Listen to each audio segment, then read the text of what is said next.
Hey guys, tonight we begin a journey back to October 31st, 1890. But to understand that night, we need to go much, much further back. Imagine standing in the darkness of ancient Ireland, 2,000 years ago, watching enormous bonfires pierce the autumn sky, while people in strange disguises dance around the flames. They believed that on this one night, the dead could walk among the living. And here's the fascinating part. Those Victorian Americans in 1890, with their fancy parlor games and proper etiquette, were actually trying to recreate echoes of these ancient, terrifying rituals. How did we get from sacred fire ceremonies to candy apples? That's the mystery we're unraveling together tonight. Before we step into this story, I'd love your company on this journey. If you're settling in, maybe already under the covers, or winding down after a long day, consider subscribing and leaving a like, but only if the story truly speaks to you. I'm curious, where are you watching from right now? What time is it there? Drop a comment. I love knowing we're sharing this moment across different corners of the world. Alright, dim those lights if you can, maybe turn on a fan for that gentle background hum, and let's walk together through the mists of time. Let me take you back approximately 2,000 years to the rolling green hills of what we now call Ireland, Scotland, and parts of northern France. The Celtic people who lived there had a calendar that worked differently from ours. Their year didn't end on December 31st. No, their year ended on October 31st, a day they called Samhain. And Samhain was far more than just a different New Year's Eve. It was the night when everything changed. The Celts believed that time itself operated on a rhythm between light and dark, life and death, summer and winter.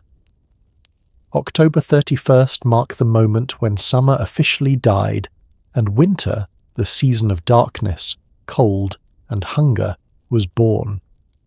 And here's where it gets fascinating.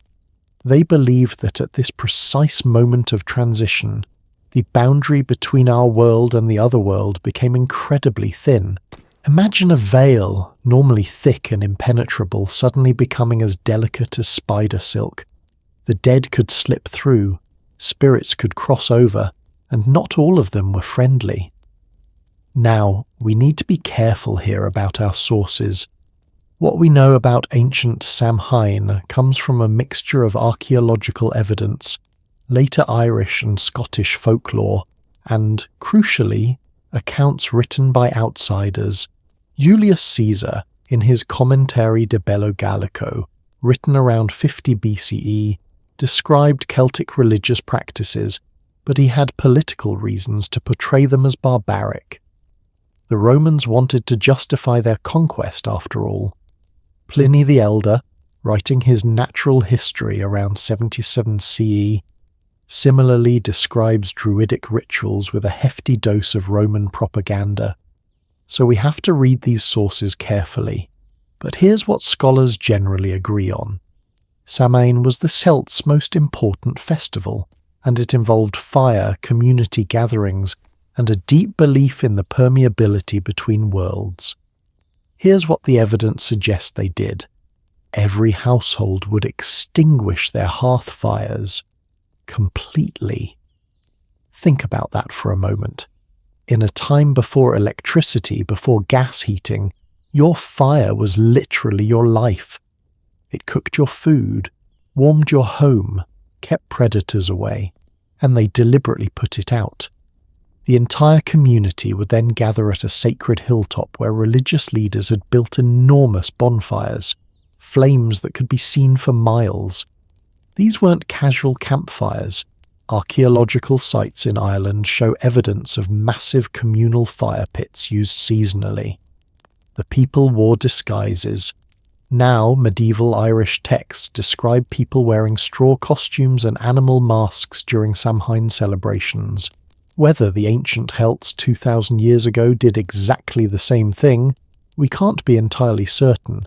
But folklorists like Ronald Hutton, in his comprehensive 1996 book The Stations of the Sun, A History of the Ritual Year in Britain, argue that the tradition likely has ancient roots. The thinking was, if you disguised yourself, the malevolent spirits passing through wouldn't recognize you as human. You could hide in plain sight. And then there were the offerings. This is where things get dark, and also where we need to be historically honest. Yes, classical authors describe Celtic human sacrifice, but how much was reality and how much was Roman propaganda? Modern archaeology suggests ritual sacrifice did occur, but it was probably more focused on animals and crops than mass human burnings. Hutton and other historians emphasize that we should be skeptical of sensationalized Roman accounts. What we do know, the Celts made significant offerings to appease spirits and ensure their survival through the brutal winter ahead. They would slaughter cattle. They'd place portions of harvested crops into the flames. Why? They were making deals with the other world. Take this food, leave us alone, let us survive the coming winter. Because winter in ancient Ireland and Scotland was brutal. People died. Entire families could starve. This wasn't some quaint harvest festival. This was survival. But here's what really captures my imagination. The Celts believed that during Samhain, not only could the dead return, but you could also glimpse the future. The veil worked both ways. Religious leaders would perform divination, trying to foresee what the next year held. Imagine the psychological weight of that, believing you might learn your fate for the coming year on this one mystical night. After the great fire ceremony, each family would carry a flame from the sacred bonfire back to their home to relight their hearth. This wasn't just any fire now. This was holy fire, blessed fire, fire that connected your home to the entire community and to the divine. Walking through the dark Celtic night, carrying that flame, believing that spirits might be walking right beside you. Can you imagine the atmosphere? Now let's jump forward several centuries. By the early Christian era, the Roman Empire had conquered Celtic lands, and Christianity was spreading rapidly. And here's where the Church made a brilliant strategic move. In the 8th century, Pope Gregory III established November 1st as a feast day honouring Christian saints and martyrs. Later, Pope Gregory IV in the 9th century made this feast, All Saints' Day, official across the Christian world. And the night before, October 31st, that became All Hallows Eve, as All Hallow is just an old word for saint or holy person. All Hallows Eve eventually contracted into one word, Halloween. Here's what's so clever about this. The Church wasn't trying to erase Samhain. They knew that would be impossible. People had been celebrating this night for hundreds, maybe thousands of years. Instead, they absorbed it. They Christianized it. By placing All Saints' Day on November 1st, they essentially overlaid Christian meaning onto existing seasonal celebrations. Historian Nicholas Rogers, in his 2002 book, Halloween from Pagan Ritual to Party Night, calls this religious accommodation. Basically, if you can't beat them, rebrand them. So now we have this hybrid thing, Christian on the surface, pagan underneath, and for centuries, particularly in Ireland and Scotland, people continued many of the old practices under new names. They lit bonfires, they wore disguises, they left food out for wandering souls, though now they called them Christian souls in purgatory, rather than Celtic spirits. They carved faces into turnips to ward off evil, the original jack-o'-lanterns, which we'll explore more later. But here's where our story takes a fascinating turn. By the 1890s, educated Victorian Americans were starting to look back at these origins with a mixture of fascination and horror. Remember, this is the age of scientific rationality, of progress, of industrial civilization. The Victorians saw themselves as the pinnacle of human advancement, and yet, here they were, celebrating a holiday with roots in what they considered primitive superstition. Popular magazines of the era, publications like Harper's New Monthly magazine and the Atlantic Monthly, ran articles in the late 1880s and early 1890s exploring Halloween's origins. The tone was often condescending, essentially saying, "Isn't it curious that we civilized Americans play act these barbarous Celtic rituals, even though we know better?" There was this weird cognitive dissonance. We know these beliefs are nonsense, but we're going to dress up and play games based on them anyway. It's like they couldn't help themselves. The pull of Halloween, the thrill of touching something ancient and mysterious, was too strong even for rational Victorians. One writer from this period mused about why Americans persisted in observing a festival born from what he called Celtic darkness. Perhaps, he suggested, because even in gaslit cities some part of us still fears what walks abroad when October turns to November. I find this so relatable, honestly.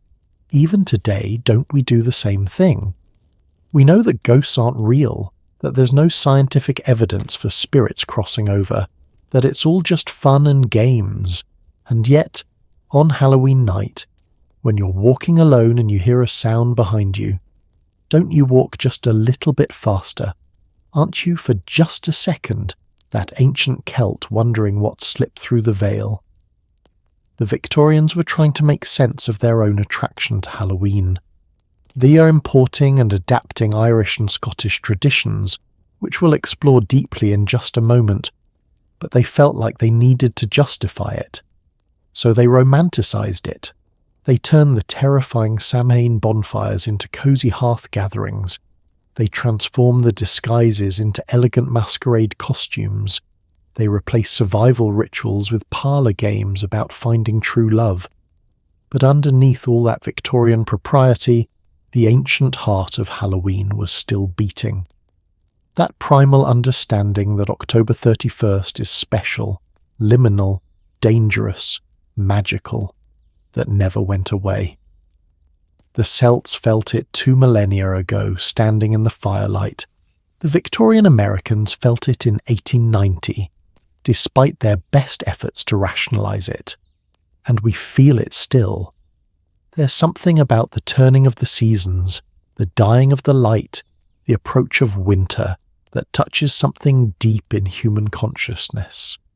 Maybe the ancient Celts weren't superstitious fools. Maybe they were just more honest about acknowledging that feeling. They said, "Yes, we're afraid. Of the dark, of death, of winter, of the unknown. And on this one night we're going to face those fears head-on together. And isn't that what we're still doing? When we watch horror movies on Halloween, when we decorate our homes with skeletons and tombstones, when we dress up as the things that scare us, aren't we participating in that same ritual? We're acknowledging our fears, playing with them, making them manageable. The genius of Halloween, whether in ancient Celtic Ireland or Victorian America or your neighbourhood tonight, is that it gives us permission to explore the darkness safely. For one night, we can flirt with death, dance with demons, acknowledge the fragility of life, and then November 1st arrives and we return to normal life somehow renewed. So when those Victorian Americans in 1890 held their elaborate Halloween parties, and trust me, they got creative, they were doing something profound, even if they didn't fully understand it themselves. They were connecting to an unbroken chain of human experience stretching back through the centuries. That's powerful. That's why Halloween survived when so many other ancient festivals disappeared. Before we move forward, I want you to sit with that image for just a moment. An ancient Celtic hillside, flames reaching toward the stars, people in disguises dancing and chanting, believing with absolute certainty that the dead are walking among them, that something sacred and terrible is happening in this very moment. Feel the cold October wind, smell the smoke, hear the crackling of the sacred fire, because that moment, that ancient, mysterious, magnificent moment, That's where Halloween was born. Everything that came after, all the ways we've changed and adapted this night, it all flows from that source. The Victorians in 1890 might have thought they were far removed from those ancient Celts, but they were drinking from the same deep well. And now, speaking of those Victorian Americans, how exactly did Halloween cross the Atlantic Ocean? How did it transform from a Celtic seasonal festival into an American cultural phenomenon? Well, that journey involves desperate immigrants fleeing famine, massive social upheaval, and a vegetable that changed everything. The story of how Halloween came to America, and how it almost didn't survive the journey, that's where we're heading next. And I promise you, it involves more drama, prejudice, and cultural collision than you might expect. Stay with me, the fire's just getting started. So here's something that might surprise you. Halloween almost didn't make it to America at all. In fact, for most of the early 1800s, if you walked through an American town on October 31st, you'd see absolutely nothing special happening. No decorations, no parties, no costumes. The Puritan settlers who dominated early American culture had actually banned most holidays they considered frivolous or pagan. Christmas was illegal in Boston until 1681. Can you imagine? So Halloween didn't stand a chance. But then something catastrophic happened across the Atlantic Ocean, something so terrible that it would reshape not just Halloween but America itself. The year's 1845. In Ireland, a microscopic organism called Phytophthora infestans, a type of mould, begins destroying potato crops. Now, if you're thinking, okay, so they lost some potatoes, that's unfortunate, you need to understand that potatoes weren't just a food in Ireland. They were the food. The rural poor depended on them almost exclusively. According to historian Christine Keneally's book, This Great Calamity, the Irish Famine 1845-52, published in 1994, roughly 1/3 of the Irish population relied entirely on potatoes for sustenance. When the blight hit, it was catastrophic. Fields that were green and healthy one week would turn black and putrid the next. The smell of rotting potatoes filled the countryside, and then people started dying. Not hundreds, not thousands. Over the course of 7 years, approximately 1 million Irish people died of starvation and disease. 1 million. Let that sink in for a moment. But here's the other staggering number. Another million, maybe more, fled. They packed onto ships bound for America, vessels so overcrowded and disease-ridden they were called coffin ships. The voyage took 6 to 8 weeks, and many didn't survive it. Historical records from the port of New York show that in 1847 alone, over 37,000 Irish immigrants arrived, many of them sick, starving, desperate, and in their meagre belongings, in their memories and traditions, they brought Halloween.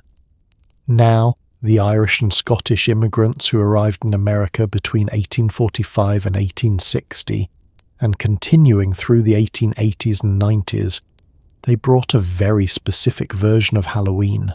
Not the ancient Celtic Samhain we just talked about, but the folk traditions that had evolved over centuries in their home countries. They brought games, superstitions, foods, and customs that Americans had never seen before. One of the most iconic, the jack-o'-lantern. But here's what's fascinating. The original jack-o'-lanterns weren't made from pumpkins at all. In Ireland and Scotland, people carved grotesque faces into turnips and potatoes. Yes, turnips. Have you ever tried to carve a turnip? They're small, they're dense, rock hard. Carving an elaborate face into one required serious skill and effort. The tradition came from an Irish folk tale about a man named Stingy Jack, a trickster who supposedly trapped the devil and made him promise not to take Jack's soul. When Jack eventually died, he was too sinful for heaven but banned from hell by the devil. so he was condemned to wander the earth forever, with only a carved-out turnip with a burning coal inside to light his way. People began carving these jack-lanterns to ward off his wandering spirit and other malevolent beings. When Irish immigrants arrived in America, they discovered something wonderful: pumpkins. Native to the Americas, pumpkins were abundant, huge, and so much easier to carve than turnips. According to food historian Cindy Ott, in her 2012 book Pumpkins: A Cultural History, Irish immigrants began using pumpkins for jack-o'-lanterns by the 1850s. It was a perfect marriage of Old World tradition and New World resource. And honestly, can you imagine Halloween without pumpkins now? That innovation, that adaptation, it changed everything. But the Irish immigrants didn't just bring decorations, they brought an entire worldview about October 31st. In Ireland and Scotland, Halloween was a night of games, matchmaking, mischief, and genuine supernatural belief. Young women would perform divination rituals to see their future husbands. Children would go door to door asking for food, not quite trick-or-treating yet, but getting close. Communities would gather for storytelling, especially ghost stories, and yes, pranks were a huge part of it. Here's where things get culturally complicated. The Irish arriving in America faced brutal discrimination. Anti-Catholic sentiment ran deep in Protestant America. Newspaper want ads in the 1850s often included the phrase, "No Irish need apply." Political cartoons depicted Irish people as ape-like, violent, drunken. The Irish were seen as inferior, as undesirable foreigners threatening American values. So when these Irish immigrants started celebrating Halloween, with its Catholic connections, All Saints' Day, remember, its boisterous parties, its strange customs, many established Americans were, let's say, skeptical. A fascinating article from the New York Times in October 1858 described Halloween celebrations in Irish neighbourhoods with thinly veiled contempt, calling them peculiar customs marked by considerable noise and disorder. But here's what's interesting. Despite this prejudice, or maybe partly because of it, Irish communities in places like New York, Boston, Philadelphia, and Chicago held on to Halloween fiercely. It became a way of maintaining cultural identity. When everything else was telling you to forget where you came from, to assimilate, to become properly American, Halloween was a night when you could be Irish again. And gradually something unexpected happened. Americans started noticing these Halloween celebrations. They saw the jack-o'-lanterns in windows. They heard about the parties, the fortune-telling games, the creativity of it all. And slowly, tentatively, they started joining in. The timeline of this cultural shift is fascinating. In the 1860s, Halloween is still mostly an Irish-Scottish immigrant thing, celebrated in ethnic enclaves. By the 1870s, you start seeing small mentions in mainstream newspapers, usually describing Halloween as an Irish custom, but with a tone of curiosity rather than pure disdain. Then, in the 1880s, boom! Halloween starts appearing in middle-class American homes. What changed? Well, partly it was the sheer number of Irish immigrants. By 1890, according to US Census data, there were over 1.8 million Irish-born people living in America, plus millions more of Irish descent. You can't ignore a population that large. Their customs start seeping into the broader culture whether people like it or not. But there's another factor. Victorian Americans were starting to romanticize the past. Remember, this is the era of Gothic novels, of interest in folklore and fairy tales, of séances and spiritualism, which we'll explore more later. Halloween, with its connection to ancient traditions and supernatural themes, suddenly fit a cultural mood. It wasn't just that weird Irish thing anymore. It was mysterious. It was atmospheric. It was, dare I say, fashionable. The Boston Globe published a piece in October 1887, I love this, where the writer admits that Halloween was brought to our shores by our Irish friends, but had now become quite an American institution, enjoyed by all classes. There's still that little condescension in calling them our Irish friends, but you can hear the shift happening. Halloween was being claimed as American now, and the Irish community. They had mixed feelings about this, I imagine. On one hand, it's validating to see your traditions accepted and celebrated. On the other hand, there's something a bit painful about watching your culture get adopted by the very people who discriminated against you, especially when they started acting like they invented it. This is a pattern we see throughout American history, isn't it? A marginalized group brings their culture, faces mockery and discrimination, but then elements of that culture get absorbed into the mainstream, often without proper credit or understanding. It happened with jazz, with hip-hop, with so many cultural contributions.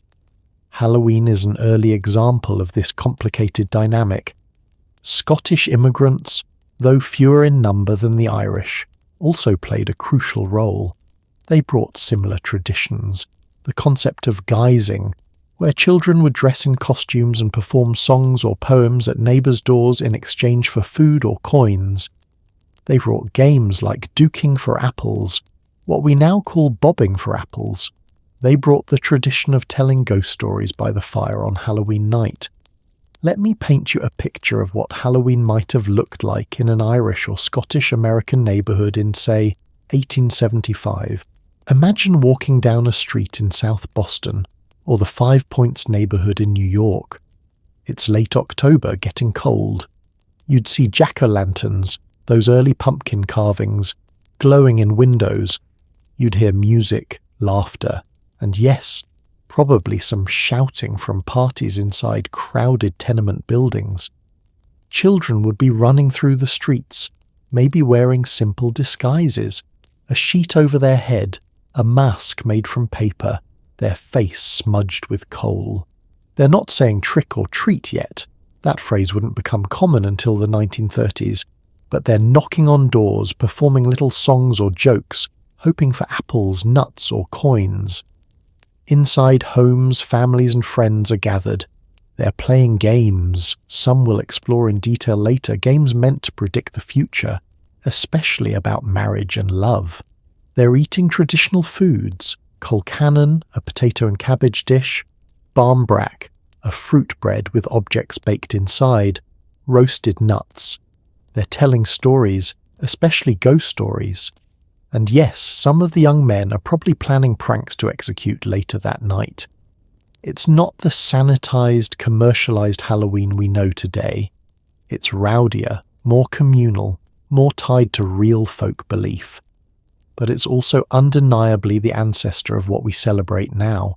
Here's a question for you. Do you have any Irish or Scottish ancestry? If you do, there's a good chance your great-great-great-grandparents were part of this story. Either they brought these traditions over, or they learned them from neighbours who did. Isn't that kind of amazing? Halloween isn't just some random holiday. For many of us, it's woven into our family histories. By the time we get to 1890, the year our overall story focuses on, Halloween has achieved something remarkable. It's gone from non-existent in America to being celebrated across class lines, ethnic groups and regions. It's not universal yet. There are still plenty of places where it's unknown or dismissed, but it's spreading fast. The Chicago Tribune ran an article in October 1889 noting that Halloween had become one of the chief social events of the autumn season in the city. The San Francisco Chronicle in 1891 described elaborate Halloween parties being thrown by prominent families, complete with decorations, costumes, and entertainment. This wasn't just the Irish anymore. This was America taking Halloween and making it their own. But, and this is crucial, American Halloween was evolving into something different from its Irish and Scottish roots. It was becoming more domesticated, more focused on parlor games and parties rather than outdoor bonfires and community gatherings. It was becoming more about romance and fun, less about genuine supernatural belief. It was becoming, for better or worse, more respectable. The immigrant community had done something extraordinary. They'd taken a tradition from their homeland, a tradition they clung to during their darkest hours of displacement and discrimination, and they'd successfully transplanted it into American soil. Halloween had crossed the ocean, survived the journey, and taken root in the new world. But this success came with tensions and consequences that would explode into public view. Because while some Americans were throwing elegant Halloween parties, others, especially young men, were using Halloween as an excuse for chaos. The newspapers were about to have a field day with what they'd call Halloween depredations. The pranks were getting out of hand. And American society was about to have a serious conversation about whether Halloween was a charming tradition or a dangerous nuisance. That conversation, and the wild stories behind it, that's what we're diving into next. Trust me, the stuff that was happening on Halloween nights in 1880s and 90s America, it was way more intense than you're imagining. We're talking property damage, near riots, and communities fighting back. Halloween was about to get really, really interesting. Stay close. The night's just getting started. Picture this. It's the morning of November 1st, 1889, and you're a Chicago resident opening your newspaper with your morning coffee. The headline reads, Halloween Havoc. Hundreds of dollars in damage as gangs of boys run wild. You read about overturned outhouses, stolen gates, wagons disassembled and reassembled on rooftops, and one poor shopkeeper who arrived to find his entire storefront smeared with what the paper delicately called offensive substances. Welcome to Halloween in late Victorian America, where what started as innocent folk tradition was morphing into something that had police departments and newspaper editors absolutely losing their minds. The relationship between Halloween and American newspapers in the 1870s through 1890s is fascinating, because newspapers didn't just report on Halloween, they actively shaped how Americans understood and reacted to it. And what they chose to focus on, more than anything else, were the pranks, or as they often called them with dramatic flair, Halloween depredations. Let me give you some context here. In the late 1800s, newspapers were everything. There was no TV, no radio, no internet. If you wanted to know what was happening beyond your immediate neighborhood, you read the paper. And late Victorian America was the golden age of what we call yellow journalism, sensational, emotionally charged reporting designed to sell papers. Publishers like William Randolph Hearst and Joseph Pulitzer were locked in circulation wars, each trying to outdo the other with increasingly dramatic headlines. Halloween was a gift to these newspapers. Every November 1st, they could fill columns with shocking stories of youth running amok, property destroyed, and community order threatened. Whether these stories were accurate, exaggerated, or somewhere in between, well, that's one of the questions we need to explore. Let's start with what we know actually happened. Halloween pranks, or mischief as it was commonly called, had deep roots in Irish and Scottish tradition. But there's a key difference between traditional Halloween mischief and what was happening in American cities by the 1880s. In rural Ireland or Scotland, pranks were typically small-scale and community-based. You might move your neighbour's gate, or swap two farmers' cows, and everyone would have a laugh about it the next day because everyone knew everyone. But in crowded American cities, where you had thousands of young people, many of them poor, many of them first or second generation immigrants, many of them working exhausting factory jobs 6 days a week, Halloween became an outlet for something bigger. It became a night of anonymous rebellion, a chance to flip the social order upside down, even if just for a few hours. The New York Times in October 1887 ran a piece describing Halloween as a night when the usual restraints of civilized behavior seem mysteriously suspended. The paper detailed how groups of young men, they were almost always described as boys or young men, would roam the streets in bands targeting specific properties for pranks. Outhouses were a favorite target. For those of you unfamiliar, an outhouse is an outdoor toilet, basically a wooden structure over a hole in the ground. They were common in this era, even in cities, and they were surprisingly easy to tip over, which I'm sorry is objectively terrible for the poor homeowner, but can you imagine the chaos? In October 1889, the Chicago Tribune published what I think is one of the most detailed accounts of Halloween mischief. The reporter, we don't have their name, went out on Halloween night to observe and document what happened. They described groups of boys between ages 12 and 20 gathering at street corners, clearly planning coordinated operations. Some carried soap for writing on windows. Others had bags for collecting removed gate hinges and door knockers. Some even brought tools, hammers, saws, rope, for more elaborate pranks. The scale of organization was remarkable. These weren't random acts of vandalism, they were planned campaigns. The Tribune article describes how one group of boys managed to disassemble an entire small wagon, carry the pieces up to a rooftop, and reassemble it there, all in the span of maybe 2 hours. That requires teamwork, problem-solving, and considerable effort. It's almost impressive if it weren't, illegal property damage.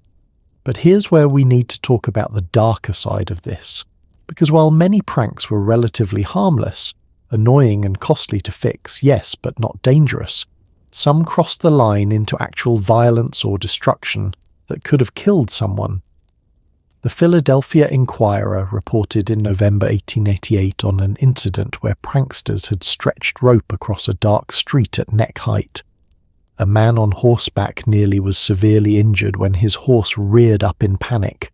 Another report from the Boston Globe in 1890 described boys throwing firecrackers into a stable, terrifying the horses and nearly causing a stampede that could have injured both animals and people. And then there were the fires.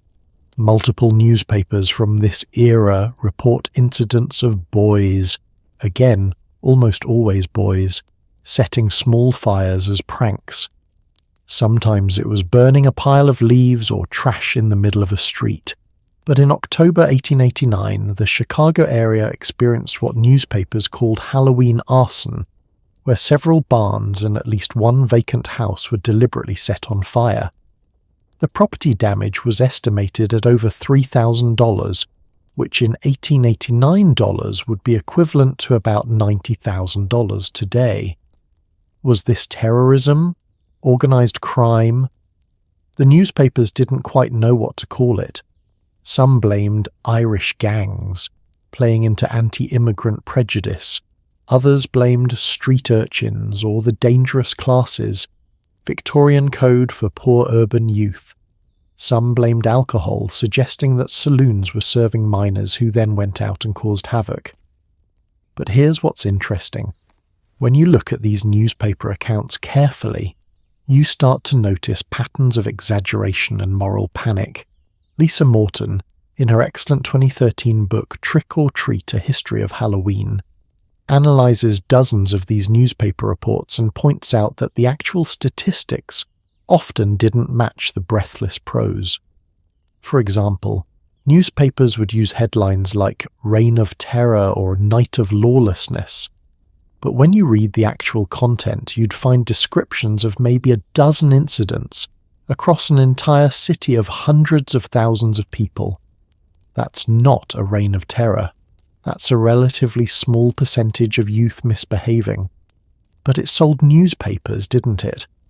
There's also fascinating evidence that some newspapers actively encouraged the very behavior they then reported on with outrage.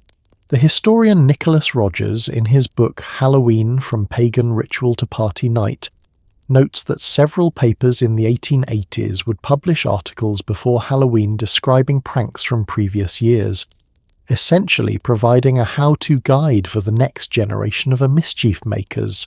Then they'd act shocked when those pranks happened again. It's kind of like modern media and challenges on social media, isn't it? Report on dangerous behaviour, inadvertently spread it, then report on how alarming it is that it's spreading. The more things change, the more they stay the same. Now, not all newspaper coverage was negative or sensational. Some papers took a more balanced approach. The Atlantic Monthly in October 1890 published a thoughtful essay examining Halloween mischief as a social phenomenon. The writer, identified only as E.M., suggested that the pranks were partly a result of young people having few legitimate outlets for energy and creativity in crowded industrial cities. Work was monotonous and exhausting, opportunities for organised recreation were limited, and Halloween offered one night where social rules relaxed. This is actually a pretty sophisticated analysis for the time. The writer was essentially arguing that Halloween mischief was a symptom of broader social problems: poverty, lack of youth programs, rapid urbanization, the breakdown of traditional community structures. Solve those problems, the essay suggested, and the Halloween chaos would naturally diminish. But that kind of nuanced thinking didn't dominate the headlines. What dominated were stories designed to shock and alarm, and those stories had real consequences. Communities started fighting back. In 1888, the city of Philadelphia assigned extra police patrols specifically for Halloween night. According to the Philadelphia Inquirer, over 100 additional officers were deployed, with orders to arrest anyone caught in the act of mischief. The result? About 24 arrests, mostly of boys between 14 and 18. The charges ranged from disorderly conduct to malicious mischief to destruction of property. Chicago followed suit in 1889, implementing what they called Halloween watch programs, where concerned citizens would volunteer to patrol their neighborhoods alongside police. The Chicago Tribune reported this with approval, framing it as communities taking back the night from hoodlums. But here's a question worth considering. How much of the Halloween problem was real, and how much was constructed by media panic? If newspapers hadn't given so much attention to pranks, would they have escalated the way they did? Or did the coverage create a self-fulfilling prophecy, where young people felt almost expected to cause trouble on Halloween? I don't think there's a clear answer. Certainly real property damage happened. Real people were frightened and faced real costs to repair the damage. That's not imaginary. But the scale of the threat was definitely amplified by sensational reporting. There's also an uncomfortable class dimension to all of this. When middle-class or wealthy young people pulled Halloween pranks, and they did, we have accounts of college students engaging in elaborate hoaxes, it was often reported as spirited fun or youthful exuberance. But when poor or immigrant youth did the same things, it was criminal behavior and evidence of moral decay. The New York Tribune in October 1890 actually published 2 separate articles on the same day, one describing a charming Halloween party where society youth played pranks on each other at a mansion, and another condemning street gangs for similar pranks in a working-class neighborhood. The double standard is pretty blatant. By 1890, this tension had created what we might call the Halloween problem in American public consciousness. On one hand, Halloween was increasingly popular as a social event, especially among the middle class. But on the other hand, it was associated with chaos, property damage, and loss of social control. Something had to give. Some communities tried to ban Halloween outright. In 1889, several small towns in Pennsylvania and Ohio actually passed ordinances making it illegal to engage in any Halloween activities on public streets. The enforcement was patchy and mostly ineffective, but it shows how seriously some people took the threat. Other communities tried a different approach, co-option. Instead of fighting Halloween, why not domesticate it? Why not bring it indoors, make it wholesome, make it safe? This is where the Victorian parlour party movement comes in. And spoiler alert, this is where Halloween starts transforming into something more recognisable to us today. But before we get there, I want you to sit with this moment in history. It's October 31st, 1889. The sun is setting over Chicago, New York, Philadelphia, Boston. In some homes, families are preparing for elegant Halloween parties. In others, parents are nervously wondering what the night will bring. On the streets, groups of young men are gathering, some planning harmless fun, others plotting more serious mischief. Police officers are getting ready for a long night. Newspaper reporters are sharpening their pencils, ready to document whatever chaos unfolds so they can splash it across tomorrow's front page. Halloween in this moment is at a crossroads. It's poised between folk tradition and moral panic, between celebration and condemnation, between community bonding and social disorder. And the choices made in the next few years about how to celebrate Halloween, how to control it, how to understand it, those choices would shape the holiday for generations to come. What's wild to me is that we're still grappling with some of these same tensions today. Every Halloween, there are still news stories about pranks gone too far, about communities trying to control how young people celebrate, about the balance between fun and safety. The medium has changed. Now it's social media challenges instead of newspaper moral panic.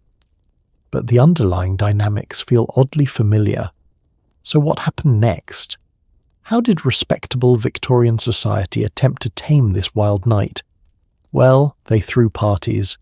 Elaborate, carefully orchestrated, socially rigid parties designed to channel Halloween energy into acceptable directions.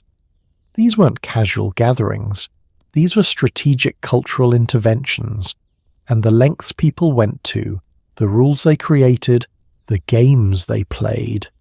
It's all absolutely fascinating and more than a little bit absurd. Let me show you what I mean. We're about to step into a Victorian parlour on Halloween night 1890 and experience firsthand how the upper crust tried to make Halloween respectable. Fair warning, it involves a lot of etiquette rules, some genuinely strange games, and food that might surprise you. Ready? Let's go inside. You know what's fascinating about the Victorian era? They had rules for absolutely everything. There were rules for how to sit, how to hold your teacup, how to enter a room, how to address different ranks of nobility. So when Halloween, this wild, unpredictable, slightly dangerous night, started becoming popular, you can bet the Victorian middle and upper classes had thoughts about how it should be properly celebrated, and those thoughts resulted in something remarkable: the Victorian Halloween parlour party. These weren't casual get-togethers. These were elaborate social performances, meticulously planned events that required weeks of preparation, specialised knowledge, and, most importantly, money. What we're about to explore is how the wealthy and aspirational middle class took Halloween and tried to tame it, refine it, make it respectable. And in doing so, they created traditions that still echo in how we celebrate today. Let's start with the invitation, because even that was a whole production. According to etiquette manuals from the 1880s, and yes, there were multiple etiquette books dedicated specifically to party planning, Halloween invitations needed to arrive at least 2 weeks in advance. They were often hand-decorated with autumn imagery: black cats, owls, bats, witches on broomsticks, crescent moons. Some wealthy host would commission custom invitations from stationers. Demarest's Family Magazine, a popular women's publication, ran a special Halloween party planning guide in October 1889. The magazine advised hostesses that invitations should hint at the evening's theme without revealing too much. Mystery and anticipation, the article stated, are essential to a successful Halloween entertainment. The goal was to get your guests intrigued, maybe a little nervous, definitely excited. And the guest list, that was strategic. You couldn't just invite anyone. Victorian social hierarchy was rigid, and your Halloween party guest list needed to reflect appropriate social mixing.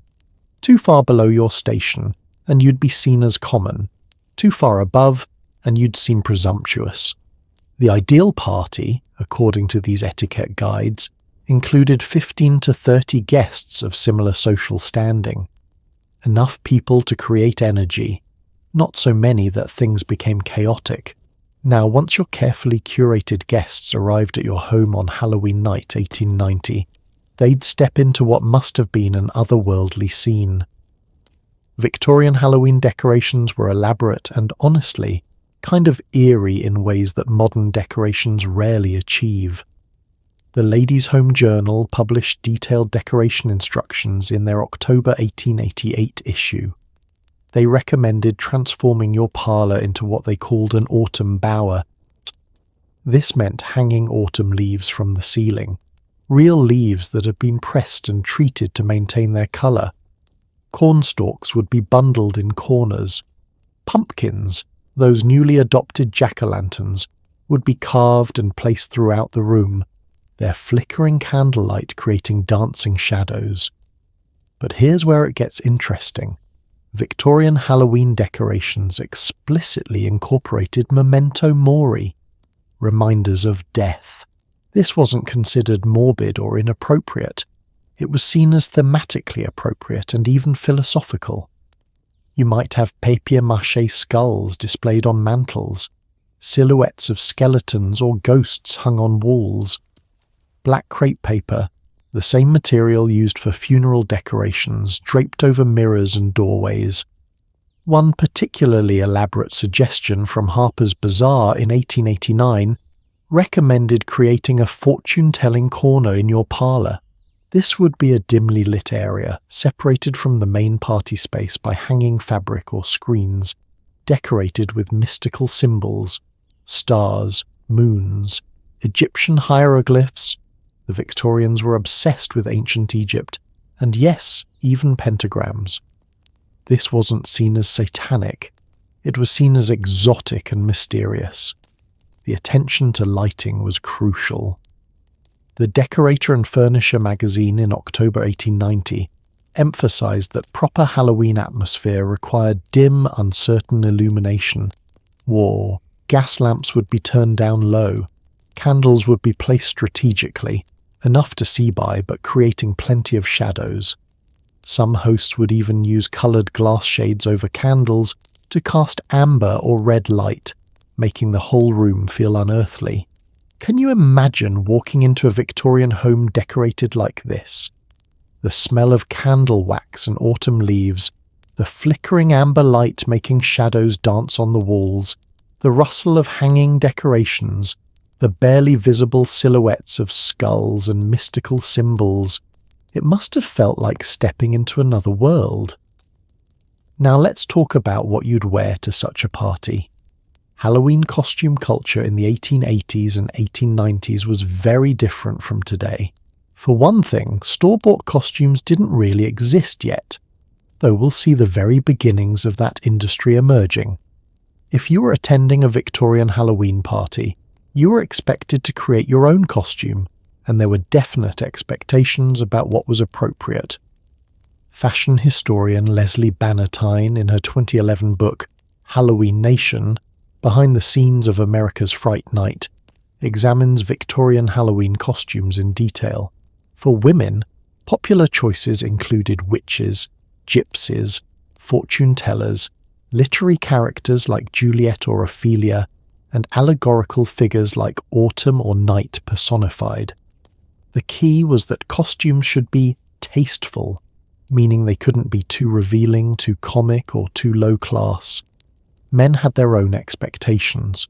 Popular male costumes included devils, but elegant devils, mind you, not grotesque ones, jesters, cavaliers, ghosts, and various historical figures. working class or ethnic costumes, like dressing as a farmer or an Irish labourer, were considered poor taste in high society, which tells you a lot about Victorian class anxieties. Interestingly, Halloween was one of the few occasions when Victorian social rules relaxed slightly regarding gender presentation. Women could dress in male attire if they were portraying a male character, and men could adopt exaggerated feminine characteristics if playing a comic role. This temporary suspension of strict gender norms was part of Halloween's appeal. It was a night when you could be someone else, test boundaries, explore different identities, all within the safe framework of a costume party. The Ladies' Home Journal, in October 1889, published costume patterns and instructions. One elaborate costume they featured required over 20 yards of fabric, multiple accessories, and detailed sewing skills.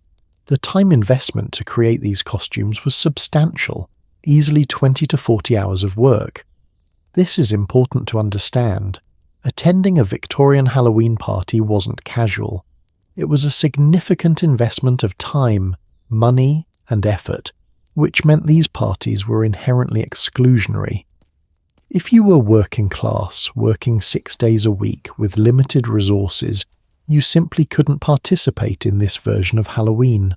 Alright, so you've received your invitation, decorated your parlour, created your costume, and now your guests are arriving. What actually happened at these parties? What did people do for entertainment? The answer is games. So many games. Victorian Halloween parties were essentially structured around a series of parlour games, many of them adapted from Irish and Scottish traditions but refined to fit middle-class sensibilities. Let's start with bobbing for apples, or as the Victorians often called it, ducking for apples, or apple snapping. This game had ancient roots in Celtic harvest traditions.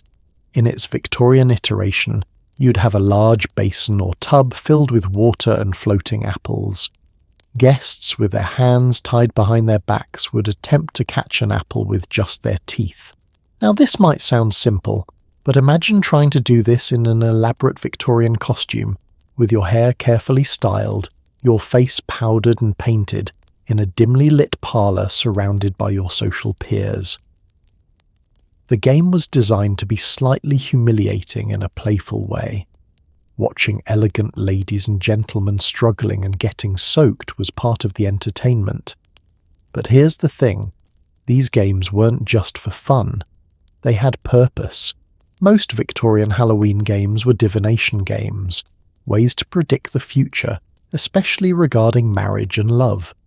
We'll explore this in much more detail later, but for now, understand that the apple you caught while bobbing was believed to have significance.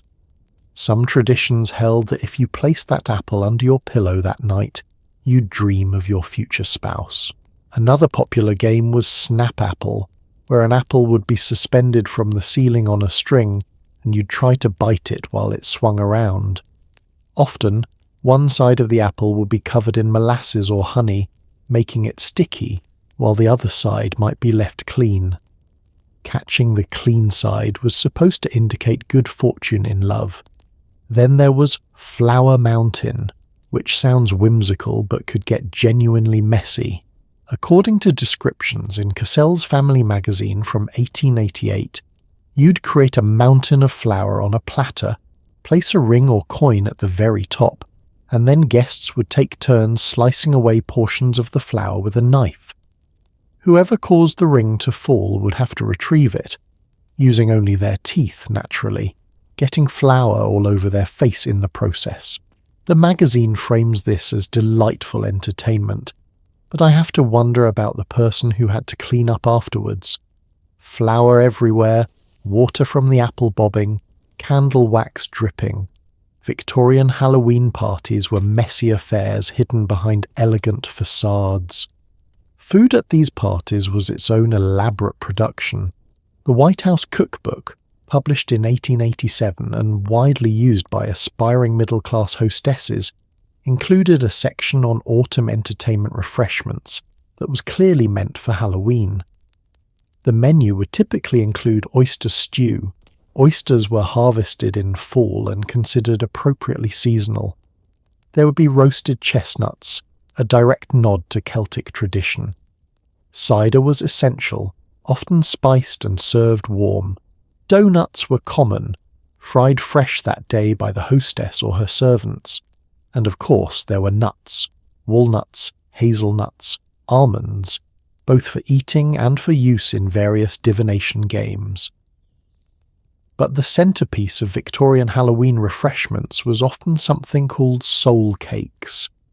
Now this tradition has medieval origins. On All Souls' Day, the poor would go door to door asking for these small cakes in exchange for praying for the dead. The Victorians revived this tradition, but made it fancy. Godey's Lady's Book, in October 1889, published several soul cake recipes, including one that called for rose water, currants, and elaborate spicing. Here's a detail that really struck me when researching this. Many Victorian Halloween recipes deliberately included items with symbolic meanings baked inside. A ring meant marriage within the year. A coin meant wealth. A thimble meant spinsterhood. Which harsh, right? A button meant bachelorhood. Guests would slice into cakes or puddings and discover these items, which was supposed to reveal their fate. Imagine the social dynamics of this. You're at a party with eligible young men and women, and someone cuts into their cake and pulls out a thimble, signifying they'll never marry. Everyone sees it. How do you react? Do you laugh it off? Feel secretly devastated? Pretend you don't believe in such superstitions while internally panicking? The psychological weight of these games was real. As the evening progressed, parties would often move towards storytelling. Ghost stories were a mandatory part of Victorian Halloween entertainment. The host might dim the lights even further, gather guests in a circle, and begin telling tales of haunted houses, restless spirits, or mysterious disappearances. St. Nicholas magazine, which catered to children but was read by families, published special Halloween ghost stories throughout the 1880s and 90s. These weren't the gory horror stories we're used to today. They were atmospheric, suggestive, designed to create unease rather than terror. The emphasis was on suspense, on the unexplained, on the possibility that perhaps the veil between worlds really was thin on this particular night.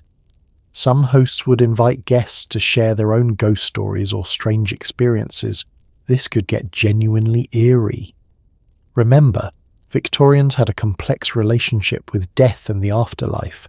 Many had lost children or siblings to disease. Spiritualism, the belief that you could communicate with the dead, was hugely popular in this era.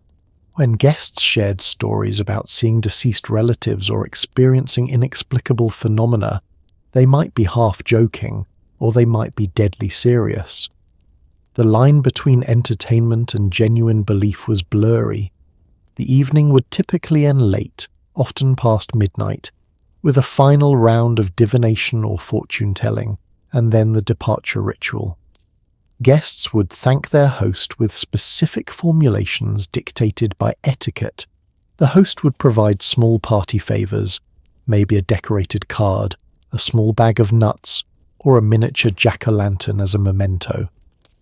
Now, here's what's crucial to understand about these Victorian Halloween parties. They were cultural gatekeeping in action.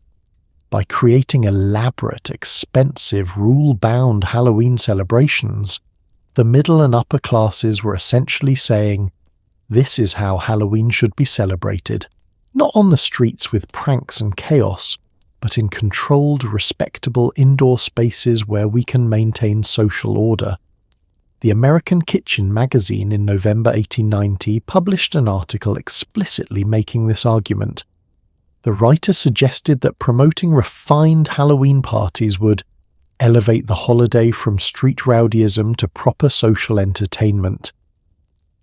There was a moral crusade embedded in these parties, an attempt to save Halloween from the working class and immigrants, by making it too expensive and complicated for them to participate. Did it work? Well, yes and no.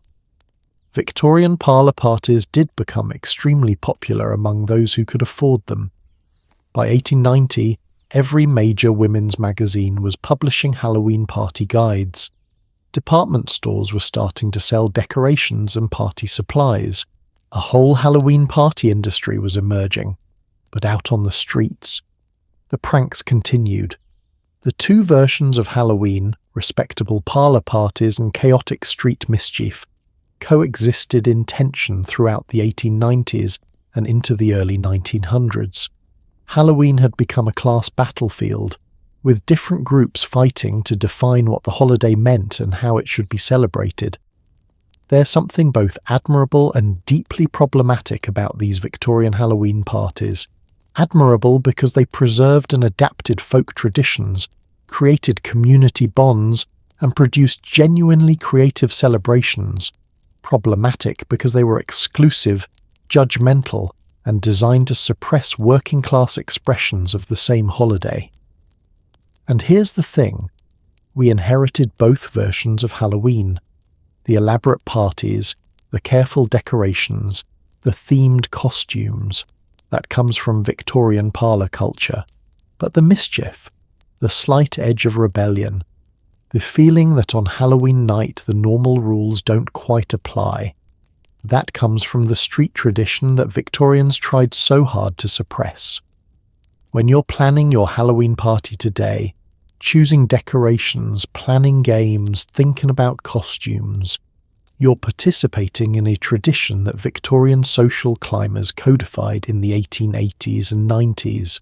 When teenagers are out causing trouble on Halloween night, they're participating in an even older tradition that predates Victorian attempts at control. Both are authentic expressions of Halloween. Both have deep historical roots. And the tension between them, between Halloween as refined entertainment and Halloween as anarchic release, that tension is still part of the holiday's DNA. But we've been talking about parties and games and social dynamics, and we haven't fully addressed the elephant in the room. Those fortune-telling games weren't just entertainment. For Victorian women especially, they were deadly serious. Marriage in the 1890s wasn't just about love. It was about survival, social status, and future security.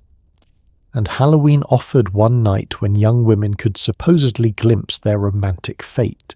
Those divination games, those superstitions, that desperate hope that maybe tonight you'd see your future husband's face. We need to talk about what that really meant. Because when we dive deep into Victorian women's relationship with Halloween, we find something that's equal parts romantic, tragic, and surprisingly subversive. And that's exactly where we're headed next. There's a diary entry that's always stayed with me. It was written by a young woman named Clara, last name withheld by the archive, on November 1st, 1889, the morning after Halloween. She was 22 years old, living in Boston, and she wrote, "I saw him. In the mirror, just as the clock struck midnight, I saw his face behind mine, or I think I did. Or perhaps I only saw what I desperately wanted to see. Does it matter? For one moment, I had hope." That entry breaks my heart a little, because it captures something essential about Victorian women and Halloween. For all the parlour games and elegant parties we just explored, for all the social performance and etiquette rules, Halloween held a deeper significance, especially for unmarried women. It was the one night when the future might reveal itself, when magic might be real, when fate might show mercy, and the Victorian marriage market made that possibility feel like a matter of life and death. Let's start with some context, because we need to understand just how high the stakes were for women in 1890s America. Marriage wasn't primarily about love or companionship, though those were nice bonuses if you got lucky. Marriage was an economic necessity. Here are the brutal facts. In 1890, according to census data analysed by historian Elaine Tyler May in her book Great Expectations, Marriage and Divorce in Post-Victorian America, published in 1980, a working woman could expect to earn roughly 1/3 to 1/2 of what a man in a similar position earned. Professional opportunities for women were extremely limited. Teaching was acceptable. Nursing was marginally respectable. Factory work was available but poorly paid and dangerous. Most other careers were simply closed to women.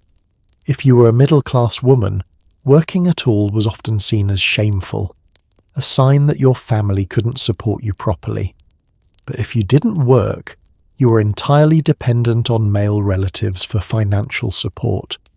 Your father, your brother, your uncle, and that dependence could be precarious. Marriage offered the only real path to security and independence, or at least the closest thing to independence available. A married woman ran her own household, made decisions about domestic matters, had social standing and purpose. An unmarried woman past a certain age, and that age was younger than you might think, often mid-20s, became a spinster, economically dependent and socially pitied. The Ladies' Home Journal in March 1890 published an article, I'm not making this up, titled The Problem of the Unmarried Woman. The writer, identified as Mrs. Burton Kingsland, described unmarried women over 25 as objects of concern, suggesting they required either family charity or institutional support. The condescension is thick enough to cut with a knife. So when we talk about Victorian women obsessively performing Halloween divination rituals to glimpse their future husbands, we're not talking about teenage girls with silly crushes. We're talking about women facing genuine existential anxiety about their futures, grasping at any possible insight into whether they'd achieve the security that marriage promised. Now, the fortune-telling games themselves, where do they come from? Most had roots in Irish and Scottish folk magic, practices that predated Christianity. But by the 1890s they'd been domesticated, written down in etiquette books and women's magazines, transformed from folk wisdom into parlor entertainment. Let's start with the most famous one, the mirror ritual. The basic version appears in multiple sources throughout the 1880s and 90s. Cassell's Family Magazine described it in October 1888. You would sit alone in a darkened room, usually your bedroom, at midnight on Halloween. You'd light a single candle. You'd hold a mirror and look into it, sometimes while brushing your hair, sometimes while eating an apple, depending on which regional variation you followed. And if you did it correctly, if the conditions were right, if fate was kind, you'd see a face appear behind your own reflection, the face of the man you would marry. Some versions added extra requirements. You had to walk backward up the stairs while holding the mirror. You had to eat the apple in exactly 7 bites. You had to say a specific rhyme or prayer. The variations were endless, but the core remained the same. Halloween offered a window into romantic destiny. Now here's what fascinates me. Many Victorian women took this extremely seriously. We have letters, diary entries, and magazine submissions from women describing their experiences with mirror divination. Some reported seeing faces they recognized, a neighbor, a colleague, a friend's brother. Others saw strangers, which they took as a sign they'd meet someone new soon. Still others saw nothing and fell into despair, interpreting the absence as a sign they'd never marry. Dorothy Scarborough, a folklorist who collected Halloween traditions, published a compilation in 1917 called On the Trail of Negro Folk Songs that included reminiscences from women who'd performed these rituals in the 1880s and 90s. One woman remembered, "I was so frightened when I thought I saw something in the mirror that I dropped it and broke it. 7 years bad luck on top of probably dying an old maid. I cried for hours." That mix of belief, fear, and desperation, it was real, and it tells us so much about the psychological pressure these women were under. Another widespread game involved apple peels. You've probably heard of this one because it survived into the 20th century. The practice appears in Godey's Lady's Book in October 1889, among other sources. You'd carefully peel an apple in one continuous strip, trying to keep the peel intact. Then you'd throw the peel over your left shoulder. When it landed, it would supposedly form the initial letter of your future spouse's name. Sounds whimsical, right?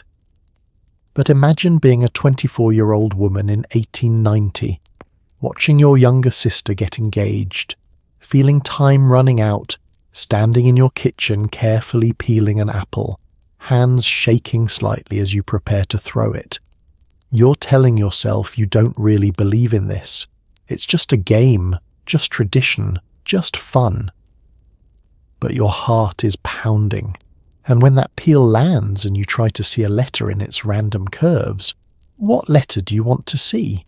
The initial of the man you're secretly hoping will propose, or someone else entirely? The apple peel game was particularly popular because it was easy to do alone, without witnesses. You didn't need to arrange an elaborate party or gather friends. You could do it in private, and your disappointment or hope could remain your secret. Then there was the nut game, which appears in numerous sources including Harper's Bazaar in October 1890. You'd take 2 chestnuts or hazelnuts and assign each one a name, one for yourself, one for a potential romantic interest. You'd place both nuts in the fire or on a hot grate. If they burned quietly side by side, it meant a harmonious relationship. If one popped or jumped away from the other, it meant conflict or separation. If both jumped toward each other, it meant passionate love. The nut game could be played publicly at parties, with multiple people testing different pairings amid laughter and teasing. But it could also be intensely personal. Some women would sit alone by their bedroom fireplaces, testing names of men they barely dared hope might notice them. There's a poem that became popular in the 1880s, author unknown, that was often recited during nut-burning rituals. If you love me, pop and fly. If you hate me, burn and die. Such simple words, but carrying such weight of meaning for women who felt their entire futures hung in the balance. One of the more elaborate rituals involved egg whites and water. This practice is documented in the Encyclopedia of Superstitions, compiled by E. and M. A. Radford, first published in 1948 but drawing on earlier sources. On Halloween night, you'd separate an egg, drop the white into a glass of water, and observe what shape it formed as it dispersed. The shape was supposed to reveal something about your future. A ship meant travel with your husband, a ring meant marriage soon, a coffin meant, well, nothing good. The psychological projection involved here is obvious to us now. You're looking at random patterns and seeing what you want, or fear to see. But for Victorian women, this wasn't just projection. This was possibility. This was hope made tangible, even if only for a moment. Peterson's magazine, a popular women's publication, ran an article in November 1888 collecting readers' Halloween divination experiences from the previous year. The submissions are heartbreaking and revealing. One woman wrote, "I performed the apple peel ritual and clearly saw the letter J. There are 3 men of my acquaintance whose names begin with J, and I've spent the past year trying to determine which it will be, observing their attentions most carefully." Another wrote, "I saw no face in the mirror, and I confess this has cast me into low spirits. My mother says it means nothing, that these are merely games, but I cannot help feeling it is an omen of my fate." The magazine's editorial response to these letters was telling. The editor wrote, "While we present these charming traditions for our readers' entertainment, we must remind young ladies that their futures are determined by character, virtue, and providence. not by games played with mirrors and apples. Even as they published the rituals, they had to distance themselves from actual belief in them. But the readers clearly didn't get that memo, or chose to ignore it. Now, it wasn't just individual divination. Some Halloween games were designed for groups of women to perform together, creating a kind of collective fortune-telling experience. One such game, described in Ladies' Home Journal, October 1889, involved a darkened room, a group of unmarried women sitting in a circle, and a single candle passed from hand to hand while questions about the future were asked aloud. The article frames this as light-hearted entertainment, but reading between the lines you can sense something more serious.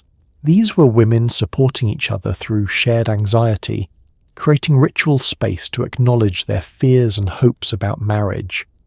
In a culture that told women their entire worth depended on attracting a husband, these rituals were a form of emotional processing, even therapy. There was also the dumb supper tradition, documented across multiple sources including historian Ruth Edna Kelly's 1919 book The Book of Halloween, which drew on earlier practices. A group of unmarried women would prepare and eat a meal in complete silence. No talking, no sounds if possible. At midnight, theoretically, the spirits of their future husbands would appear and join them at the table, sitting in the empty chairs. Can you imagine the atmosphere of this? Young women, forbidden to speak, sitting in candlelight, watching empty chairs, hoping to see something, someone, afraid to hope too much, afraid to hope too little. The psychological intensity must have been extraordinary. What's particularly interesting is that these practices gave women a rare space for agency, or at least the illusion of it. In a society where marriage was largely determined by male choice, where women were expected to be passive and wait to be selected, these rituals flipped the script. For one night, women could actively seek knowledge, could attempt to influence or at least understand their fates. Even if the power was imaginary, the feeling of doing something rather than just waiting must have been significant. Have any of you ever felt that desperation to know the future? Maybe not about marriage specifically, but about something crucial to your life, a job opportunity, a relationship, a major decision. That feeling of wanting any sign, any hint about which way things will go. That's the emotional space these Victorian women were inhabiting, intensified by the fact that society told them their entire value as human beings depended on successfully securing a husband. The truly tragic aspect is that even when women saw signs that gave them hope, those signs had no actual power to change their circumstances. If you saw a face in the mirror, or interpreted an apple peel as forming the initial of someone you loved, that didn't make him more likely to propose. You still had to wait, to hope, to present yourself appealingly while not appearing too forward, to navigate impossible social rules about courtship. Some women clearly understood this painful reality. We have evidence of women using Halloween divination rituals not because they believed in magic, but because the rituals provided structure for their anxiety. It's like modern people reading horoscopes or doing tarot spreads. Maybe you don't literally believe, but the practice creates a framework for thinking through your hopes and fears. But other women believed deeply, desperately, and the disappointment when predictions didn't come true, when you saw a face in the mirror but that man never courted you, when you interpreted signs as positive but the proposal never came, that disappointment could be crushing. The Atlantic Monthly published a surprisingly frank essay in March 1891 reflecting on the previous Halloween season. The anonymous writer, clearly a woman, discussed the painful hopefulness of Halloween divination traditions, noting that they raise expectations which, when unfulfilled, cause greater unhappiness than if no hope had been kindled at all. That's remarkably honest for the era. acknowledging that these traditions might actually cause harm. But of course, the article was published in March, well after Halloween season. During October itself, magazines continued printing divination rituals enthusiastically because they sold copies. It's worth noting that not all women participated in these rituals, and not all women wanted to marry. The 1890s saw the emergence of the New Woman movement, women pursuing higher education, careers, and lives independent of marriage. These women often viewed Halloween marriage divination rituals with disdain or amusement. Charlotte Perkins Gilman, a prominent feminist writer and thinker of this era, wrote in her diary in November 1890, "Attended a Halloween party where silly girls threw apple peels and stared into mirrors, desperate to glimpse their marital fates. How much energy might be redirected if women pursued education with the same fervour they pursue husbands?" That's a valid critique. But it's also important to recognise that Gilman came from a background that gave her options many women didn't have. For working class or middle class women without family wealth or connections, marriage truly was their most viable path to security. The fortune-telling rituals weren't silly. They were expressions of real existential concern. And here's something that often gets overlooked. These rituals created female community. When groups of women gathered to perform divination together, they were creating space outside of male supervision and influence. They were sharing intimate fears, hopes, and experiences. In a culture that often isolated women in separate domestic spheres, Halloween offered a rare opportunity for collective female experience. Some historians, including Barbara Ehrenreich and Deirdre English in their work on women's history, have suggested that these kinds of female folk practices represented a form of cultural resistance, ways women maintained traditions and knowledge separate from official, male-dominated culture. The fortune-telling games were part of women's culture, passed from mother to daughter, sister to sister, friend to friend, largely unrecorded by male historians until much later. As Halloween night came to a close in 1890, as candles burned down and mirrors were put away, as apple peels were swept up and nutshells discarded, what were women feeling? Hope? Disappointment? A mixture of both?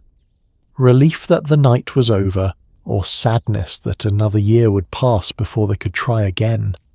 The truth is, we'll never fully know. Most of these women left no written records.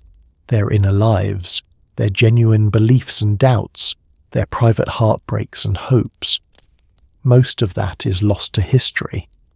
We catch glimpses in diary entries and magazine letters, but the full emotional reality remains elusive. What we do know is this: the fortune-telling games weren't just games.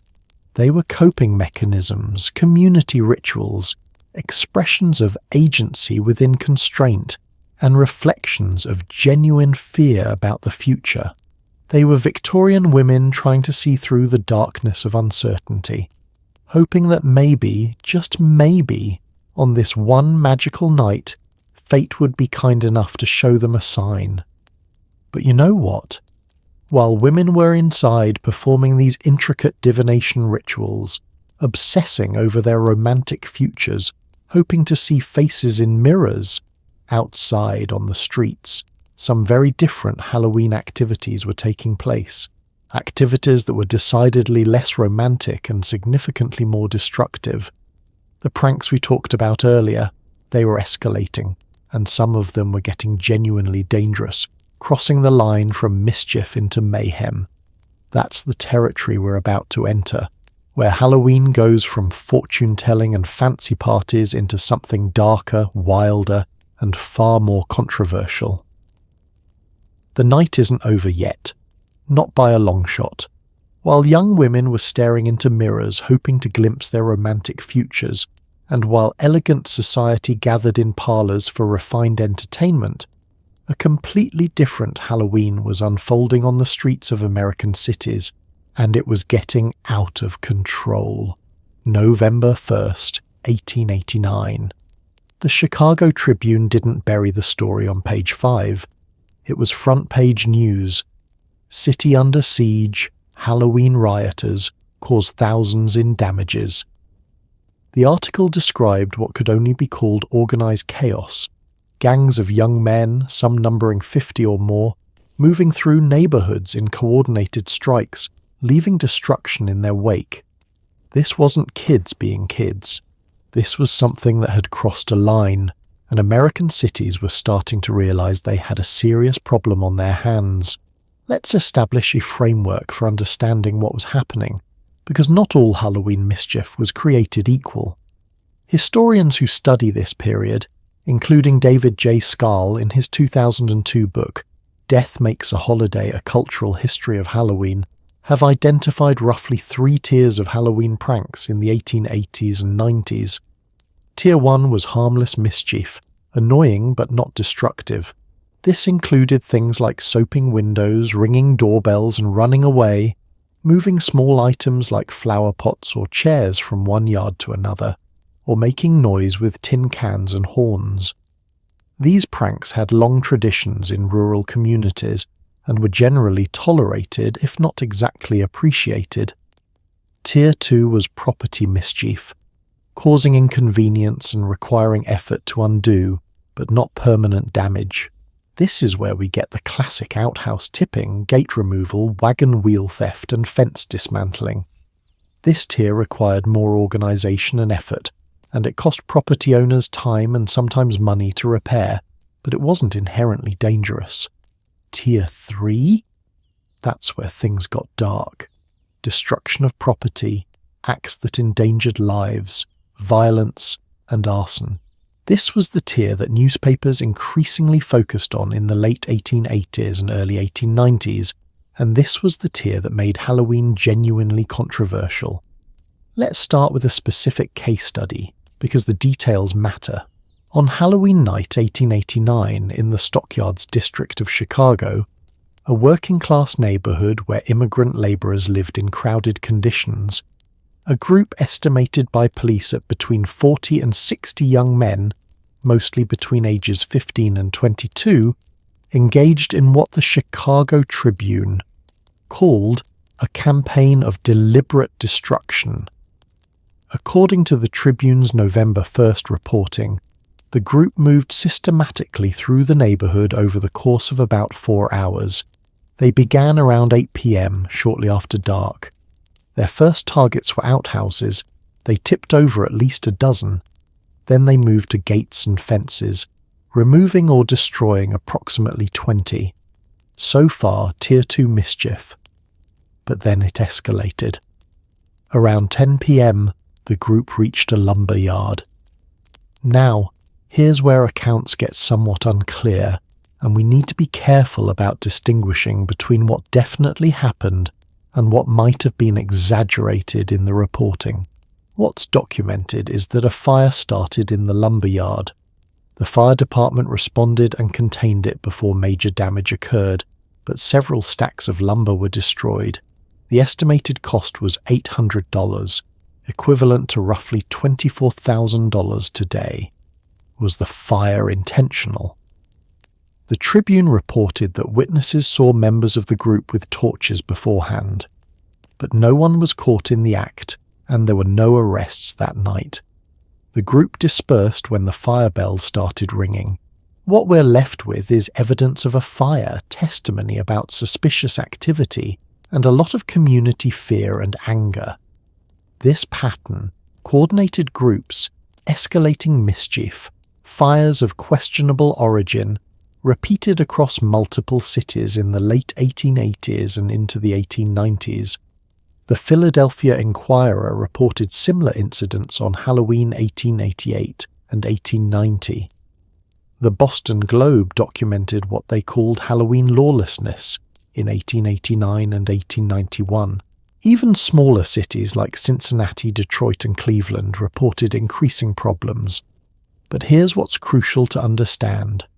We need to be skeptical of these newspaper accounts, even as we use them as historical sources. Remember, This is the era of yellow journalism, of newspapers competing for readership through sensational stories. There's evidence that some incidents were genuinely serious, but there's also evidence of exaggeration, of relatively minor mischief being portrayed as apocalyptic chaos. Historian Lisa Morton, in Trick or Treat: A History of Halloween, examined police records alongside newspaper reports from this era and found significant discrepancies.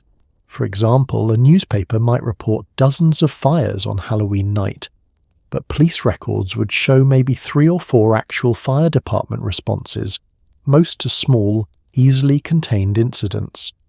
That said, even accounting for exaggeration, there was real escalation happening. Let me share some incidents that are well documented through multiple sources, including police reports and court records.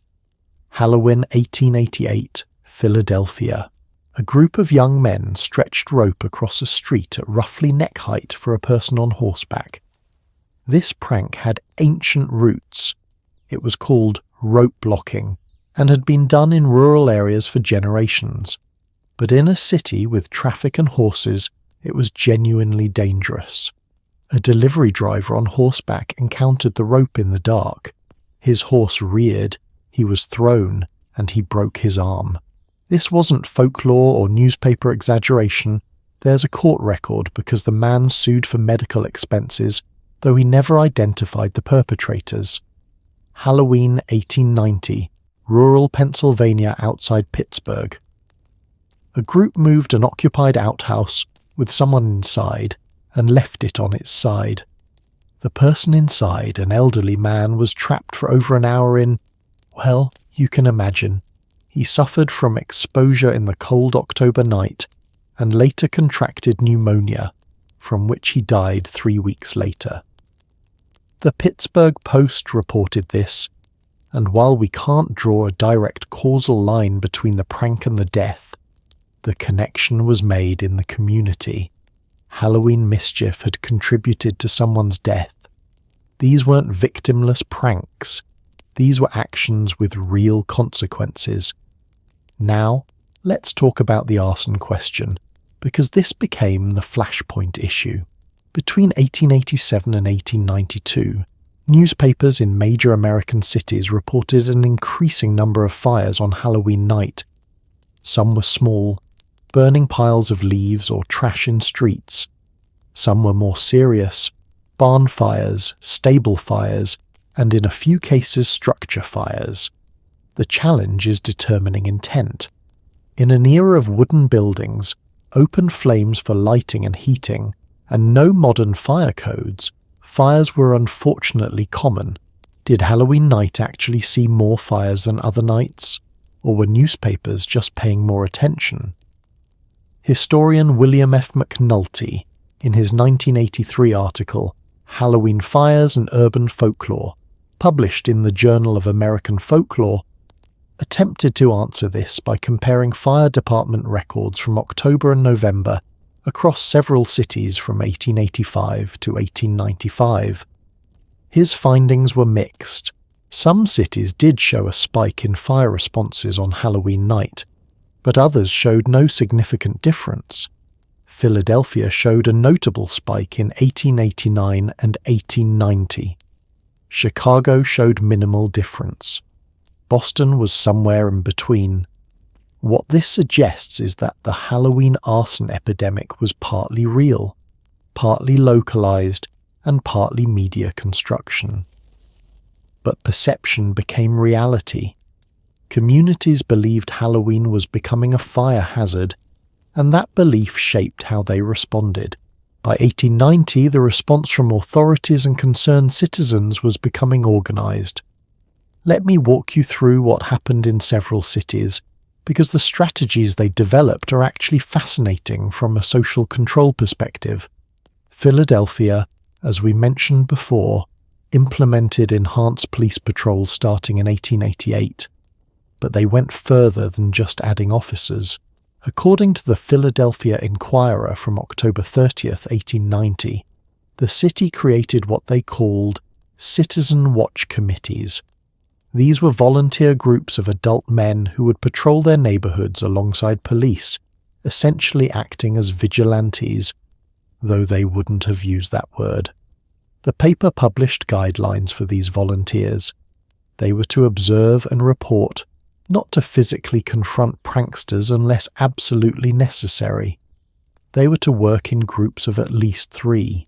They were encouraged to know the young men in their neighbourhoods by sight, so they could identify perpetrators. How effective was this? It's hard to say definitively. The Inquirer reported that Halloween 1890 was notably quieter than previous years, with fewer incidents of serious mischief.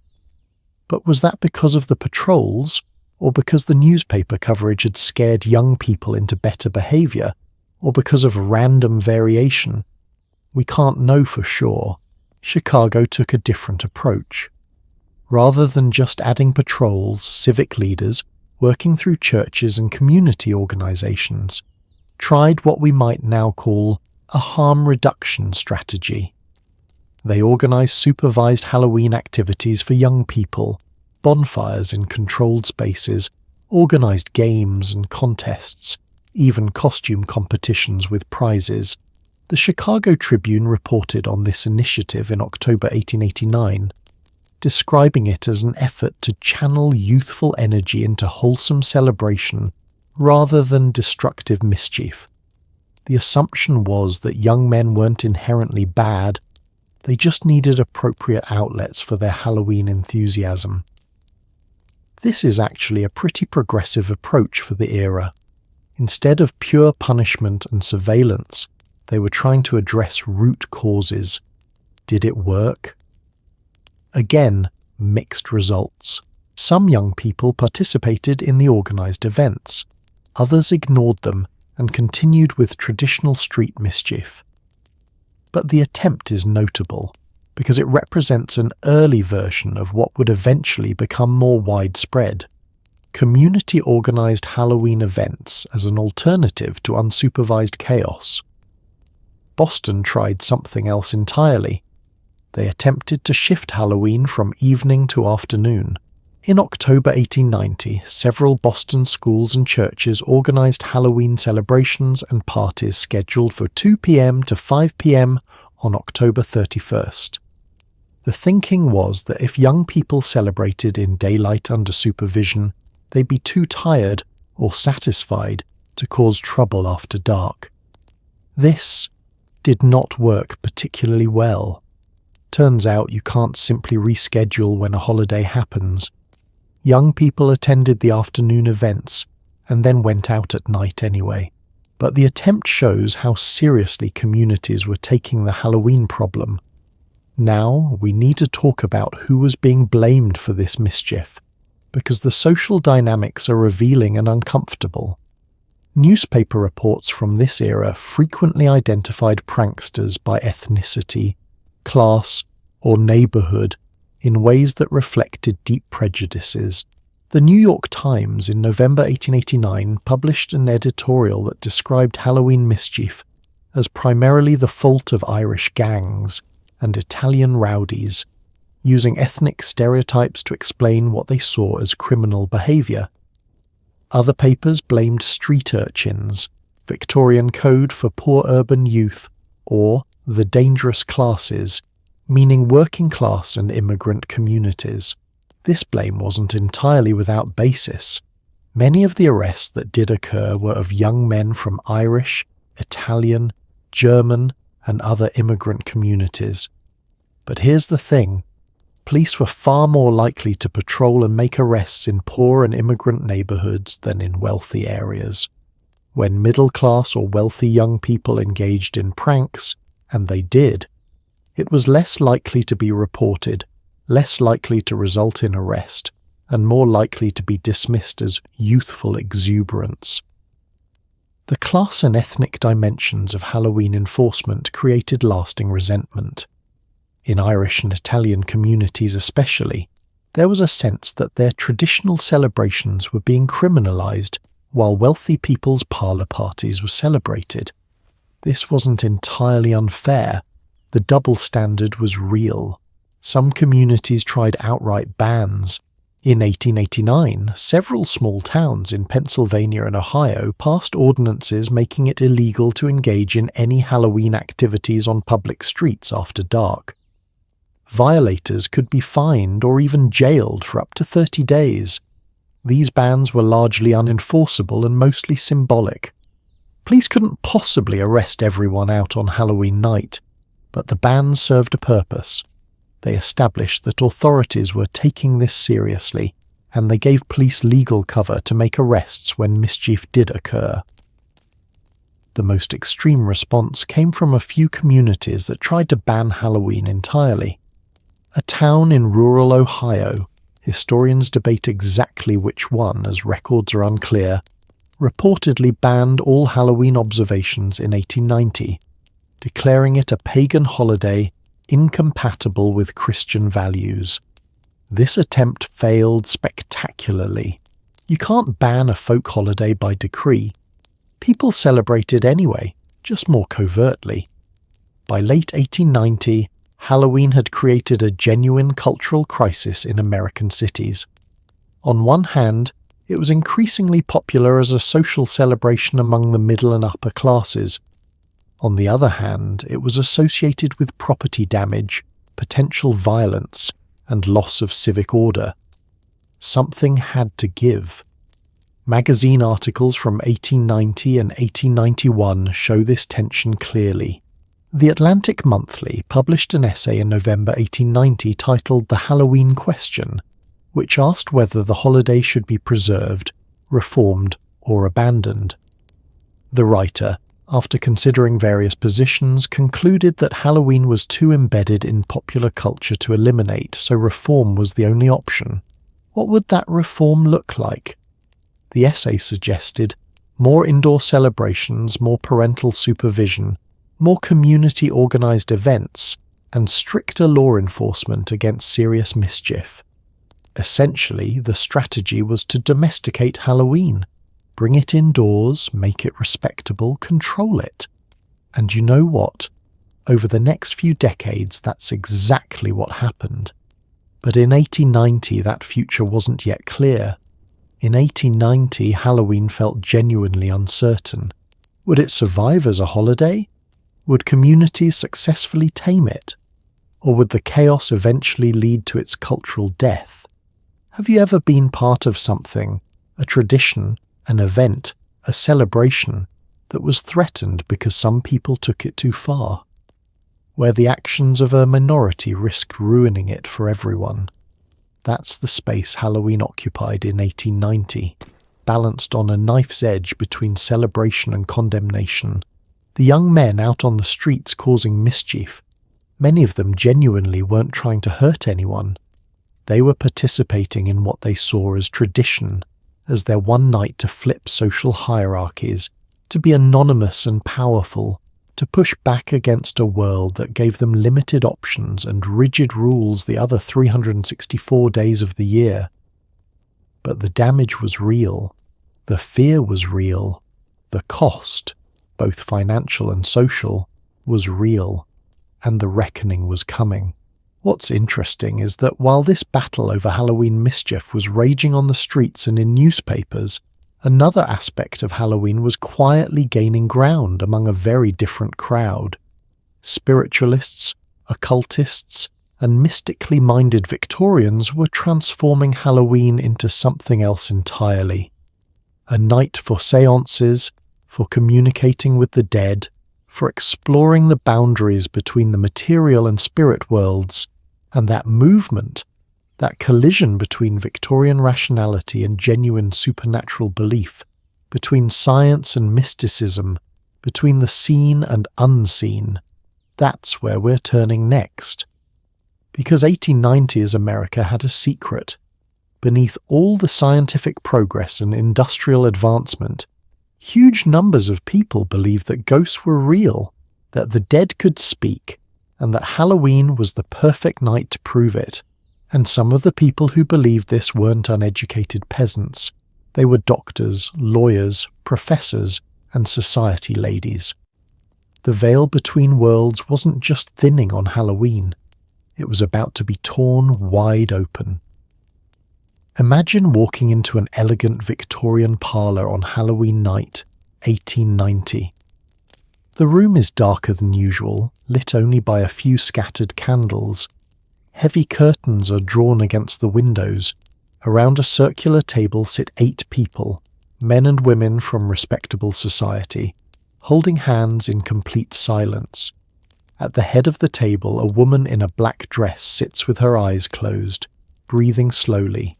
Suddenly she gasps, her head falls back, and when she speaks, the voice that comes from her mouth isn't her own. "I bring messages from those who have crossed over," she whispers. "The veil is thin tonight. The dead are among us." This isn't a scene from a Gothic novel. This was actually happening in homes across America on Halloween night, and the people participating weren't considered crazy or fringe. Many were educated, wealthy, respectable members of society. Doctors, lawyers, university professors, society matrons. They genuinely believed they were communicating with the dead, and Halloween was their most sacred night. To understand how deeply spiritualism had penetrated Victorian American culture by 1890, we need to go back a few decades and understand where this movement came from. Because it didn't emerge from nowhere. It grew from a specific moment, in a specific place, and then spread like wildfire. The year is 1848. The place is Hydesville, New York, a small rural community.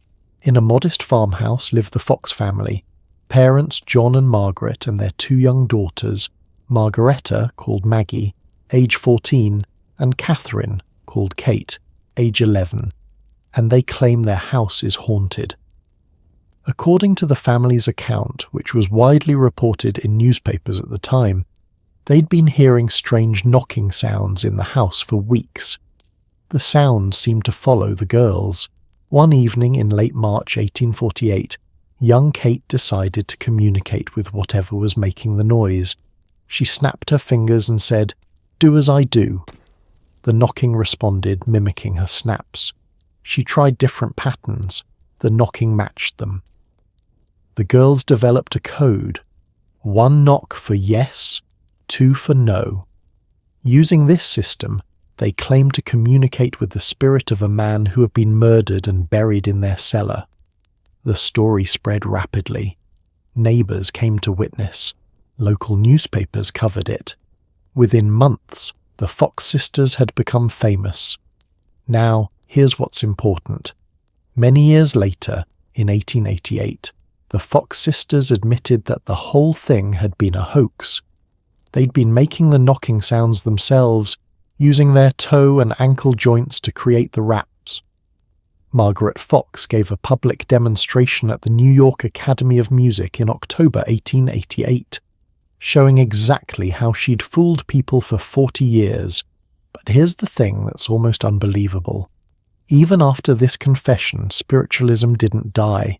By 1888, it had grown too big, meant too much to too many people. Thousands of spiritualists simply refused to believe the confession, claiming the sisters had been coerced or were lying to get money.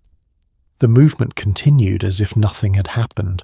By 1890, according to estimates compiled by historian Anne Broad in her 1989 book, Radical Spirits, Spiritualism and Women's Rights in 19th Century America, there were between 8 and 11 million Americans who identified as spiritualists or regularly attended spiritualist events.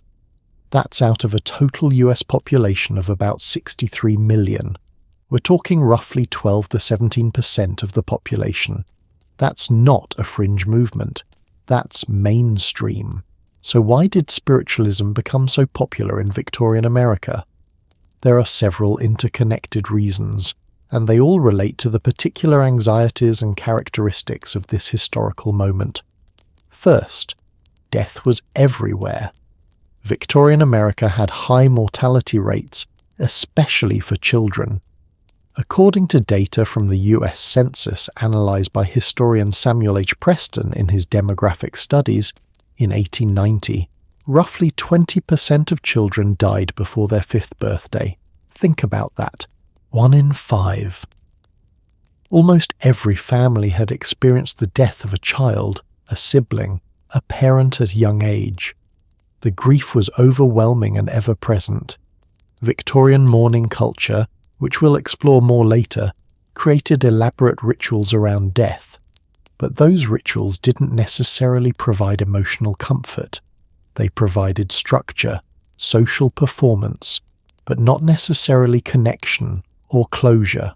Spiritualism offered something Christianity sometimes struggled to provide: the promise of ongoing relationship with the dead.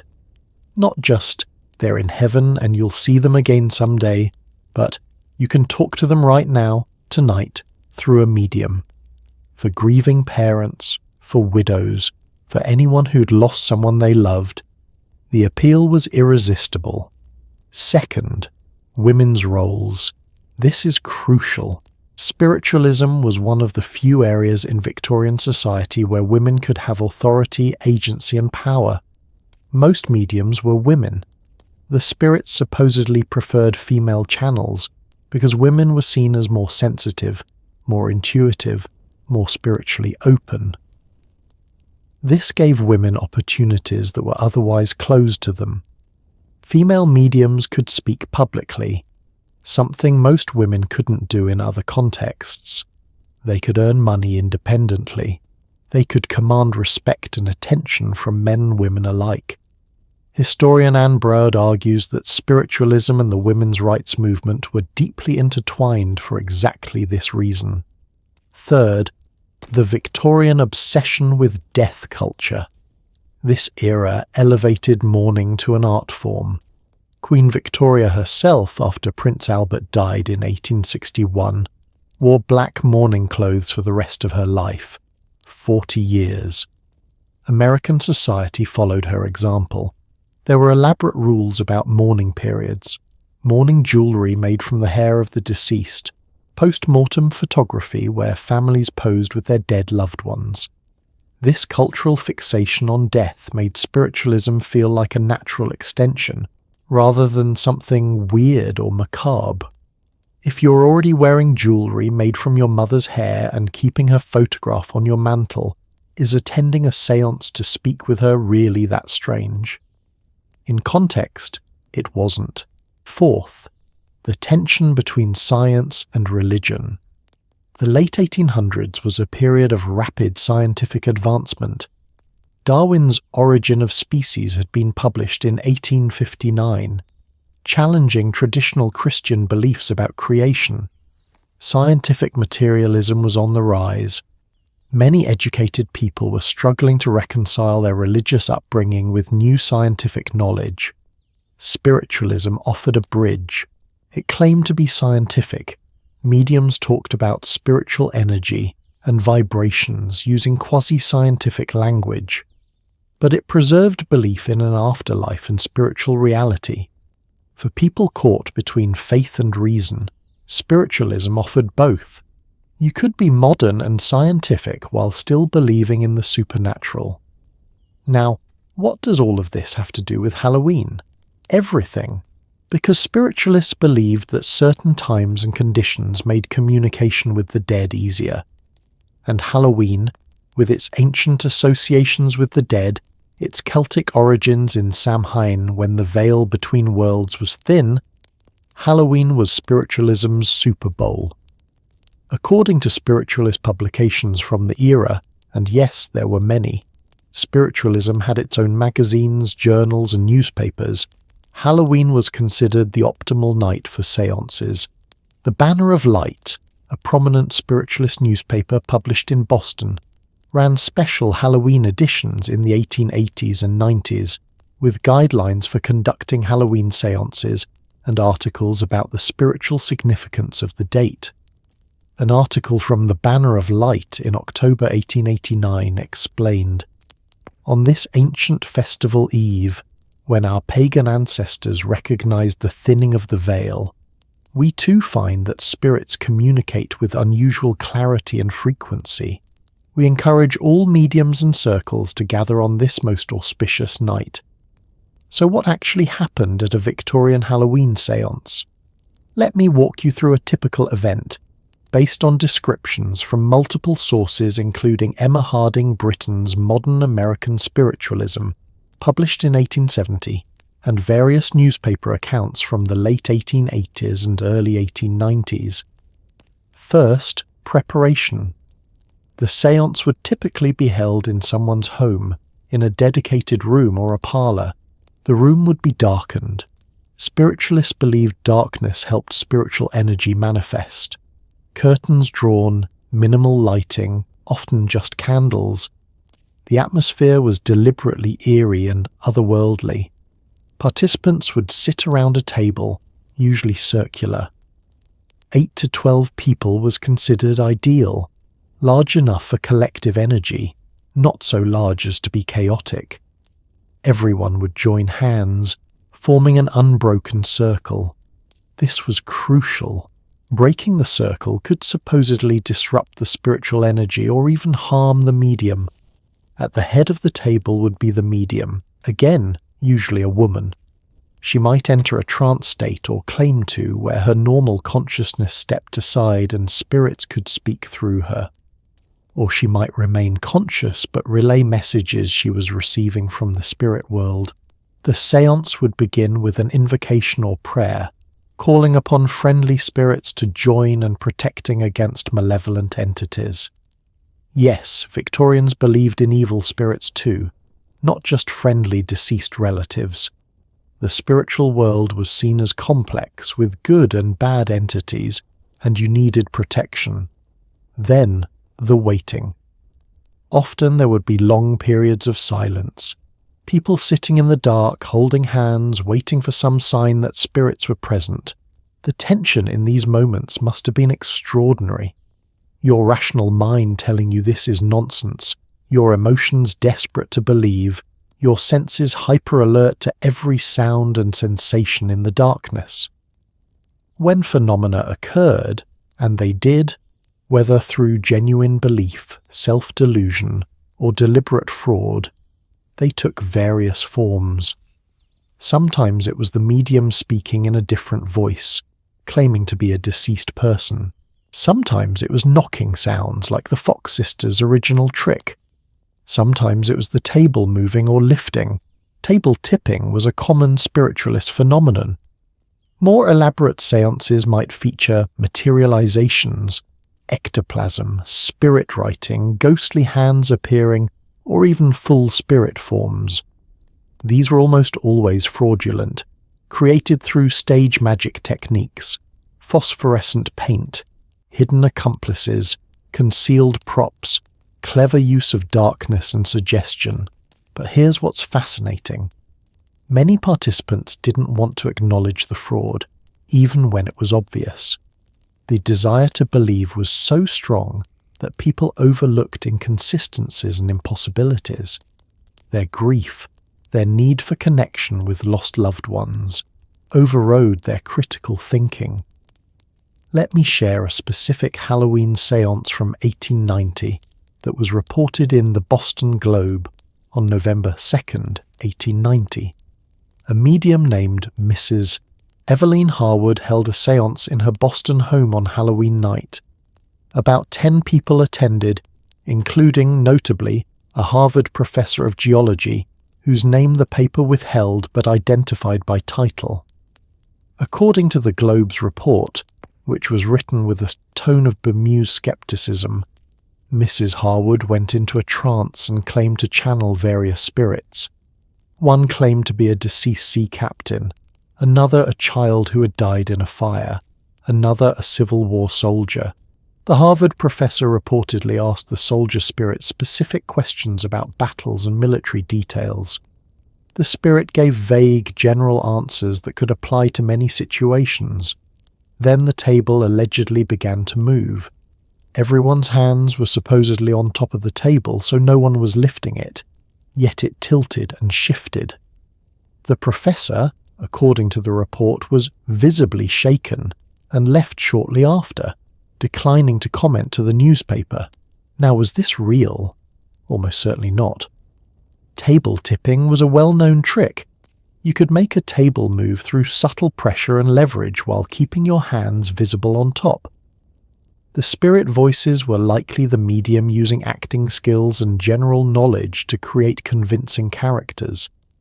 But, and this is important, the people in that room had an experience they found meaningful. They felt something. They believed, at least in that moment, that they'd touched the supernatural.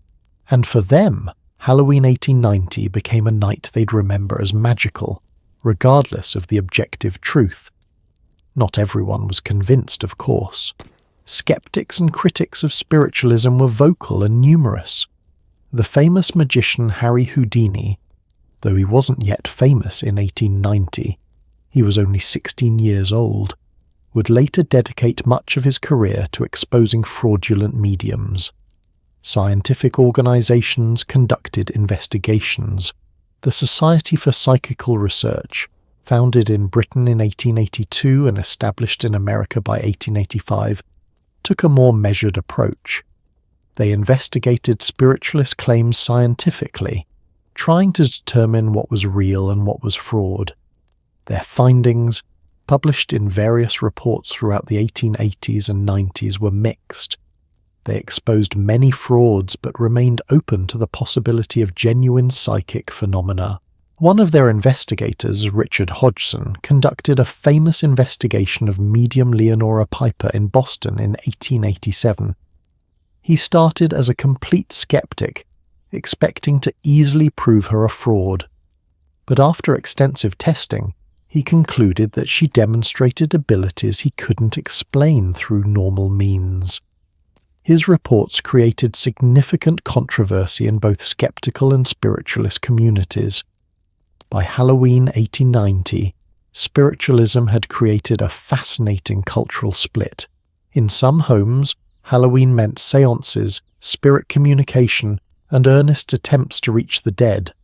In other homes, it meant parties, games, and secular entertainment. In still others, it meant pranks and mischief on the streets.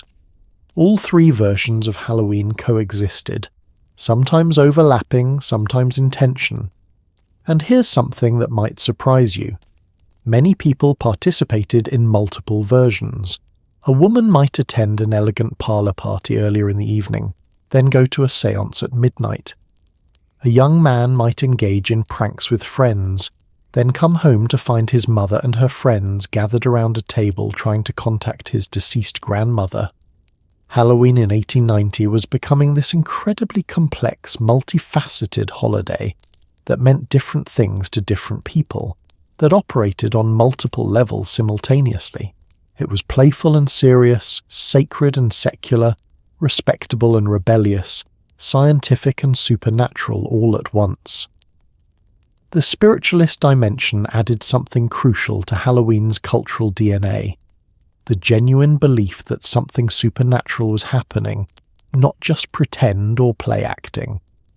When Victorian women looked in mirrors hoping to see their future husbands, many were half joking.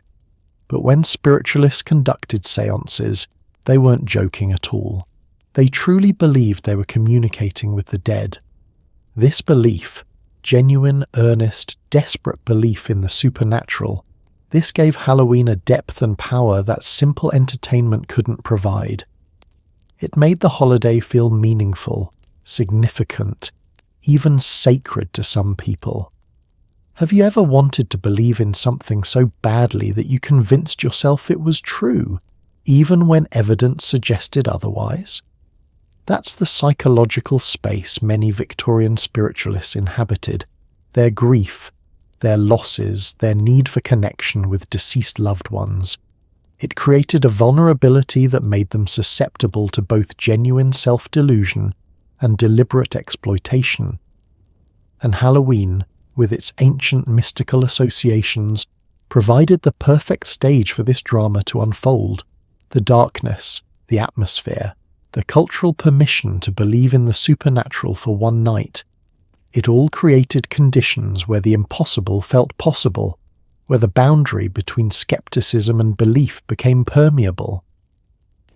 As the Victorian era progressed into the 1890s and beyond, spiritualism would gradually decline, though it never completely disappeared. The exposures of fraud continued. Scientific skepticism grew stronger. The cultural moment that had made spiritualism so appealing began to shift. But spiritualism left its mark on Halloween. The idea that Halloween is a night when supernatural things can happen, when ghosts might be real, when the veil between worlds is thin, that's spiritualism's gift to modern Halloween. We may not believe in séances anymore, but we've kept the atmosphere, the possibility, the sense that Halloween night is somehow different from other nights. Before we move on, I want you to think about the people sitting in those dark parlors, holding hands around tables, desperate to hear from loved ones they'd lost. Think about their grief. Think about their hope. Think about how Halloween gave them a framework to process those emotions, whether or not anything supernatural actually occurred. But we've been talking about the spiritual and mystical side of Halloween, and we haven't fully addressed something equally important. All those strange beliefs, those superstitions, those weird little rituals that people performed on Halloween night. Not organized séances led by mediums, but personal folk beliefs that regular people held. And there were so many of them. Dozens, maybe hundreds of different superstitions associated with Halloween in 1890. Some charming, some bizarre, some genuinely unsettling. That's the territory we're exploring next. The encyclopedia of Halloween superstitions that Victorian Americans inherited, adapted, and obsessed over. And trust me, some of these beliefs are stranger than anything we've discussed so far. Ready to dive into the wonderfully weird world of Halloween folklore? Because it's about to get delightfully peculiar. Here's a belief that thousands of Victorian Americans held as absolute truth. If you heard footsteps behind you on Halloween night, but turned around and saw no one there, you would die within a year. Not might die, would die, guaranteed. I came across this in a collection of Halloween folklore compiled in 1892, and it stopped me cold. Because imagine living with that belief. It's Halloween night, you're walking home in the dark, you hear a sound behind you, which in a pre-electric world with unpaved streets and horses and other people around, you definitely would. And you have to choose. Turn around and potentially seal your fate, or keep walking forward, never knowing what's following you. Either way, your heart is racing. Either way, you're terrified. That's the power of superstition, and Victorian Halloween was absolutely drowning in them. Before we dive into the specific superstitions, and trust me, we have quite a collection to explore, we need to understand what superstitions actually were in the Victorian worldview. Because calling something a superstition is interesting in itself. It implies a hierarchy of beliefs, rational, scientific beliefs up here, religious beliefs in the middle somewhere, and superstitions down at the bottom. Folk beliefs that educated people know are nonsense but that persist anyway. Except here's the thing. In 1890, the line between rational belief and superstition was much blurrier than we might think. We've already talked about spiritualism, which millions of educated people took seriously. Halloween superstitions existed in that same ambiguous space. Educated people would say they didn't really believe them, but they practiced them anyway, just in case, or for tradition, or for fun. Sound familiar? We do the same thing today with plenty of beliefs. The superstitions that clustered around Halloween in 1890. America came from multiple sources, layered over centuries. Celtic traditions from Ireland and Scotland, Germanic folk beliefs, English customs, African American folklore brought from the South, and even some Native American influences in certain regions. They'd blended together into a rich, weird tapestry of beliefs. Folklorist William Wells Newell, in his important 1883 work, Games and Songs of American Children, documented many Halloween superstitions he observed in the 1870s and 80s. He notes that these beliefs were widespread across class lines, wealthy and poor, educated and uneducated. Urban and rural people all knew and often practiced these traditions, though they might frame their participation differently. Let's start with a category that's going to sound familiar from our earlier discussion about women and marriage divination: walking backward superstitions. These were huge in 1890s Halloween culture. The most common version appears in multiple sources, including Harper's Bazaar. In October 1890, if you walked backward into your bedroom on Halloween night while looking in a hand mirror, you would see your future spouse's face behind your shoulder. We've talked about mirror divination before, but this specific variant, the backward walking, added extra complexity and, frankly, danger. Victorian bedrooms were cluttered spaces. Furniture, chamber pots, rugs, oil lamps. Walking backward in dim light while holding a mirror and trying to see supernatural visions? That's a recipe for tripping, falling, breaking things, potentially starting a fire with an overturned lamp. Multiple newspaper accounts from the era mention young women injuring themselves while attempting this ritual. But the backward walking superstition went beyond bedrooms. According to Newell's documentation, some traditions held that walking backward down your front steps on Halloween would reveal spiritual truths, though what specifically would be revealed varied by region. In some places you'd hear your future spouse's name whispered by the wind. In others, you'd see a vision of your future home. In still others, you'd simply receive general spiritual protection for the coming year. Then there was the eating while grooming superstition, which sounds absolutely bizarre until you understand the symbolic logic behind it. According to Godey's Lady's Book, October 1889 edition, if a young woman ate an apple at midnight while combing her hair and looking in a mirror, her future husband would appear in the reflection and ask for the apple core. Let's unpack the symbolism here. Midnight is the liminal hour, the boundary between days. The apple is a fruit loaded with folkloric significance: temptation, knowledge, choice, fertility. Combing hair was associated with femininity and grooming for courtship. The mirror was a window to the spirit world. Put them all together, perform them at the right time, and supposedly reality itself would bend to show you the future. Did anyone actually see anything? Well, if you're alone in a dark room at midnight, slightly scared, staring into a mirror with only candlelight, eating an apple and combing your hair, your mind is in a heightened, suggestible state. Shadows move, tricks of light occur, your own reflection can start to look unfamiliar. It's not hard to imagine seeing something or thinking you did. Moving to a different category, auditory superstitions. These were beliefs about sounds and what they meant on Halloween night.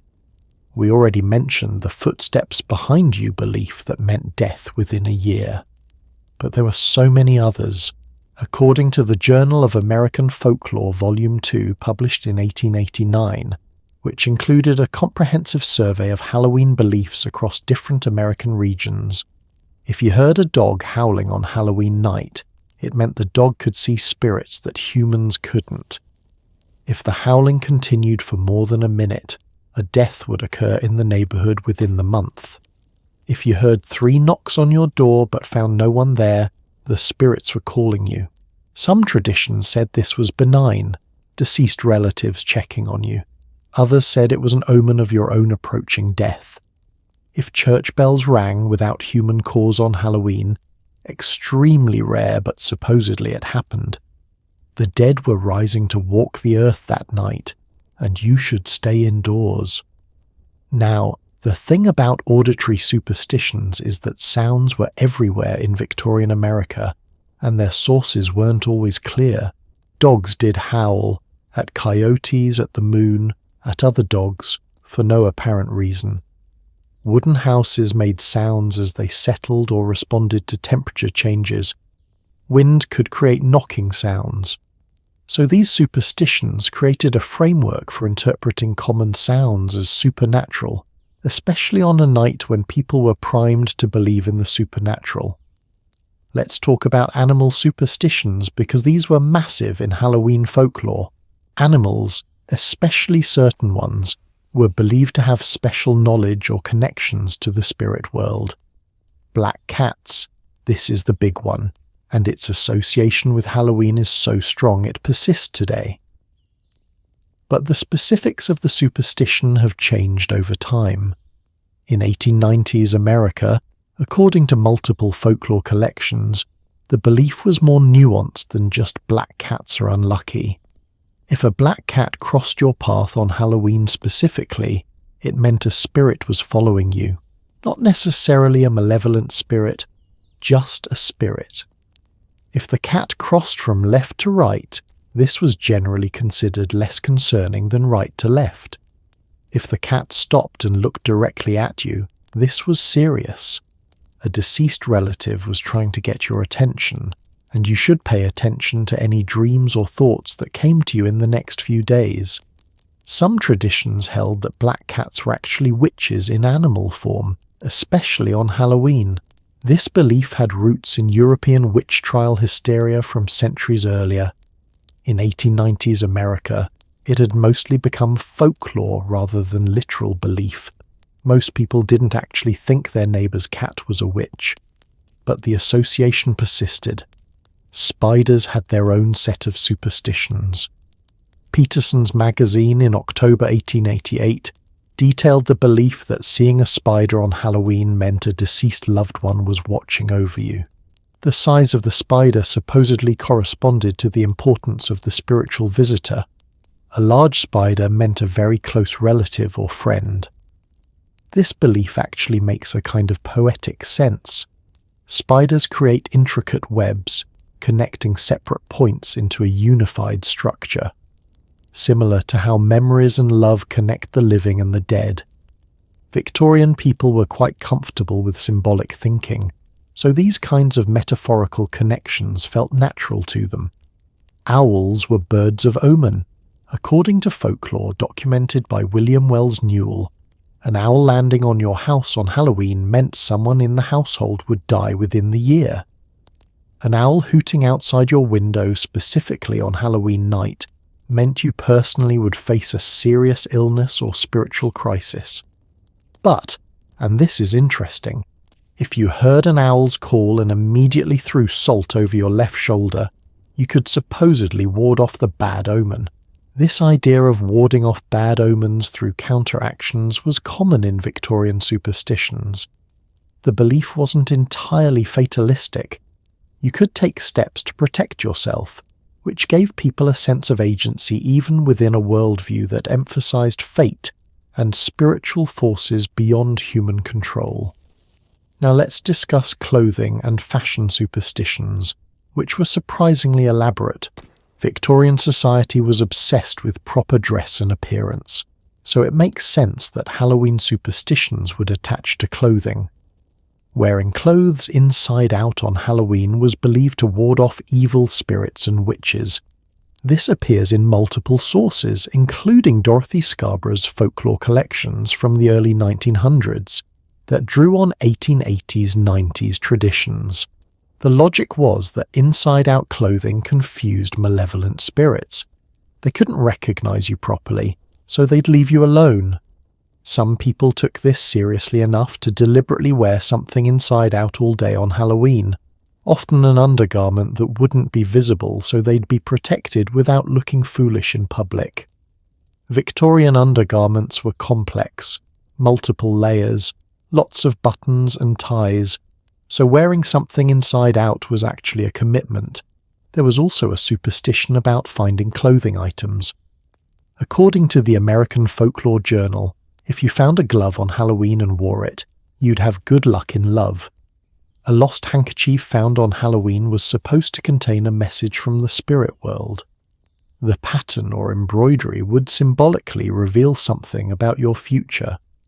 This might sound like people reading meaning into random events, and yes, that's exactly what it was, but that's what superstitions do. They create interpretive frameworks that make the random feel meaningful. In a world with a lot of uncertainty and limited control over outcomes, that can be psychologically useful. Let's move into weather and nature superstitions.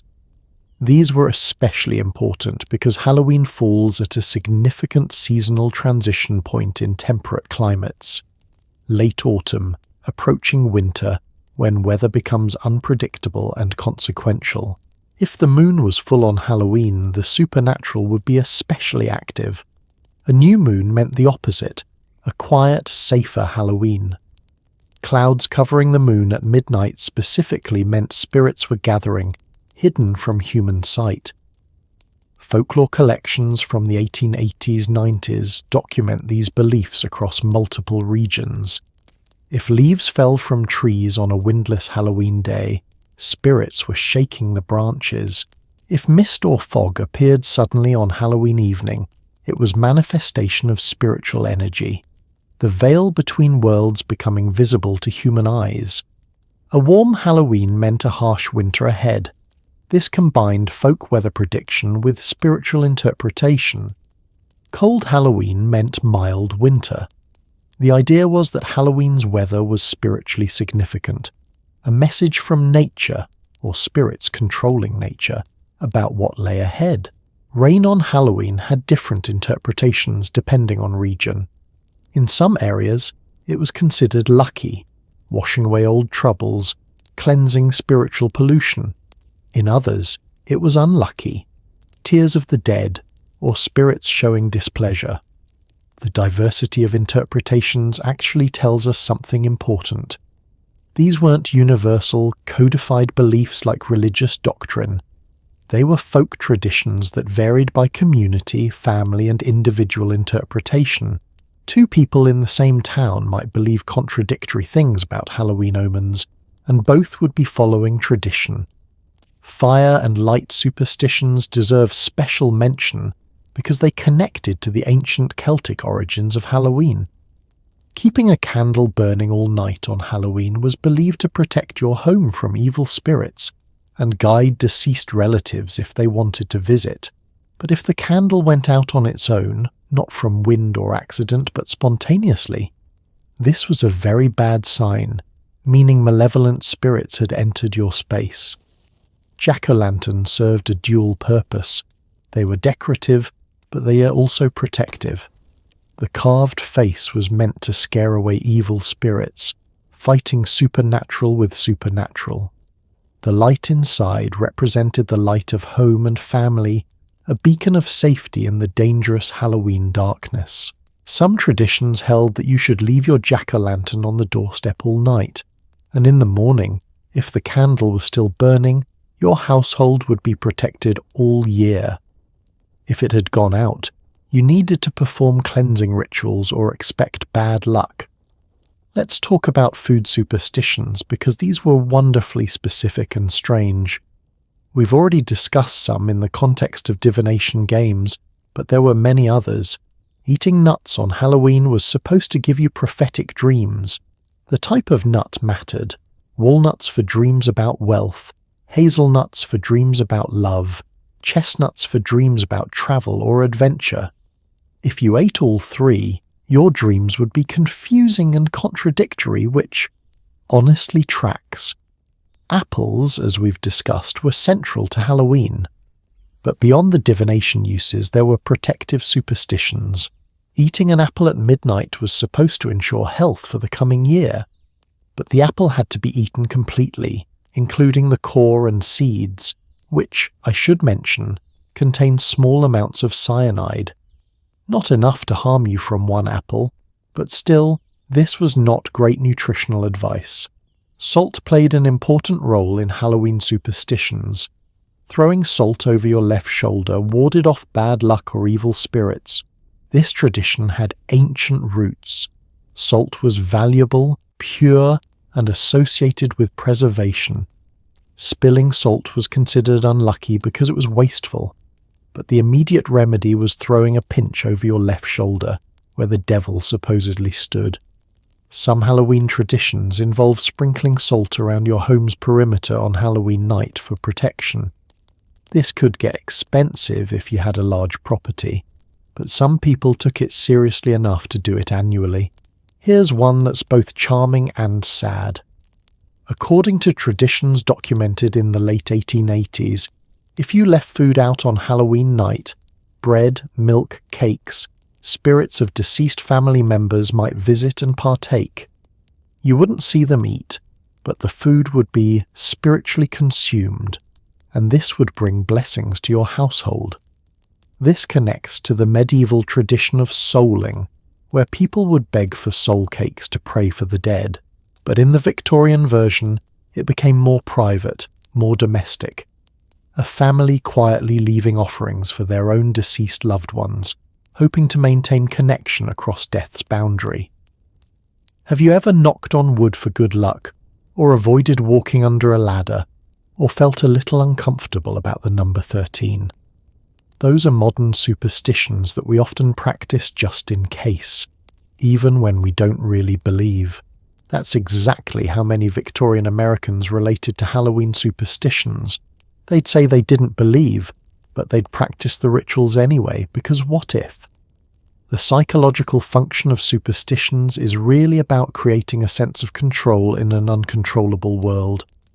Victorian Americans faced diseases they couldn't cure, weather they couldn't predict, economic forces they couldn't understand, deaths they couldn't prevent. Superstitions offered small actions they could take to maybe, possibly influence outcomes. Even if the influence was imaginary, the sense of agency was real and valuable. And Halloween, with its liminal nature, its association with the supernatural, its cultural permission to believe in magic, Halloween was the perfect time for superstitions to flourish. For one night, the rational Victorian world could be set aside, and older, deeper beliefs could surface. As the 19th century wound down and the 20th began, many of these superstitions would fade, science would grow stronger, skepticism more mainstream, modernity more entrenched. But they wouldn't disappear entirely. We still avoid black cats, still knock on wood, still feel that Halloween night has something special about it, even if we can't quite articulate what. Those Victorian Americans sitting in dark rooms wearing clothes inside out, listening for footsteps, watching for signs. They were our ancestors in more ways than just genetic. They were establishing patterns of belief and practice that we've inherited, whether we realize it or not. But here's what strikes me as we explore all these superstitions, all these beliefs about spirits and omens and supernatural forces. Halloween in 1890 was predominantly a women's holiday. Women were the primary practitioners of divination. Women ran the parlor parties. Women preserved and passed down superstitions. Women were the majority of spiritualism's adherents. Why? What was it about Halloween that resonated so deeply with Victorian women specifically? What did this holiday offer them that their daily lives didn't? And how did women use Halloween, its games, its superstitions, its supernatural framework, to carve out spaces of power and agency in a society that limited them so strictly? That's the question we're diving into next, because the more closely we look at Victorian Halloween, the more we realise it was a site of subtle gender rebellion, a night when normal rules bent and women could claim forms of knowledge and authority otherwise denied to them. And that story, that's one of the most fascinating aspects of this entire historical moment. There's a photograph that haunts me. It's from October 1889, taken at Vassar College in Poughkeepsie, New York. In it, about 20 young women are gathered outdoors at night, illuminated by torchlight. They're wearing costumes, ghosts, witches, classical figures. But what strikes me most is their faces. They're not smiling prettily for the camera like Victorian women usually did in formal photographs. They're laughing, mouths open, heads thrown back, completely uninhibited. One woman has her arms slung around another's shoulders. Another is mid-dance, her skirt swirling. For one night, these women, who spent the rest of the year under strict chaperonage, corsets and social rules that governed every aspect of their behaviour, were free. And they knew it. You can see it in every face. Halloween wasn't just another holiday for Victorian women. It was something more precious. It was Liberation Night. To understand why Halloween meant so much to women specifically, we need to zoom out and look at what daily life was actually like for women in 1890 America. And I'm going to give you the reality that etiquette books and popular histories often sanitize. For middle and upper class women, the ones we have the most historical records about, daily life was governed by an elaborate system of rules collectively known as propriety. These weren't suggestions. They were social laws with real consequences for violation.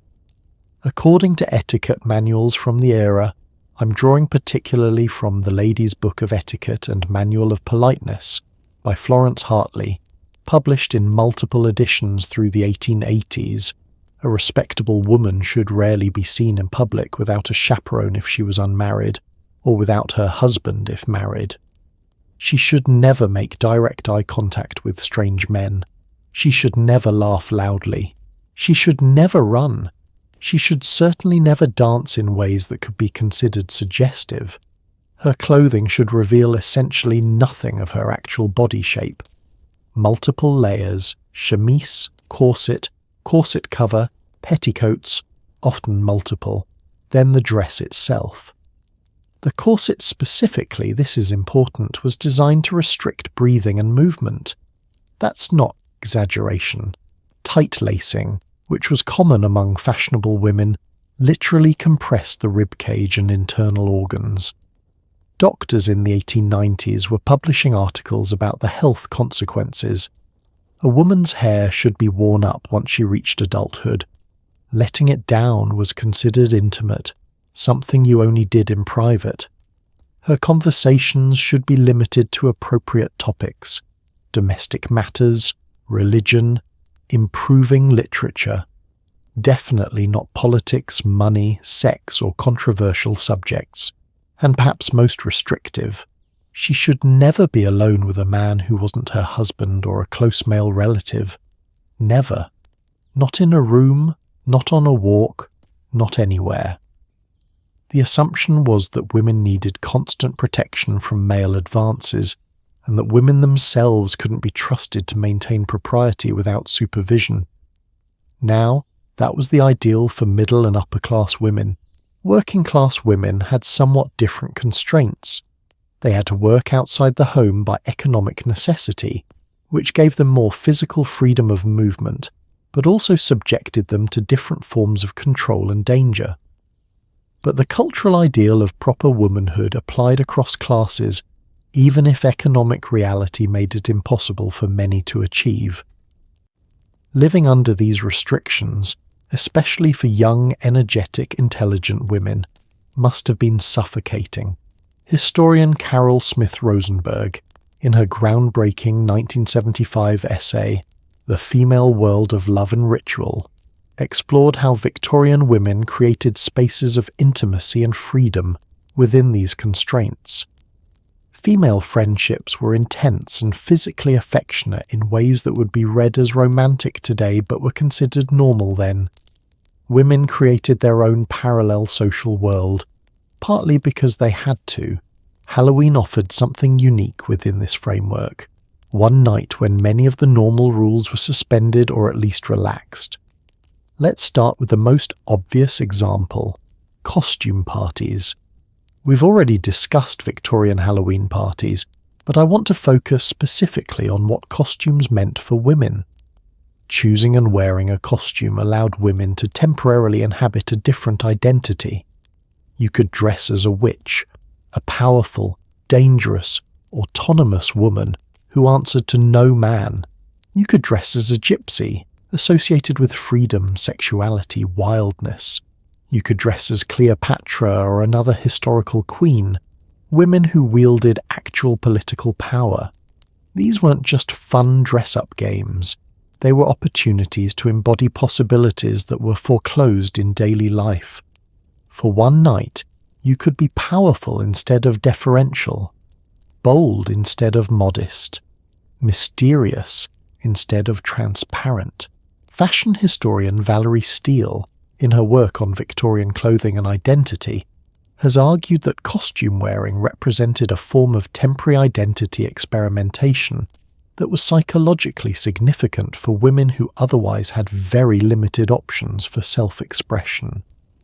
But costumes also allowed something more subversive, gender bending.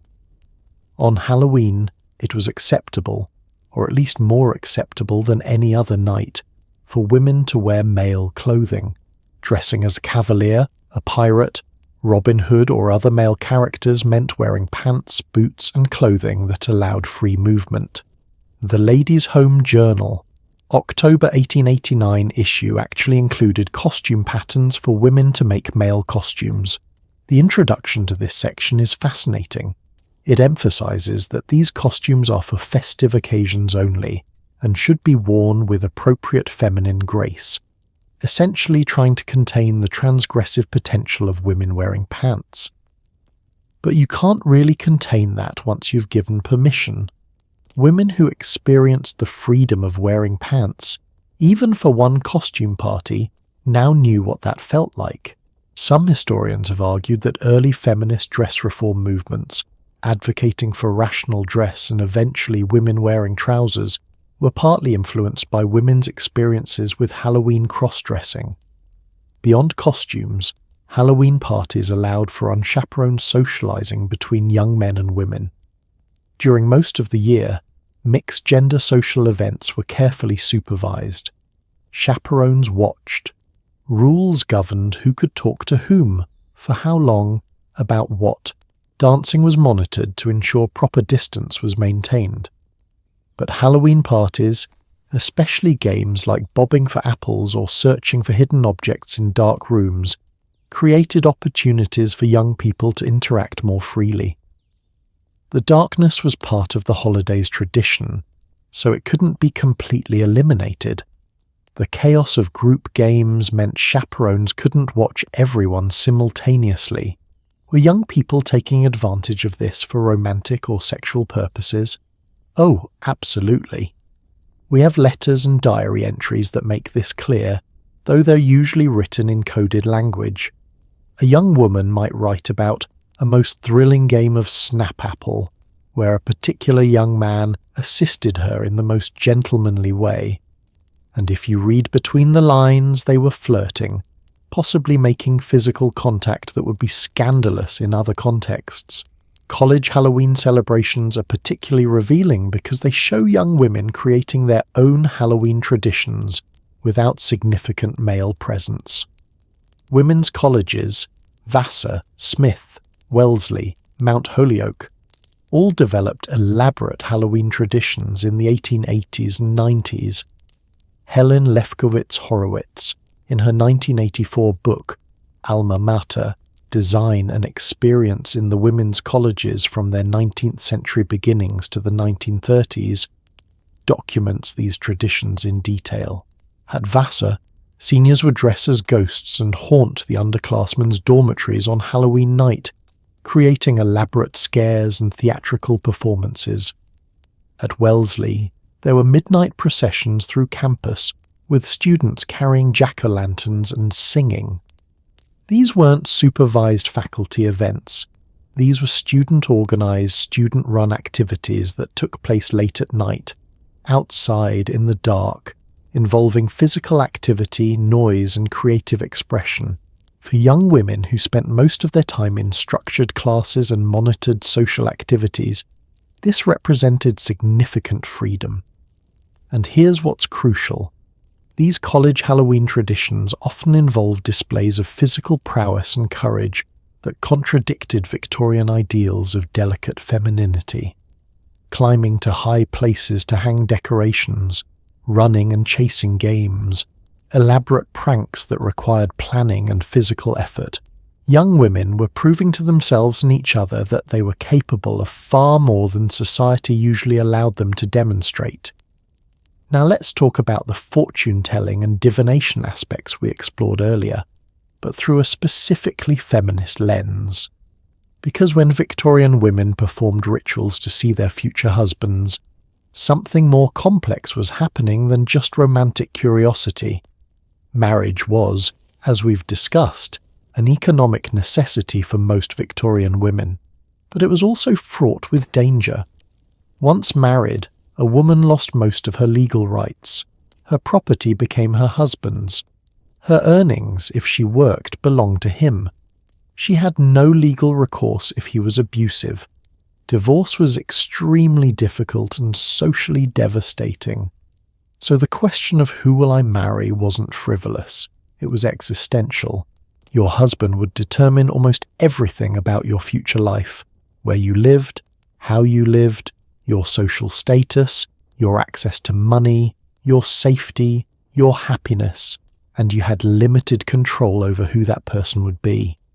The fortune-telling games gave women a framework for trying to gather information or influence their fates, but they also created spaces where women could talk openly about marriage, their hopes, fears, and the high stakes involved, in ways that normal social conversation didn't allow. Historian Elizabeth Pleck, in her 2000 book, Celebrating the Family Ethnicity, Consumer Culture and Family Rituals, analysed letters between female friends in the 1880s-90s discussing their Halloween divination attempts. What's striking is how these letters reveal women being remarkably frank with each other about which men they hope to marry, which they hope to avoid, and their genuine terror about ending up with someone cruel or incompatible. One letter from 1888, held in the Massachusetts Historical Society archives, shows a young woman named Sarah writing to her friend Henrietta. "I performed the mirror ritual as you suggested. I saw no face, which fills me with both relief and dread. Relief that I might escape the fate of my sister, wed to that brute Hutchins. Dread that I might never escape my father's house, which is worse, I cannot say. That's not light-hearted romantic fun. That's a woman trapped between terrible options, using Halloween rituals to process genuine fear about her future." The fortune-telling games also created rare opportunities for women to claim knowledge and authority. When a woman successfully saw something in a mirror or read omens in apple peels, even if she was making it up or experiencing pareidolia, she was claiming a form of power, spiritual knowledge, prophetic ability, connection to forces beyond the mundane world. In a society that told women they were irrational, emotional, intellectually inferior to men, the ability to claim spiritual or intuitive knowledge was one of the few forms of authority available. This is partly why women dominated spiritualism, and why they were the primary practitioners of Halloween divination. It was a domain where their supposedly emotional, intuitive nature was an asset rather than a limitation. Some women used Halloween more explicitly for feminist purposes. The 1890s saw the rise of the New Woman movement, women pursuing higher education, careers, and lives independent of marriage. These women often viewed traditional Halloween romance rituals with skepticism or outright disdain. But they didn't reject Halloween entirely. Instead, they used it differently. Halloween parties at women's colleges sometimes featured talks on women's rights issues, discussions about career possibilities, or debates about controversial topics. The holiday's association with breaking rules and transgressing boundaries made it an appropriate time to discuss political transgression. Charlotte Perkins Gilman, the feminist writer we mentioned before, gave a lecture at a Halloween gathering in 1891, documented in her papers, on the topic Women's Economic Independence. The lecture apparently caused significant controversy. Some women walked out, others stayed to argue. But the fact that it happened on Halloween, at what was technically a social gathering, gave it a cover that a straightforward political meeting might not have had. Clothing choices on Halloween also became political for some women. The rational dress movement, advocating for women to wear more practical, less restrictive clothing, gained momentum in the 1890s. Halloween costume parties sometimes became venues for women to wear rational dress costumes. Shorter skirts, no corsets, sometimes even bloomers, trouser-like pants worn under shorter skirts. The New Northwest, a feminist newspaper published in Portland, Oregon, ran an article in October 1890 advocating that women use Halloween as an opportunity to experiment with rational dress. The writer argued that if women experienced the freedom of practical clothing, even for one evening, they'd become advocates for dress reform. The article was both strategic and hopeful. Let our sisters discover for themselves the liberation that comes from clothing that allows one to breathe, to move, to live fully. One Halloween night might plant seeds that blossom into lasting change.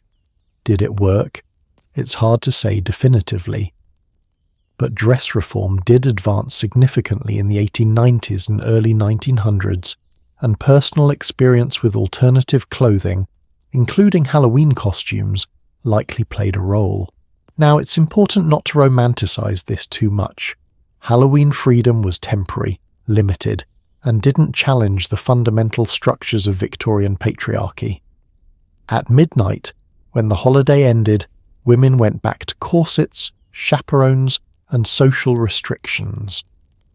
The fortune-telling games, while psychologically meaningful, didn't actually give women more control over who they married. And not all women experienced Halloween the same way. Working-class women had less access to elaborate parties and costumes. Women of colour faced different and often more severe restrictions. Immigrant women might have different cultural traditions around Halloween, or face discrimination when trying to participate in American Halloween culture. But within these limitations, Halloween did offer something real. Temporary spaces of freedom, opportunities for female community, frameworks for expressing hopes and fears, and moments when the rigid rules of Victorian femininity could be questioned or ignored. Think about the young women in that Vassar photograph, laughing, dancing, free for one night. Think about the women gathered in circles performing divination rituals, sharing their intimate fears with each other. Think about the woman who dressed as a pirate or a knight, and felt, for the first time, what it was like to move through the world in clothing that didn't restrict her body. These moments mattered. They didn't immediately change society, but they changed individual women's understanding of what was possible. And that's how cultural change begins, not with grand gestures, but with small moments when people experience alternatives to the constraints they've accepted as inevitable. Have you ever had an experience, maybe at a party, maybe on vacation, maybe just in a moment with friends, where you felt freer than usual, more yourself than you usually get to be? And afterward, even though you went back to normal life, something had shifted. You couldn't quite forget how that freedom felt. That's what Halloween gave many Victorian women, and some of them carried that feeling forward into the suffrage movement, into demands for education and careers, into the gradual erosion of the most restrictive aspects of Victorian femininity. Halloween didn't cause feminism, but it was one of many small cultural spaces where women could practice being different, being freer, being more fully themselves, and that practice mattered. But you know what? All this focus on parlour parties and divination games and proper society Halloween, it's easy to forget that there was food at these celebrations, and not just any food. Victorian Halloween had developed its own specific culinary traditions, dishes that were sometimes traditional, sometimes innovative, often symbolic, and occasionally downright strange. The table we're about to explore, the Victorian Halloween feast, it's going to tell us even more about class, ethnicity, immigration, and how different groups used food to claim Halloween as their own. Plus, there are some recipes that will genuinely surprise you. Ready to see what Victorian Americans were eating on Halloween night, because some of it was delicious, and some of it was, well, let's just say tastes have changed. If you walked into a Victorian home on Halloween night 1890 and headed toward the dining room, the first thing that would hit you wouldn't be the sight. It would be the smell. Roasting chestnuts, warm spiced cider, the sweet tart scent of apples, the yeasty aroma of fresh baked bread, the rich, almost overwhelming smell of oyster stew bubbling on the stove, and underneath it all the distinctive scent of pumpkin, not the artificial pumpkin spice we know today, but real pumpkin, roasted and mashed, mixed with molasses and spices. Victorian Halloween food was sensory, symbolic, and often surprisingly strange. Every dish carried meaning, every ingredient had history, and the table itself was a map of immigration, class and cultural collision. Irish traditions sitting next to American innovations, wealthy refinement alongside working-class practicality, ancient Celtic foods transformed by New World abundance. Let's pull up a chair and see what they were actually eating. Before we dive into specific dishes, we need to understand the context of food in 1890 America, because it was radically different from our world. There were no supermarkets, no refrigeration in most homes, though iceboxes were becoming more common among the middle class. No canned goods from distant places, though canning was developing. No food safety regulations worth mentioning. Most food was seasonal and local by necessity, not by choice. What you ate in October depended on what was harvested in autumn in your region. This made Halloween actually perfect for food celebration. It fell right after harvest, when food was abundant. Before the lean winter months, but after summer's scarcity had ended. According to food historian Laura Shapiro, in her 2009 book, Perfection Salad, Women and Cooking at the Turn of the Century, middle-class Victorian women spent enormous amounts of time on food preparation. Cooking from scratch wasn't a hobby or lifestyle choice, it was the only option. A Halloween party meant days of preparation, making pastries, preparing preserves, roasting nuts, pressing apples for cider. Let's start with what might be the most quintessentially Victorian Halloween food, oyster stew. Now, if you're thinking, oysters on Halloween? Really? Yes, really. This was huge, and there are specific reasons why. Oysters in the late 1800s were much more accessible than they are today. Before pollution and overharvesting decimated oyster populations, they were abundant and relatively cheap. Oyster vendors had street stands in cities, oyster saloons were common, and oysters were harvested in autumn and winter, making them perfect for October consumption. The Boston Cooking School Cookbook by Fanny Farmer, published in 1896 but reflecting 1880s-90s cooking practices, includes multiple oyster recipes suitable for autumn entertainment. The basic oyster stew recipe was simple.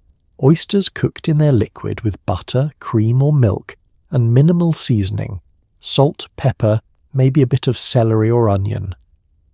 But the symbolism mattered too.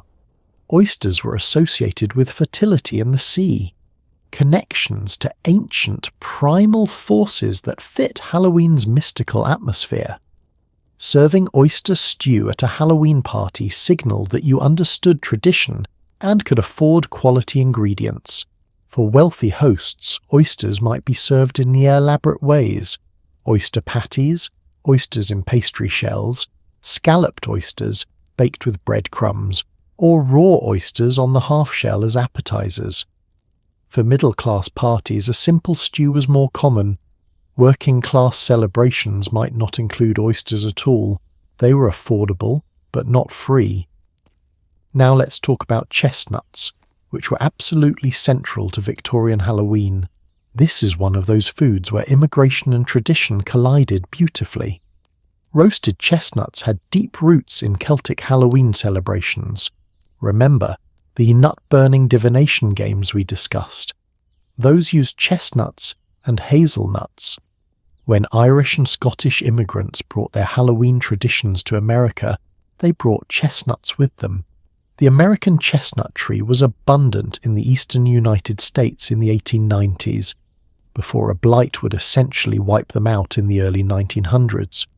So chestnuts were available, traditional, and symbolically loaded.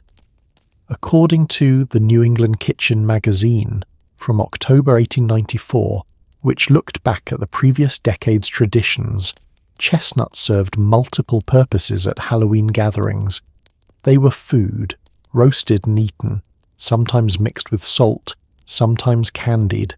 They were used in divination games, and they were decorative. Bowls of whole chestnuts in their spiky husks made attractive autumn centerpieces. Roasting chestnuts was a communal activity. You couldn't just pop them in the oven and walk away. They needed attention, turning, and you had to score the shells first or they'd explode. This made chestnut preparation participatory, something guests could gather around, creating atmosphere and conversation. Some Victorian cookbooks included elaborate chestnut recipes, chestnut soup, chestnut puree as a side dish, chestnut stuffing for poultry, and various chestnut desserts. Mrs. Beeton's Book of Household Management, though British, was widely available in America and included recipes that American hostesses adapted. Apples deserve their own extensive discussion because they were everywhere in Victorian Halloween. We've already talked about apple divination games, bobbing for apples, apple peel prophecy. But apples were also food, and their preparation was an art form. Food historian Cindy Ott, in her book Pumpkins: A Cultural History, 2012, also discusses apples extensively, noting that apples and pumpkins together form the symbolic produce duo of American Halloween. Both were New World abundant harvest-time crops that immigrants could access regardless of economic status. The candy apple, what we might call a caramel apple or toffee apple, was invented in the late 1880s or early 1890s. There are competing claims about exactly who invented it and when, but William Kolb, a New Jersey candy maker, is often credited with creating red candy-coated apples around 1908. However, earlier versions existed in the 1890s using various sugar coatings. An article in Confectioner's Journal from 1890 describes a candy apple recipe using boiled sugar, vinegar, and red food colouring to create a hard shell around apples on sticks. The article frames this as a new innovation that was gaining popularity at autumn fairs and Halloween parties. Think about what a revelation this must have been. Taking a common, somewhat boring fruit and transforming it into a shiny, sweet, special treat. It turned the ordinary into the extraordinary, which is very much in the spirit of Halloween. Beyond candy apples, there were apple dumplings, apple pie, of course, apple butter, apple cider, and fresh apples simply cut and served with cheese. Godey's Lady's Book. October 1889 includes a recipe for Halloween apple surprises. Baked apples with the cores removed and replaced with a mixture of brown sugar, butter, raisins and nuts. Simple, but effective. Cider, hard and soft, was the drink of Victorian Halloween. In 1890, the temperance movement was gaining strength, so there was increasing social pressure against serving alcohol at respectable gatherings. But cider occupied an interesting middle ground. Fresh apple cider was non-alcoholic and completely acceptable. Hard cider, fermented and alcoholic, was less socially acceptable but still common, especially in rural areas and working-class celebrations. The American Kitchen magazine from October 1890 published a recipe for Halloween wassail, spiced warm cider with added orange, cloves, cinnamon, and optional brandy. The recipe specifically notes that the brandy can be omitted for abstemious gatherings, showing the tension around alcohol. Now, let's discuss pumpkin, because this is where things get interesting. In 1890, pumpkin pie existed, but it wasn't yet the dominant Halloween Thanksgiving dessert it would become. It was one option among many. The evolution of pumpkin pie is fascinating. Native Americans had used pumpkins for centuries before European arrival, eating them roasted in stews and dried for storage. Early colonists adopted pumpkin as a food source, but the preparations were often savoury rather than sweet. By the late 1800s, pumpkin was transitioning into a sweet dessert food. The White House Cookbook, published in 1887 and extremely influential, includes a pumpkin pie recipe that's recognisably close to what we know today. Mashed pumpkin, milk, eggs, sugar, and spices, ginger, cinnamon, nutmeg, in a pastry shell. But 1890 pumpkin pie was denser, less smooth, and spiced differently than modern versions.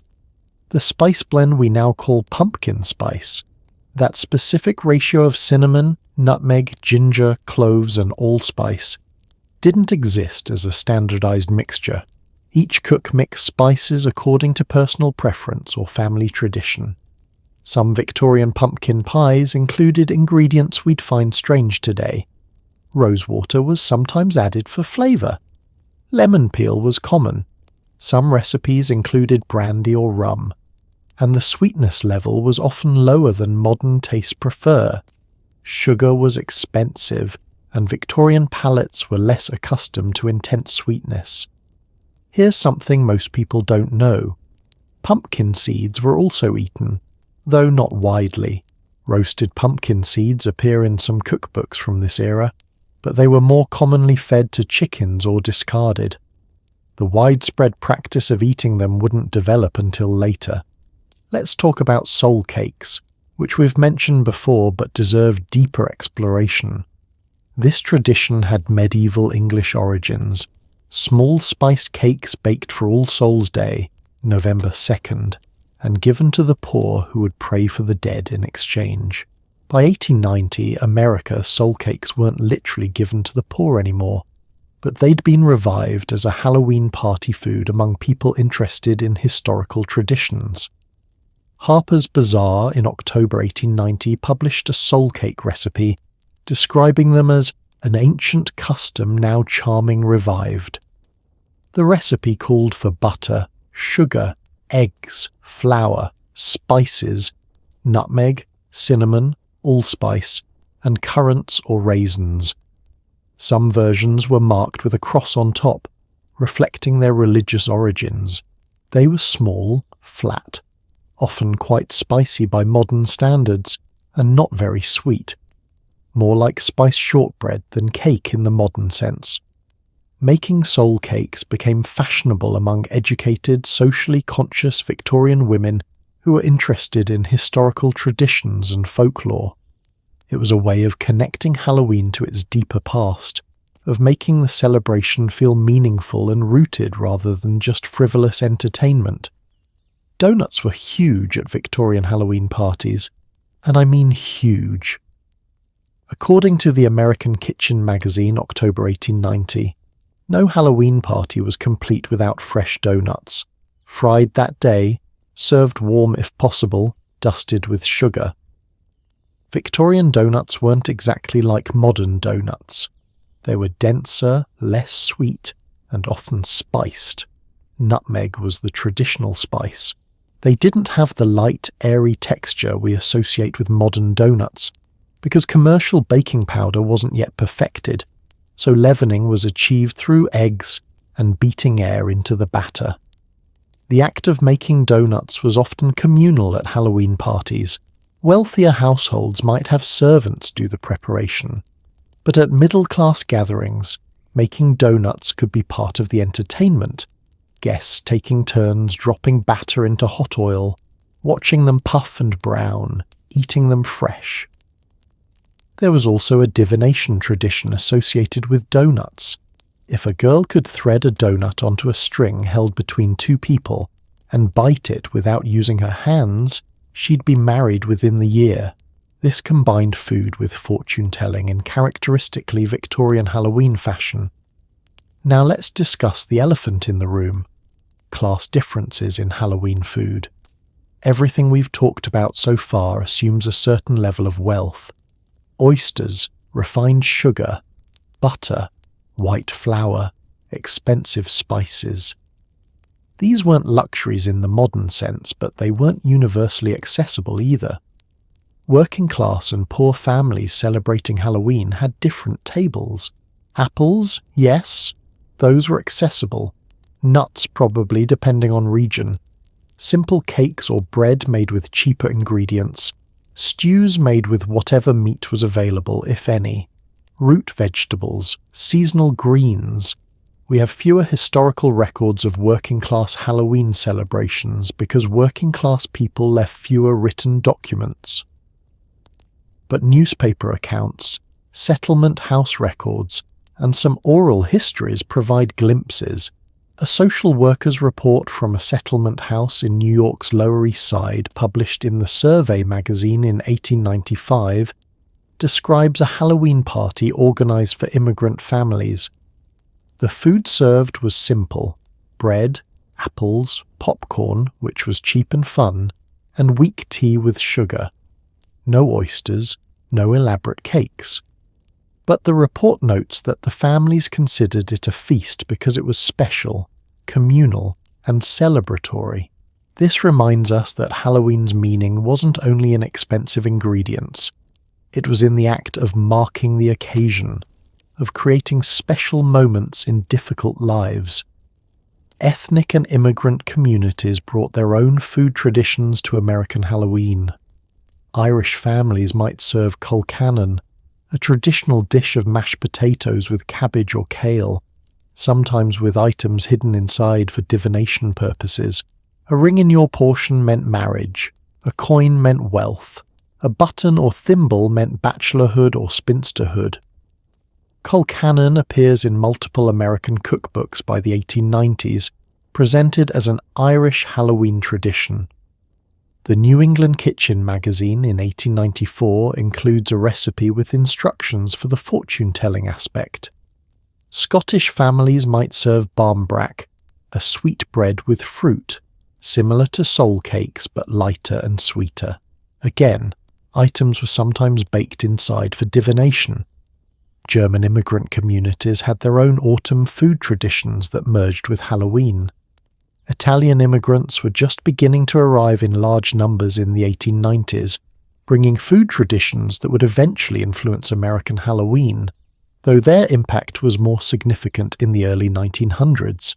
The blending of these traditions created the American Halloween food culture, a mix of Celtic, English, German, and distinctly American innovations, all shaped by what was available and affordable. Here's a question. Do you have any special foods that your family only makes for Halloween? Maybe it's a recipe passed down from grandparents, or something your family invented. Those traditions connect you to this longer history of Halloween food rituals, whether you realize it or not. Food safety, or the lack thereof, deserves mention because it was a real concern. In 1890, there was no FDA, no health inspections, minimal understanding of foodborne illness. Food poisoning was common, especially from dairy products, meat, and preserved foods. Halloween parties featuring oysters, cream-based dishes, and foods that had been sitting out for hours.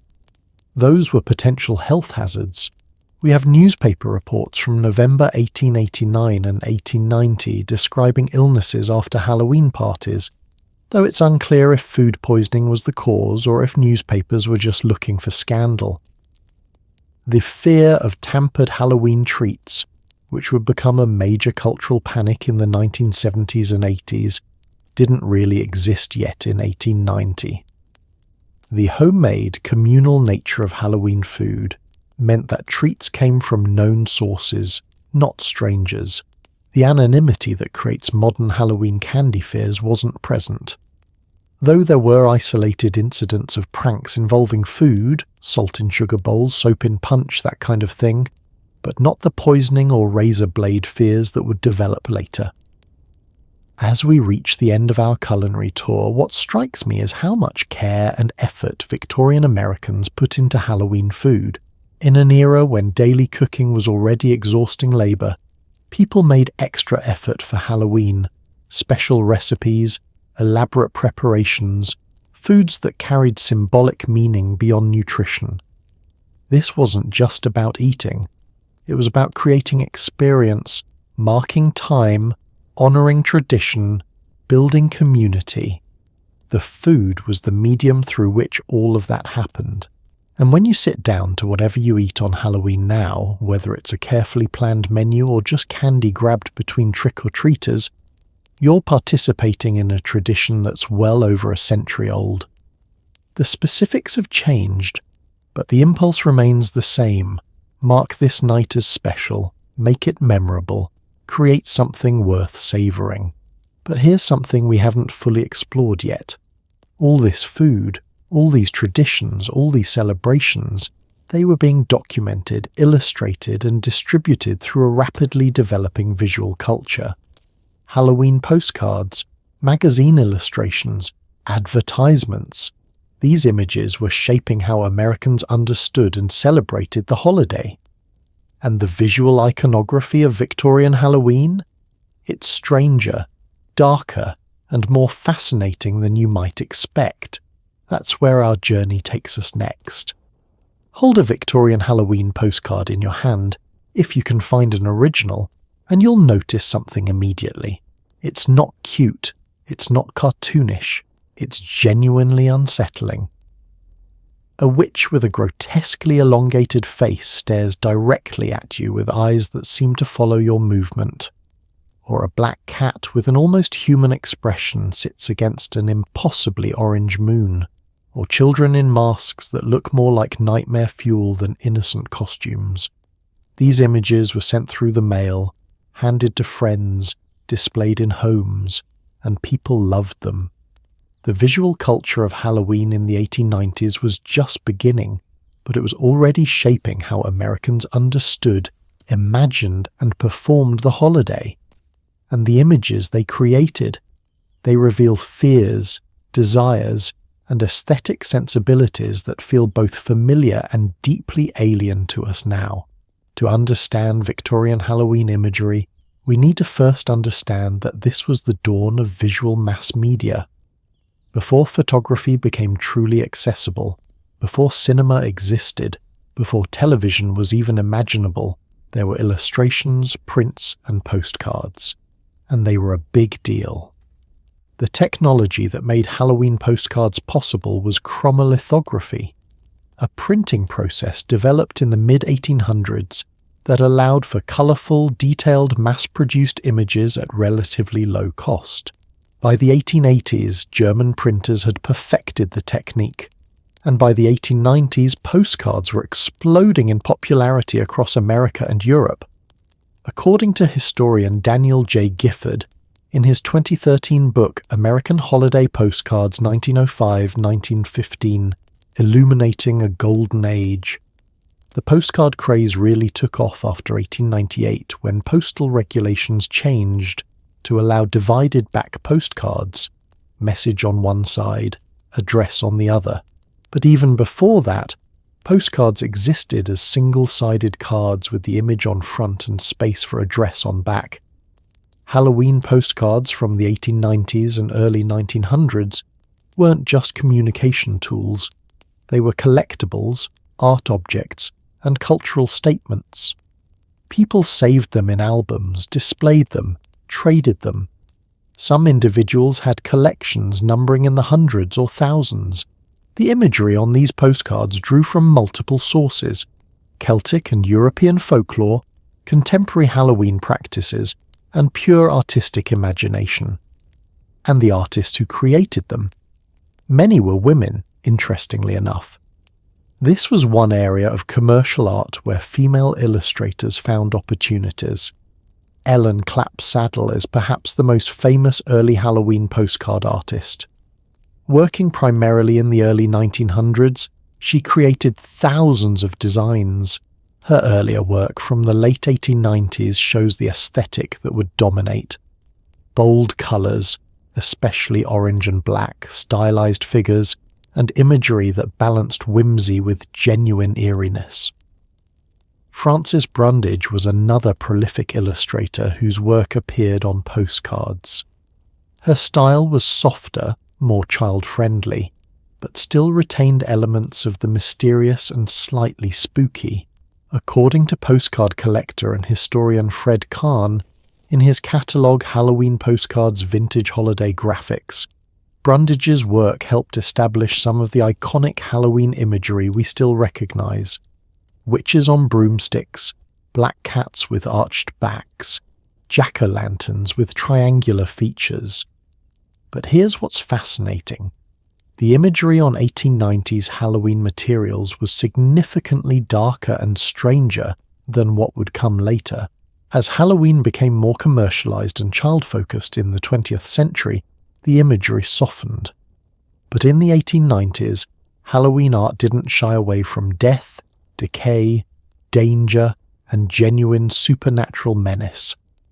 Let's break down the most common visual motifs and what they meant in the Victorian cultural context. Witches were everywhere in Halloween imagery, but Victorian witches looked different from our modern Wicked Witch of the West or Halloween costume witch. They were old, emphasizing wrinkles, hooked noses, warts. They were grotesque, exaggerated features, sometimes almost monstrous, and they were explicitly threatening, shown casting spells, brewing potions, flying toward viewers with aggressive postures. This imagery drew from centuries of European witch folklore and the relatively recent memory of witch trial hysteria. While actual witch trials had ended by the 1890s, the cultural memory remained strong. Witches represented female power that was dangerous, uncontrolled, and antisocial. Everything proper Victorian femininity was supposed to not be. But there's an interesting contradiction here. Women were buying, sending, displaying, and collecting these witch images. On some level, there must have been a fascination, maybe even identification. The witch was powerful, autonomous, feared, all things Victorian women were denied. Halloween imagery allowed women to engage with this archetype safely, under the cover of just decoration or holiday fun. Black cats in Halloween imagery weren't just cute animals.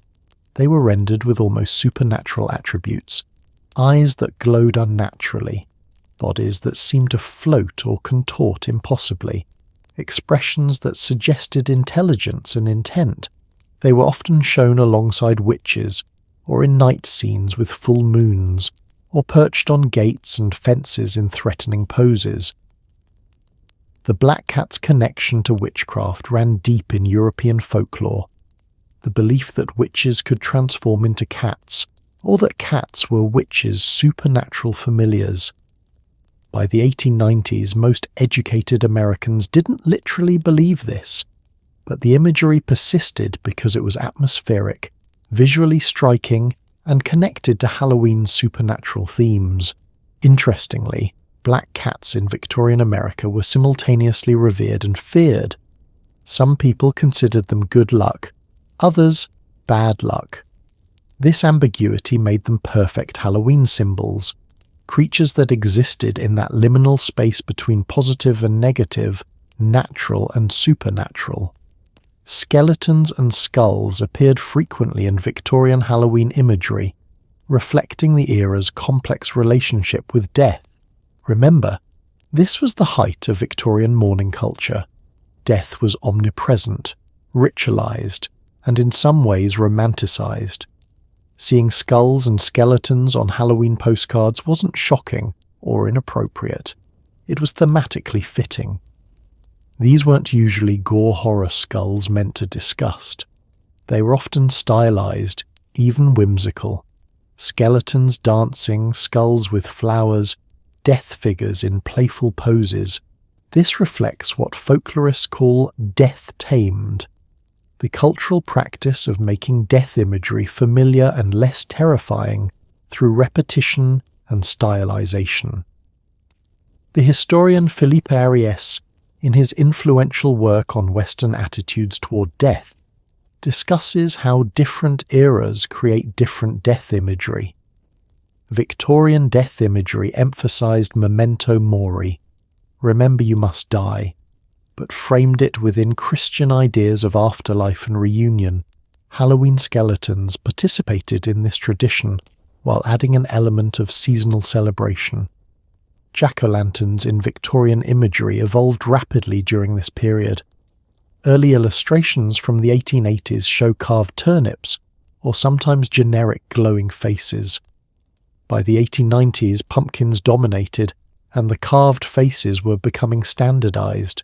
Triangular eyes and nose, toothy grins. But Victorian jack-o'-lantern faces were often more sinister than modern ones. The expressions were threatening rather than friendly. The light inside was rendered as eerie, unnatural, sometimes suggesting malevolent intelligence. These weren't cute decorations. They were protective talismans, symbols of the supernatural threshold that Halloween represented. Magazine illustrations from this era provide another window into Halloween's visual culture. Publications like Harper's Weekly, Leslie's Illustrated Newspaper, and Saint, Nicholas Magazine publish special Halloween issues or articles with accompanying illustrations. An October 1889 Harper's Weekly cover illustration shows children in costumes gathering around a bonfire. The art style is detailed, almost photorealistic, but the atmosphere is dark, heavy shadows, the fire creating dramatic lighting, the costumes looking genuinely eerie rather than cute. This is Halloween as serious folk practice, not lightweight entertainment. Saint, Nicholas Magazine, which targeted children and families, published Halloween stories throughout the 1880s and 90s with accompanying illustrations. Artist Reginald Birch, who illustrated for the magazine, created Halloween scenes that balanced adventure and genuine spookiness. His illustration style influenced how Americans visualized Halloween, children as central participants, but in settings that acknowledged real darkness and danger. The color palette of Victorian Halloween imagery is worth discussing because it established conventions we still follow. Orange and black became the dominant Halloween colors during this period, and there are specific reasons why. Orange represented autumn, harvest, pumpkins, changing leaves, the dying sun. It's a warm color associated with fire and earth. Black represented night, death, the unknown, mystery. The combination created visual contrast. Warm and cold, life and death, known and unknown. This wasn't arbitrary. It was symbolically loaded. According to colour theory historians, orange and black together create what's called high contrast pairing. They're opposite enough on the colour wheel to create visual tension, which keeps the eye engaged and creates emotional impact. Victorian Halloween imagery exploited this contrast deliberately. Advertising was just beginning to recognise Halloween's commercial potential in the 1890s. It wouldn't explode until the early 20th century, but the seeds were planted. Companies selling costumes, decorations, party supplies, and food products began creating Halloween-themed advertisements. A fascinating example comes from the Ladies' Home Journal, October 1890 issue, which includes an advertisement for a company selling Halloween novelties, paper decorations, masks, and costume pieces. The ad features an illustration of a witch on a broomstick carrying a bag of products, with the tagline, "Modern Magic for Modern Merrymaking." This shows the tension between Halloween's supernatural origins and its emerging commercial identity. Candy companies were starting to recognize Halloween's potential. While trick-or-treating as we know it wouldn't develop until the 1920s-30s, some candy manufacturers in the 1890s advertised their products as suitable for Halloween parties. These ads used Halloween imagery, pumpkins, witches, black cats, to create product association with the holiday. The visual style of these early advertisements is revealing. They didn't try to make Halloween safe or child-appropriate by modern standards. They leaned into the spooky, the mysterious, the slightly dangerous. The assumption was that this was what made Halloween appealing, not in spite of the darkness, but because of it.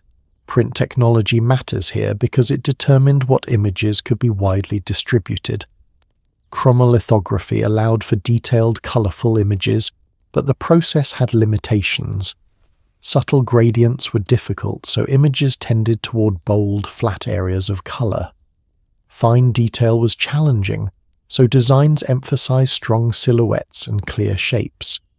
These technical constraints shaped Halloween's visual vocabulary.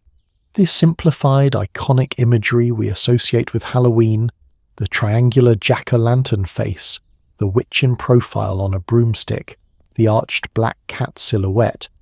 These emerged partly because they reproduced well with available printing technology. German printing companies dominated the early postcard market, which meant German aesthetic sensibilities influenced American Halloween imagery. German Expressionism, emphasizing emotion, distortion, and psychological intensity, hadn't fully emerged yet in the 1890s, but German illustration had a distinct style, detailed, sometimes grotesque, psychologically complex. American Halloween postcards printed in Germany often had this quality, slightly more disturbing, more psychologically ambiguous than purely American designs. The witch's face might be not just ugly but genuinely disturbing. The black cat's eyes might seem to contain real malice. This German influence added depth and complexity to Halloween's visual language. The collecting culture around Halloween ephemera tells us something important about how Victorians valued visual culture.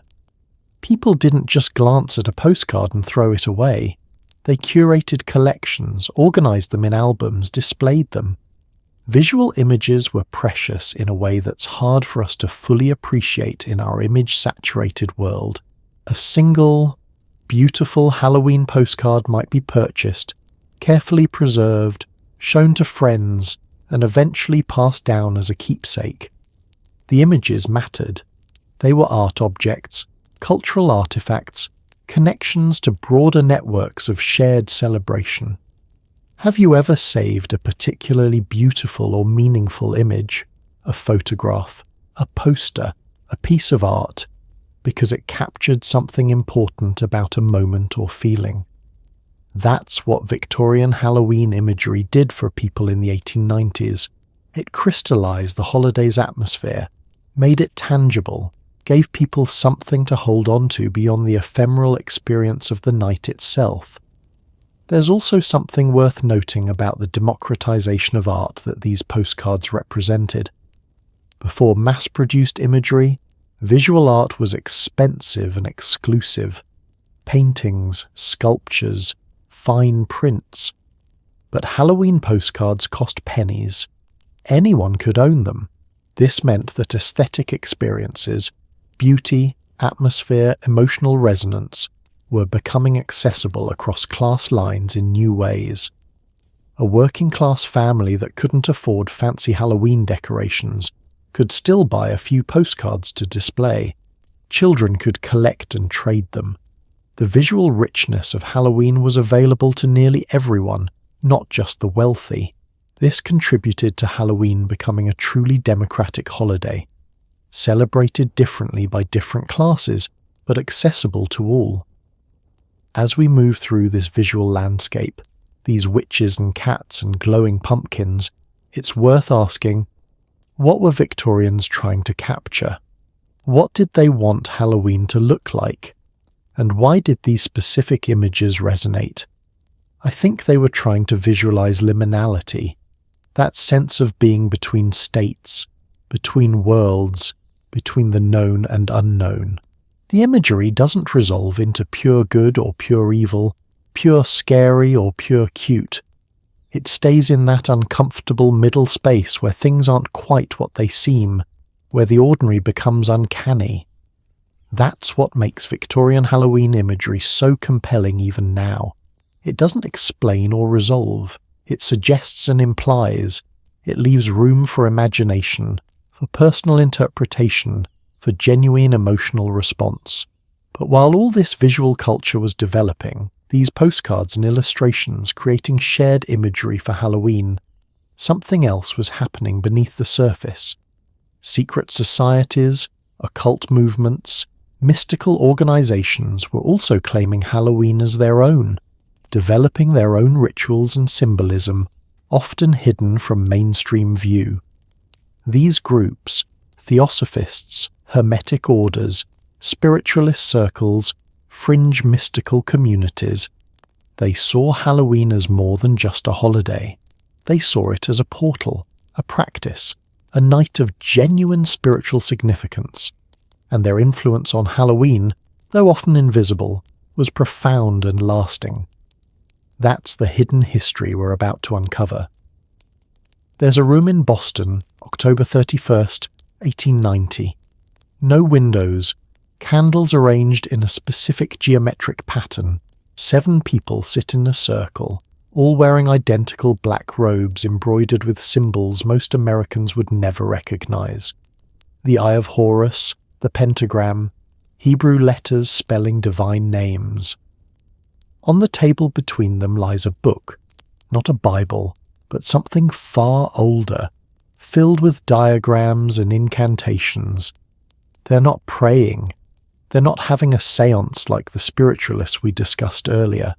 They're performing what they call ceremonial magic, attempting to invoke what they believe are actual angelic or elemental forces. This wasn't fiction.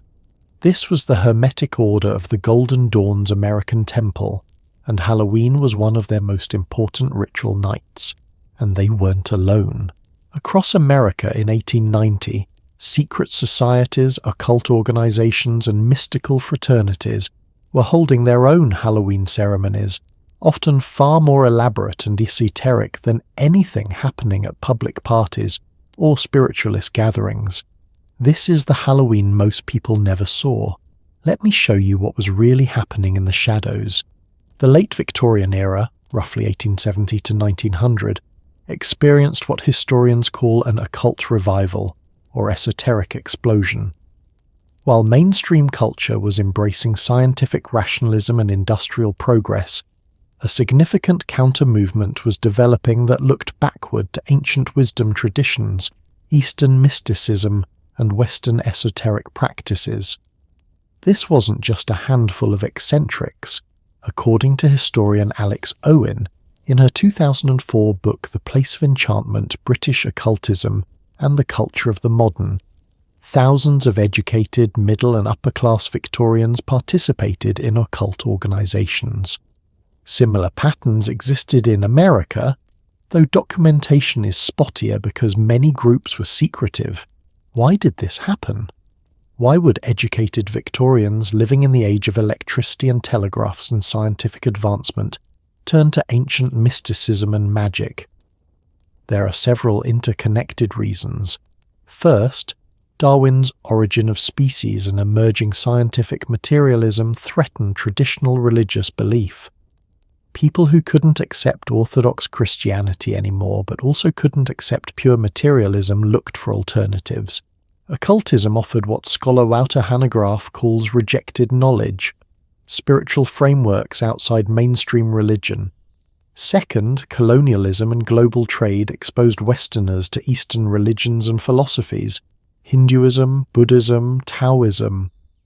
These seemed exotic, ancient, and deeply spiritual in ways that industrial Western Christianity sometimes didn't.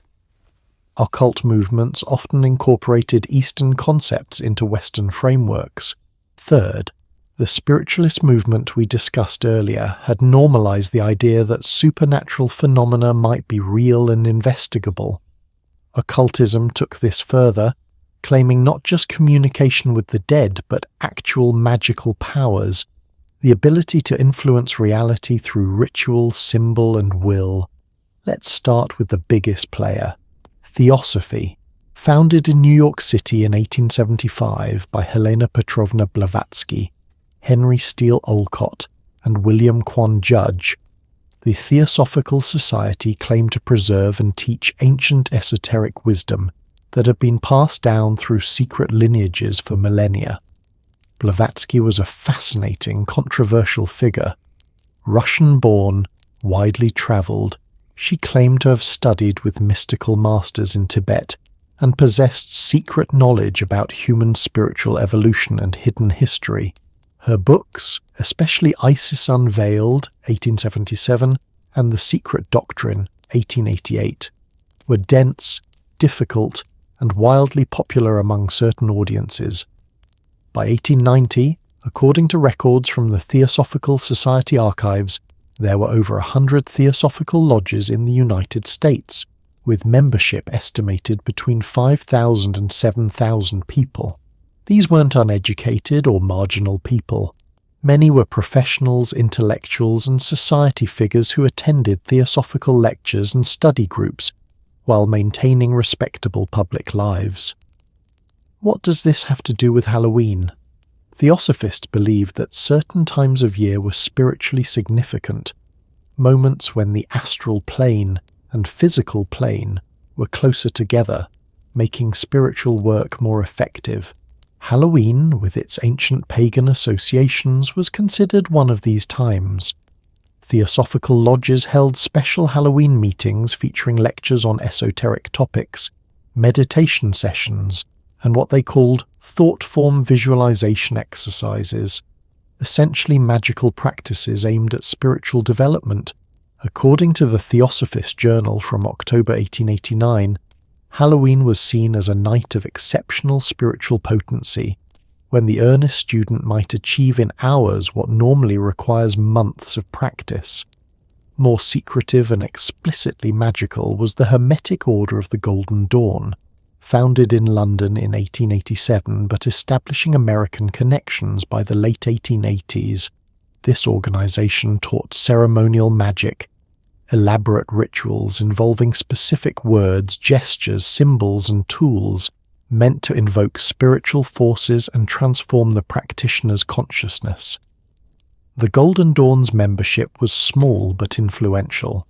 In Britain, members included William Butler Yeats, the famous poet, Arthur Machen, horror writer, and various society figures.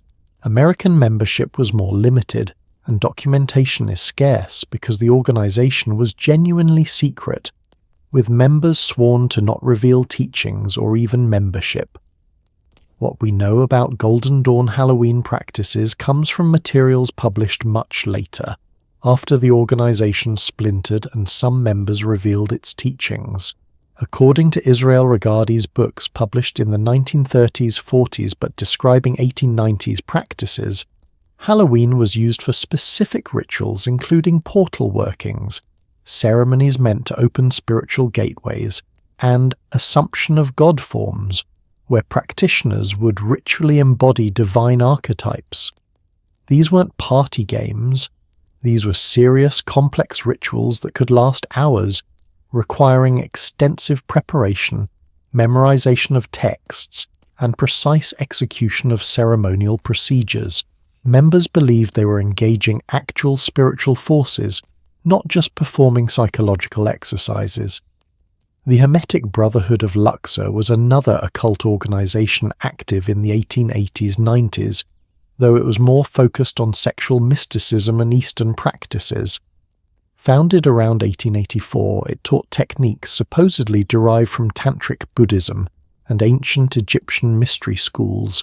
Records of the H.B. of L are fragmentary, but historian Jocelyn Godwin, in his 1994 book The Theosophical Enlightenment, documents that the group held special observances on cross-quarter days, dates between solstices and equinoxes, which includes Halloween, halfway between autumn equinox and winter solstice. The H.B. of L's Halloween practices apparently involved sexual magic. rituals using sexual energy for spiritual purposes. This was controversial even within occult circles, and the organization was relatively short-lived, dissolving by the mid-1890s. But its existence shows how varied and sometimes transgressive occult Halloween practices could be. Freemasonry, while not technically an occult organization in the same sense, had esoteric elements and ritual practices that intensified around certain dates. Halloween wasn't an official Masonic observance, but some lodges incorporated Halloween into their ritual calendar, especially Scottish Rite lodges with Celtic heritage members. According to Masonic historian S. Brent Morris, in his work on American Freemasonry, some lodges in the 1880s-90s held special Halloween meetings featuring lectures on the craft's historical connections to ancient mystery traditions. These weren't magical rituals, but they were esoteric, ritualistic, and meant to deepen members' understanding of Masonic symbolism. The connection between these secret societies and public Halloween celebrations was complex. On one hand, they were completely separate. Occultist performing private rituals had nothing to do with neighborhood parties and pranks. On the other hand, there was cultural osmosis. Occult organizations popularized certain symbols and ideas that filtered into mainstream Halloween imagery. The pentagram, for example, was extensively used in ceremonial magic and appeared in theosophical literature. By the 1890s, it was showing up in Halloween decorations and illustrations, detached from its magical meaning but carrying an aura of mystery. Similarly, the concept of Halloween as a thin veil night, which we've discussed as ancient Celtic belief, was actively promoted and elaborated by occult organizations. They provided pseudo-historical legitimacy to this idea, claiming ancient authority for practices they were often innovating or adapting. Public interest in occultism was surprisingly high. Theosophical lectures sometimes attracted hundreds of attendees. Books on occult topics sold well. Newspapers covered occult organizations, usually with a mixture of skepticism and fascination. An article in the New York Times from November 3, 1889, reported on a large theosophical gathering that had occurred on Halloween, describing it as a meeting of educated persons interested in Oriental philosophy and psychical research. The tone was bemused but not entirely dismissive. These were respectable people, even if their interests seemed eccentric, but there was also significant opposition and concern. Christian religious leaders saw occultism as dangerous heresy. Skeptics saw it as fraud or delusion. Some feared that occult practices might actually work, but invoke demonic rather than divine forces. The Catholic Church was particularly vocal in condemning occult practices. The Catholic World magazine published multiple articles in the 1880s-90s warning against theosophy, spiritualism and magical orders, describing them as doorways to Satan. Protestant denominations were also concerned, though responses varied. This created an interesting dynamic around Halloween. The holiday was becoming increasingly popular and mainstream, but it was also associated with occult and esoteric practices that many religious authorities condemned. This tension would continue well into the 20th century. Let's talk about specific occult concepts that became intertwined with Halloween during this period. The astral plane was a theosophical concept that became widely known, a spiritual dimension supposedly interpenetrating the physical world, where spirits, thought forms, and magical forces existed. Halloween was believed to be a time when the astral plane was especially accessible. Thought forms were another theosophical idea, popularized by Annie Besant and C.W. Leadbeater's 1901 book Thought Forms, but discussed in theosophical circles throughout the 1890s. The concept was that thoughts had actual existence on the astral plane, appearing as coloured shapes visible to clairvoyants.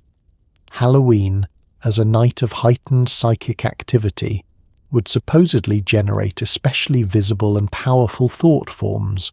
These ideas sound absurd to modern skeptics, and even in the 1890s many people dismissed them. But they were taken seriously by thousands of educated Victorians, and they influenced how Halloween was understood and practiced, even by people who weren't occultists.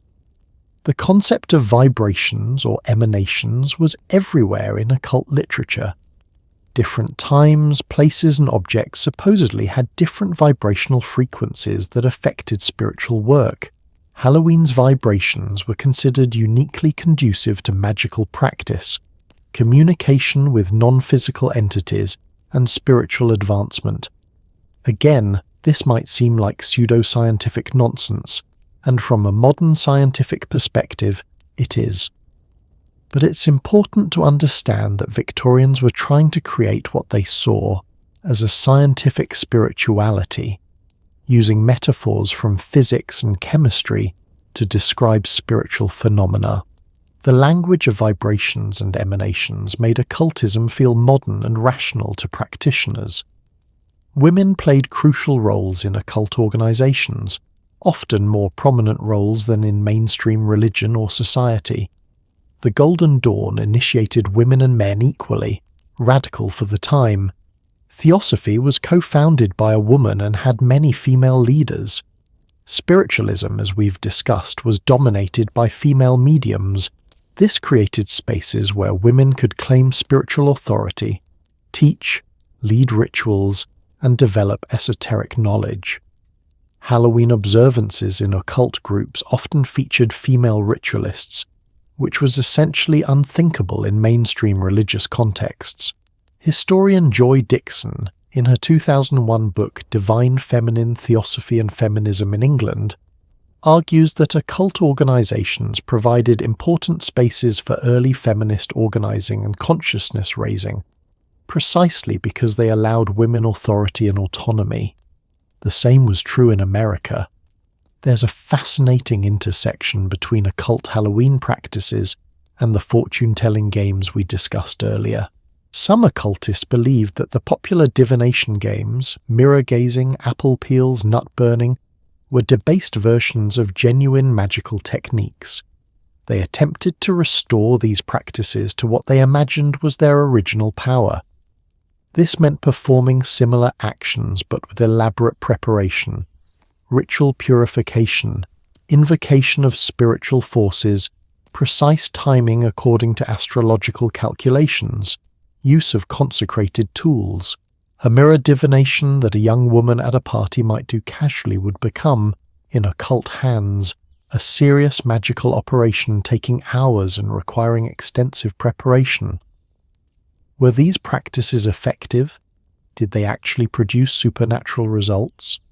That's not really the question historians ask. What matters is that practitioners believed they worked, and that belief shaped their behavior, their worldview, and their cultural production.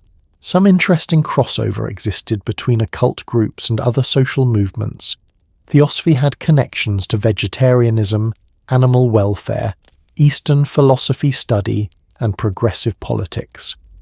Some theosophists were also suffragettes. Some were labour reformers. The occult wasn't isolated from other social currents. It was part of a broader counterculture seeking alternatives to mainstream Victorian values. The aesthetic of occultism also influenced Halloween imagery. Occult organizations used specific symbols, pentagrams, hexagrams, ankhs, eyes, serpents, mystical letters and numbers. These started appearing in Halloween decorations and illustrations, often divorced from their original meanings, but carrying an aura of mystery and ancient wisdom. The robes, candles, incense, and ritualized gestures of occult practice created a visual vocabulary that influenced how people staged Halloween events. Even people who weren't occultists might arrange their Halloween party space to feel mystical or ancient, mimicking aesthetic elements they'd seen in descriptions or illustrations of occult practices. By 1890, Halloween occupied a strange cultural space. simultaneously becoming more mainstream and commercial, while also being claimed by esoteric and occult practitioners as a night of genuine spiritual significance. This dual nature, Halloween as both entertainment and serious spiritual practice, created a unique cultural richness. For most Americans, Halloween was games, parties, maybe some fortune-telling, definitely some pranks. For a smaller but influential group, Halloween was ceremonial magic, astral projection attempts, invocation of spiritual forces, and serious esoteric work. And these two Halloweens existed side by side, occasionally influencing each other but largely operating in separate worlds. Have you ever been part of something where there were different levels of involvement, where casual participants and serious devotees shared the same space but experienced it completely differently? That's what Halloween was becoming in the 1890s, a holiday that could be whatever you needed it to be: innocent fun, romantic divination, cultural tradition, or gateway to hidden spiritual dimensions. The occult dimension of Halloween would continue evolving into the 20th century. Some organizations would fade, others would emerge. But the idea that Halloween is a spiritually significant night, not just a secular celebration, that idea, planted and cultivated by Victorian occultists, never fully disappeared. It's still with us, even if most people don't know its origins. But all these layers of Halloween, pranks and parties, divination and séances, occult rituals and commercial products, they were all happening in one country, America. But Halloween existed elsewhere too, particularly in the lands where it originated, Ireland and Britain. And the way Halloween was celebrated in those places in 1890 was fascinatingly different from the American version. Those differences reveal how holidays evolve, how immigration changes culture, and how the same tradition can develop in completely different directions depending on context. That comparison, that's where we need to go next. On the same night, October 31st, 1890, three very different Halloweens were happening. In rural County Cork, Ireland, families gathered around massive bonfires, some large enough to be seen from miles away, performing rituals their ancestors had done for centuries, genuinely believing that the spirits of the dead walked among them. In London, England, most people were preparing not for Halloween, but for Guy Fawkes Night 5 days later, barely acknowledging October 31st at all. And in New York City, middle-class Americans were hosting elaborate parlor parties with games, costumes and refreshments, creating something that looked like a holiday but felt nothing like what their Irish grandparents would have recognized. Same date, same basic origin story, three completely different celebrations. How did this happen? And what does it tell us about how traditions evolve, fragment and transform when they cross oceans and encounter new cultures? Let's cross the Atlantic and see what Halloween actually looked like in the lands where it was born. Ireland in 1890 was a country of profound contrasts and tensions. Still under British rule, still recovering from the devastating famine decades earlier, deeply Catholic yet preserving pre-Christian folk traditions, rural yet increasingly connected to global currents through emigration. And Halloween, or Samhain, as it was still sometimes called in Irish-speaking areas, sat right at the intersection of all these tensions. According to the 1891 Irish census, about 70% of Ireland's population still lived in rural areas, and in these communities, Halloween retained practices that were ancient, communal, and deeply embedded in agricultural and spiritual life. Historian Daithi O'Hogayan, in his comprehensive 2018 book, The Sacred Isle, Belief and Religion in Pre-Christian Ireland, describes how Halloween in rural Ireland maintained continuity with practices documented back centuries.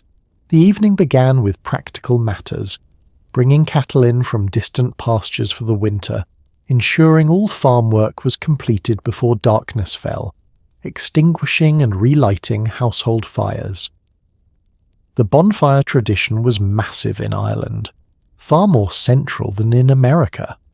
Villages would build enormous community bonfires, sometimes 20 feet high or more, using wood that had been collected and dried for weeks.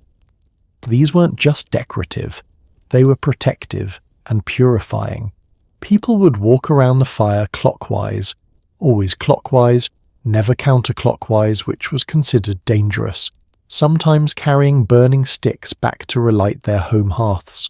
According to folklorist Kevin Danaher, in his 1972 book The Year in Ireland, which draws on earlier documentation and oral histories, the bonfires served multiple purposes. They honoured the dead, they purified the community space, and they literally provided light during the longest night of the old Celtic calendar year-end. Young people would leap over the dying flames, a test of courage and, in some traditions, a way to ensure good fortune. Couples might jump together while holding hands, which was believed to indicate their compatibility for marriage. These weren't parlor games performed indoors under supervision. These were outdoor, physical, communal activities that could be genuinely dangerous. Food traditions in Irish Halloween were distinct and deeply symbolic. Colcannon, mashed potatoes mixed with kale or cabbage, butter and milk, was the centerpiece of Halloween dinner in many households. Items would be hidden in the colcannon: a ring for marriage, a coin for wealth, a button for bachelorhood, a thimble for spinsterhood. But unlike the American version where this became a party game, in Ireland this was a serious family ritual. The youngest child or the eldest grandmother might serve the colcannon, ensuring random distribution of the hidden objects. When someone found an item in their portion, it was received with genuine emotion, joy, disappointment, resignation, because people actually believed it predicted their fate. Barmbrack, a sweet bread with dried fruit, served a similar purpose. The Irish Times from October 30th, 1890, includes an article describing Halloween traditions, noting that, in every cottage and many fine houses, the barmbrack is prepared with the customary tokens, and the family gathers to learn what fate the coming year holds. Geesing, what would eventually evolve into trick-or-treating, existed in Ireland in 1890, but it looked very different from the American version developing later. Children and young people would dress in straw costumes or old clothes, blacken their faces with soot or wear simple masks, and go from house to house performing, reciting poems, singing songs, telling jokes, or doing short theatrical sketches. The Cork Examiner from November 2nd, 1890 describes groups of geysers, which the paper calls Samhain visitors, performing traditional verses and receiving apples, nuts or coins in return. This wasn't begging. It was a formalized exchange where entertainment was traded for treats. And it wasn't primarily children. Young adults often participated, and the performances could be quite elaborate. The supernatural beliefs surrounding Irish Halloween were vivid and genuinely held, especially in rural areas. The Púta, a shape-shifting fairy creature, was believed to be especially active on Halloween night. After sunset, any berries still on bushes were considered contaminated by the Púca's touch and unsafe to eat. Water from certain holy wells, collected at midnight on Halloween, was believed to have healing and protective properties. People would travel considerable distances to collect this water, genuinely believing in its power. Historian Angela Bourke, in her 2001 book The Burning of Bridget Cleary, explores Irish fairy beliefs in the late 19th century and makes clear that these weren't just quaint folklore. People actually shaped their behaviour around these beliefs, with sometimes tragic consequences. The dead were believed to return on Halloween night, not in some vague spiritual sense, but literally. Families would set extra places at the table for deceased relatives, leave doors unlatched so spirits could enter, and avoid certain activities like washing clothes that might disturb or offend visiting spirits. This was participatory belief. When an Irish family in 1890 set an extra place for their deceased grandmother, they were doing something that felt real and meaningful, not performing a charming tradition they didn't actually believe in. Now let's cross the Irish Sea to England, where Halloween in 1890 was mostly ignored. This is one of the most fascinating aspects of this story. Halloween practically didn't exist as a significant holiday in England by the late 1800s, even though England had Celtic heritage and ancient connections to Samhain. Why? Guy Fawkes' Night, celebrated on November 5th, had essentially absorbed and displaced Halloween. Guy Fawkes' Night commemorates the failed gunpowder plot of 1605, when Catholic conspirators, including Guy Fawkes, attempted to blow up the Houses of Parliament. The holiday involved bonfires, fireworks, effigies, and anti-Catholic sentiment. By the Victorian era, Guy Fawkes' Night was massive in England, a major community celebration with bonfires, parades, and festivities that looked superficially similar to Halloween but had completely different meaning and associations. Historian David Cressy, in his 1989 book Bonfires and Bells: The Culture of Celebration in Early Modern England, documents how Guy Fawkes' Night became the dominant autumn fire festival in England, effectively crowding out Halloween observances that might otherwise have continued. This created a strange situation.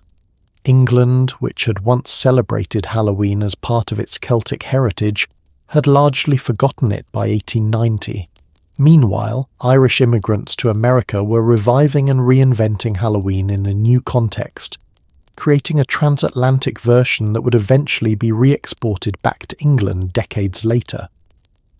The Times of London archives from October 31st, 1890, show no special coverage of Halloween. It's mentioned briefly in a few articles about Irish customs or Scottish Highland traditions, but always framed as something they do. Irish people, Scottish people, not we, English people. Some Halloween traditions persisted in specific English regions, particularly northern areas with stronger Celtic heritage and Scottish connections. But urban England, Halloween barely registered. October 31st was just another autumn day. Scotland occupied an interesting middle ground. Scottish Halloween in 1890 retained more Celtic character than England, but had evolved differently from Ireland due to Presbyterian religious influence and different social structures. Robert Burns' 1785 poem Halloween provides a window into Scottish Halloween traditions that were still practiced, with modifications over a century later.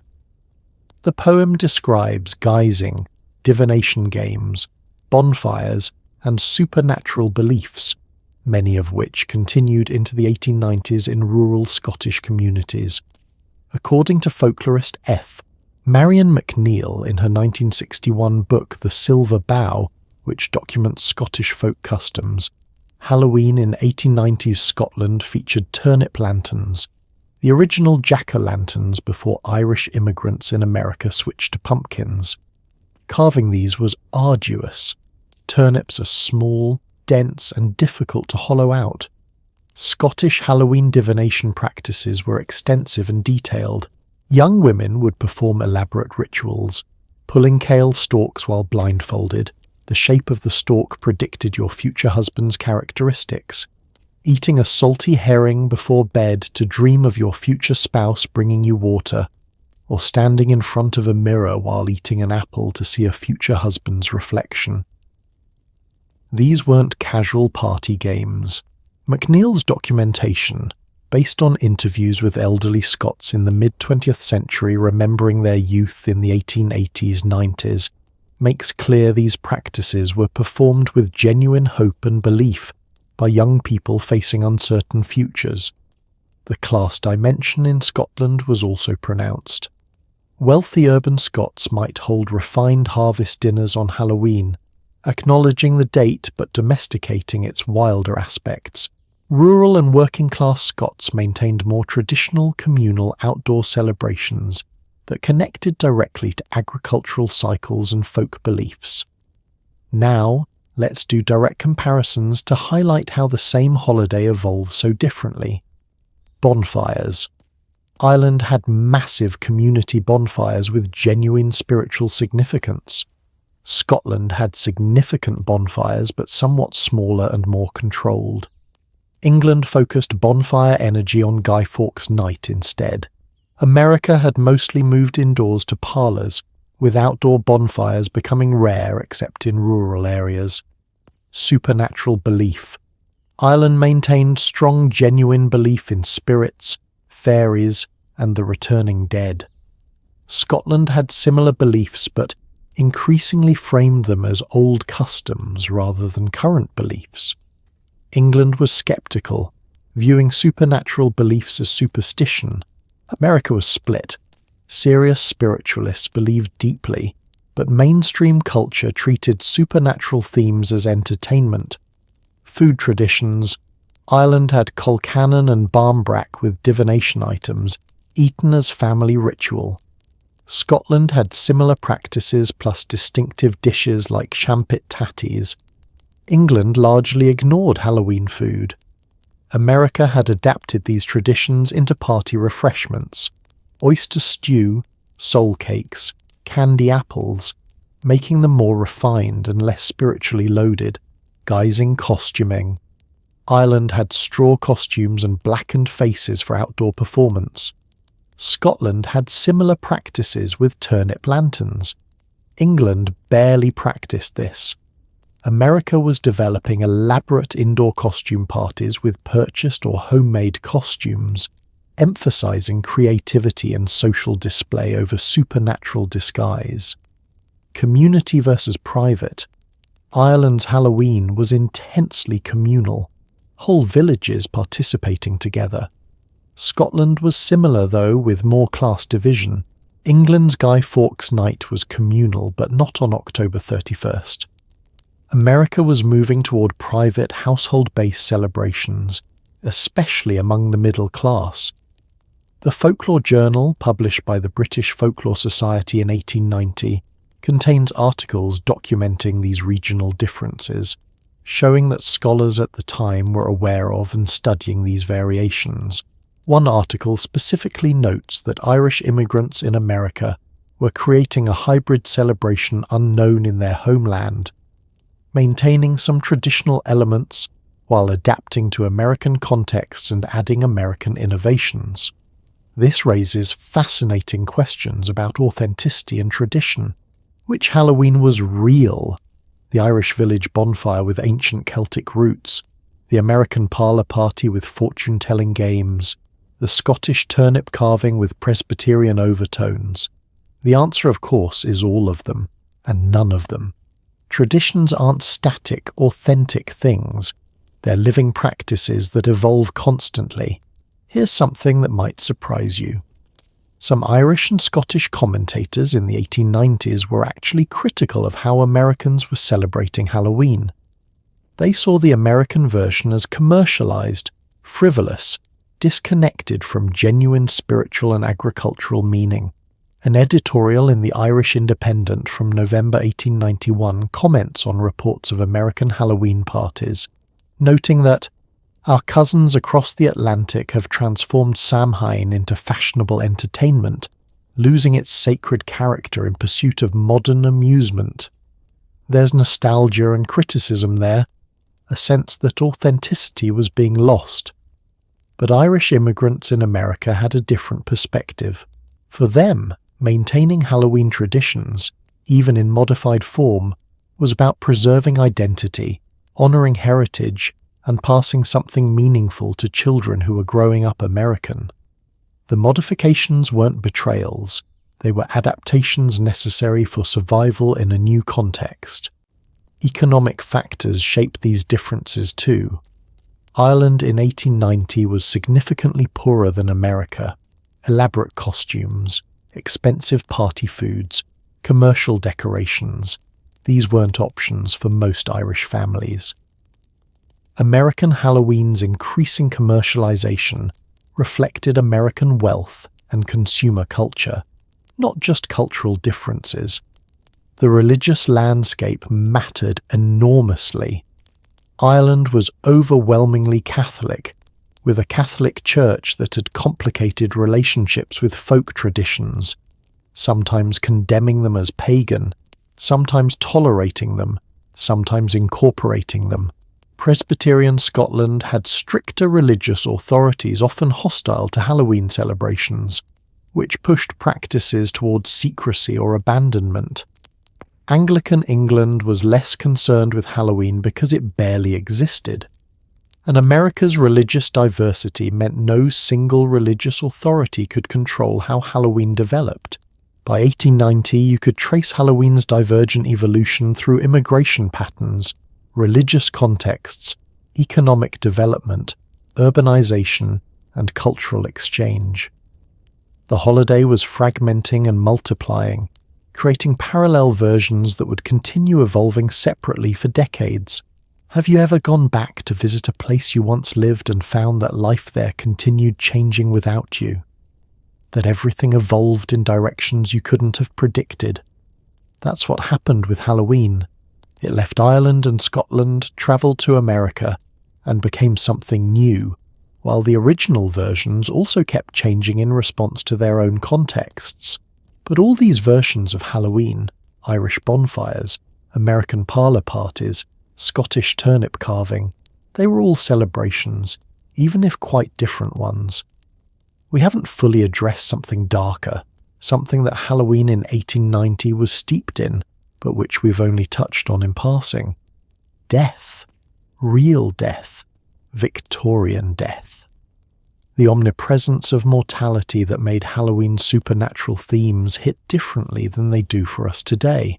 That's the shadow we need to step into next, exploring how Halloween in 1890 was shaped by genuine fears, recent losses, and the ever-present reality of death in ways that modern Halloween, sanitized and commercialized, has mostly lost.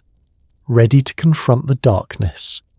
Because it's time to talk about what Victorians were actually afraid of on Halloween night. There's a photograph I can't stop thinking about. It's from 1889, taken in a Philadelphia studio. A family of 4 sits formally arranged: mother, father, and 2 daughters. Everyone is dressed in their finest clothes.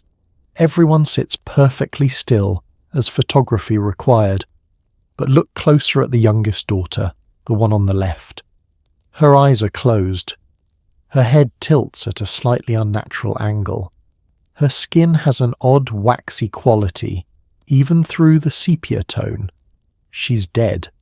This is a post-mortem photograph, a memorial portrait taken after death, and it was completely normal in Victorian America. When we talk about Halloween in 1890, about ghosts and skeletons and supernatural fear, we're not talking about abstract horror or entertainment. We're talking about a culture that was drowning in real death, recent death, intimate death. Halloween's darkness wasn't metaphorical. It was personal. Let me show you what Victorian Americans were actually afraid of when the sun set on October 31st. To understand Victorian Halloween, we need to confront a reality that's alien to most of us today. Death was everywhere in 1890. Not hidden in hospitals or nursing homes, not sanitized and removed from daily life, but constant, visible, and often sudden. The numbers are staggering. According to data compiled by the US Census and analyzed by demographic historians Michael R. Haynes and Richard H. Steckel in their 2000 book A Population History of North America, life expectancy in 1890 was approximately 47 years for white males, 50 for white females. For African Americans it was even lower, around 32 years. These aren't ancient history numbers. These are your great-great-grandparents' generation. But averages don't tell the full story.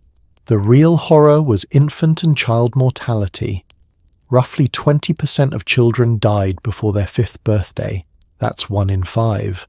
If you had 5 children, which many families did, you could statistically expect to lose at least 1. Most families lost more. The leading causes? Infectious diseases we've almost forgotten. Diphtheria, scarlet fever, whooping cough, measles, tuberculosis, pneumonia, typhoid, cholera. There were no antibiotics, no vaccines except for smallpox, and that wasn't universally available or trusted. When a child got sick, parents could do little except watch, hope, and pray. Dr. Charles E. Rosenberg, in his 1987 book The Cholera Years, the United States in 1832, 1849, and 1866, describes the terror of epidemic disease in American cities. While his focus is earlier, the conditions he describes continued into the 1890s: overcrowded housing, contaminated water, poor sanitation, no understanding of germ theory among the general public. In October 1889, just 1 year before our Halloween focus date, a massive influenza pandemic began spreading globally. Known as the Russian flu or Asiatic flu, it reached the United States by late 1889 and early 1890. According to contemporary medical journal reports, including articles in the Journal of the American Medical Association, the pandemic killed an estimated 1 million people worldwide, with tens of thousands dead in America. So when Americans celebrated Halloween in October 1890, many were recently bereaved. Many had lost children, parents, siblings, friends within the past year. The grief was fresh, the fear of further loss was real, and Halloween, with its themes of death and spirits, landed in a culture already saturated with mortality. Victorian mourning culture was elaborate, prescriptive, and all-consuming. When someone died, particularly someone important like a husband or parent, survivors entered a formal mourning period with strict rules about clothing, behavior, and social participation. Historian Lou Taylor, in her 1983 book Mourning Dress: A Costume and Social History, documents the specifics.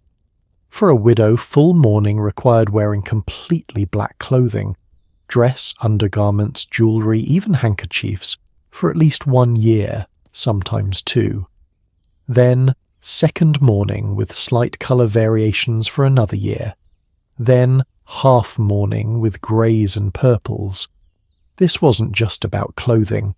Mourning meant withdrawal from social life, limited visiting, no entertainment or celebration. A widow in deep mourning wouldn't attend parties, theatre, or most social gatherings. Her life contracted around grief and memory. Mourning jewellery was incredibly popular. Rings, brooches, bracelets containing locks of the deceased's hair, woven into intricate patterns or displayed behind glass. These weren't considered macabre. They were treasured keepsakes, ways to keep the dead close. Post-mortem photography, like the image I described at the beginning, was common practice from the 1840s through the early 1900s. For many families, especially poor families, the post-mortem photograph might be the only image they'd ever have of a deceased child. Photography was expensive and special. You didn't just take casual photos, so when a child died, families would arrange the body as naturally as possible, sometimes propped to appear sleeping, sometimes held by living family members, and have a formal portrait taken.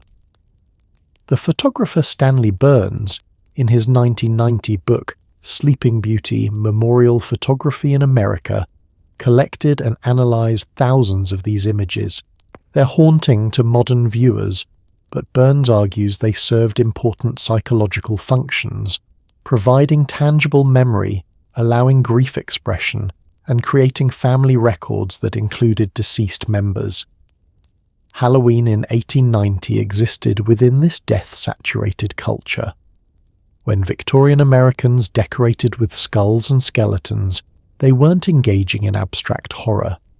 They were engaging with symbols that had immediate personal resonance. Death wasn't a distant abstraction. It was the baby who didn't survive last winter, the mother who died in childbirth, the father taken by typhoid, the sister lost to consumption. Speaking of consumption, that's what Victorians called tuberculosis or TB. This disease deserves special attention because it shaped Victorian culture profoundly. TB was the leading cause of death in the 19th century, killing approximately 1 in 7 Americans. According to medical historian Sheila M. Rothman, in her 1994 book Living in the Shadow of Death, Tuberculosis and the Social Experience of Illness in American History, TB had a long, wasting course. Unlike sudden epidemic diseases, TB killed slowly, over months or years. Victims would consume themselves, losing weight, growing pale, coughing blood, gradually fading. This created a specific aesthetic that influenced literature, art, and culture. The romantic or sentimental death, beautiful, pale, tragic, sometimes even eroticized, often depicted TB victims. Halloween imagery of pale ghosts, wasting figures, beautiful corpses, these weren't pure imagination. They were stylized versions of what people actually witnessed when loved ones died of TB. The connection between Victorian death culture and Halloween becomes even clearer when we look at cemetery practices. Rural cemeteries, landscape-style burial grounds designed as parks, became popular in the 1830s, 40s, and remained central to Victorian culture through the 1890s. These weren't grim, neglected graveyards. They were beautifully designed spaces where families would visit regularly, have picnics, take walks, and spend time with the dead.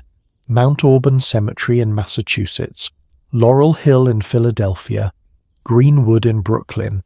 These were tourist destinations and recreational spaces as well as burial grounds.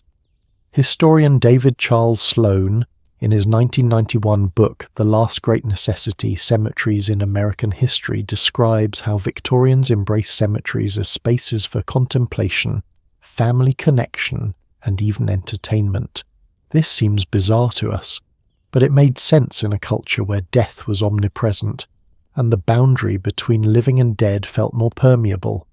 Some communities held Halloween celebrations in or near cemeteries, not in a disrespectful or transgressive way, but as an extension of the belief that Halloween was when the dead were closest to the living. Being near actual graves on this night felt appropriate, even meaningful. Haunted house stories and legends proliferated in Victorian America, but they weren't always purely fictional. Many haunted houses were simply houses where people had died, which, given home death rates, was most houses. The belief that houses could be spiritually marked by deaths that occurred within them was widespread. Real estate in the 1890s sometimes mentioned if a house was troubled or if violent or tragic deaths had occurred there. This wasn't just superstition affecting sales. It was genuine belief that death left spiritual residue. Halloween, when spirits were most active, would naturally intensify any haunting. The New York Herald ran a fascinating article on October 28, 1890, titled Houses with Histories, discussing known haunted properties in New York City and the deaths associated with them. The article treats the hauntings semi-seriously, neither fully endorsing nor completely dismissing the supernatural claims. That ambiguity was characteristic of Victorian attitudes toward the paranormal. Asylums, orphanages, and poorhouses cast dark shadows over Victorian life. Mental illness was poorly understood and often treated cruelly. People with severe mental illness or developmental disabilities might be institutionalized in conditions that were, by any measure, horrifying. Overcrowded, understaffed, sometimes abusive institutions were common. Orphanages housed children who'd lost parents to disease, accident, or abandonment. With high adult mortality rates, Orphans were numerous. Conditions varied wildly. Some institutions were relatively well run. Others were essentially warehouses where children were neglected or mistreated. Poorhouses, institutions for people who couldn't support themselves, were dreaded. Entering a poorhouse meant admitting complete destitution and accepting grim conditions in exchange for basic shelter and food. The elderly, disabled, mentally ill and desperately poor all ended up in poorhouses, often dying there. These institutions existed in every city, often on the outskirts, and everyone knew about them. They represented societal failure, human suffering, and the vulnerability everyone faced. Halloween stories sometimes incorporated these real spaces: the abandoned asylum, the orphanage where children died, the poorhouse where the elderly perished neglected. These weren't pure fantasy. They were thinly fictionalized versions of real places and real suffering that existed in every community. The Jack the Ripper murders in London, occurring in 1888, had profound cultural impact in America despite happening across the ocean. Newspapers covered the murders extensively, and they captured public imagination in part because they confirmed deep Victorian anxieties about urban danger, violence against women, and the darkness lurking beneath civilized society's surface. By Halloween 1890, Jack the Ripper had never been caught. The case remained unsolved, mysterious and terrifying. Halloween imagery and stories sometimes incorporated elements from the Ripper case: the urban predator, the fog-shrouded streets, the vulnerable woman, the unexplained violence. There were American cases too, urban legends of phantom attackers, mysterious figures who assaulted people on dark streets, circulated in multiple cities in the 1880s-90s.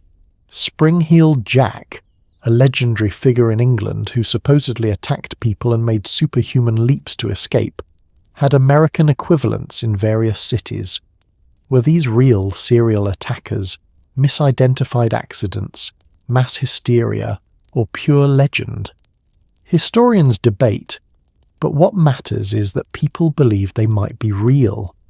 The fear was genuine, and Halloween, a night of darkness and supernatural danger, activated these fears. Let's talk about what Victorian Americans were actually afraid of on Halloween night. Beyond abstract supernatural concerns, they feared disease transmission. Gathering in groups meant potential exposure to illness. Some families avoided Halloween parties during epidemic years specifically because of contagion fears. Fire. With candles, gas lamps, oil lamps, and wooden structures, fire was a constant danger.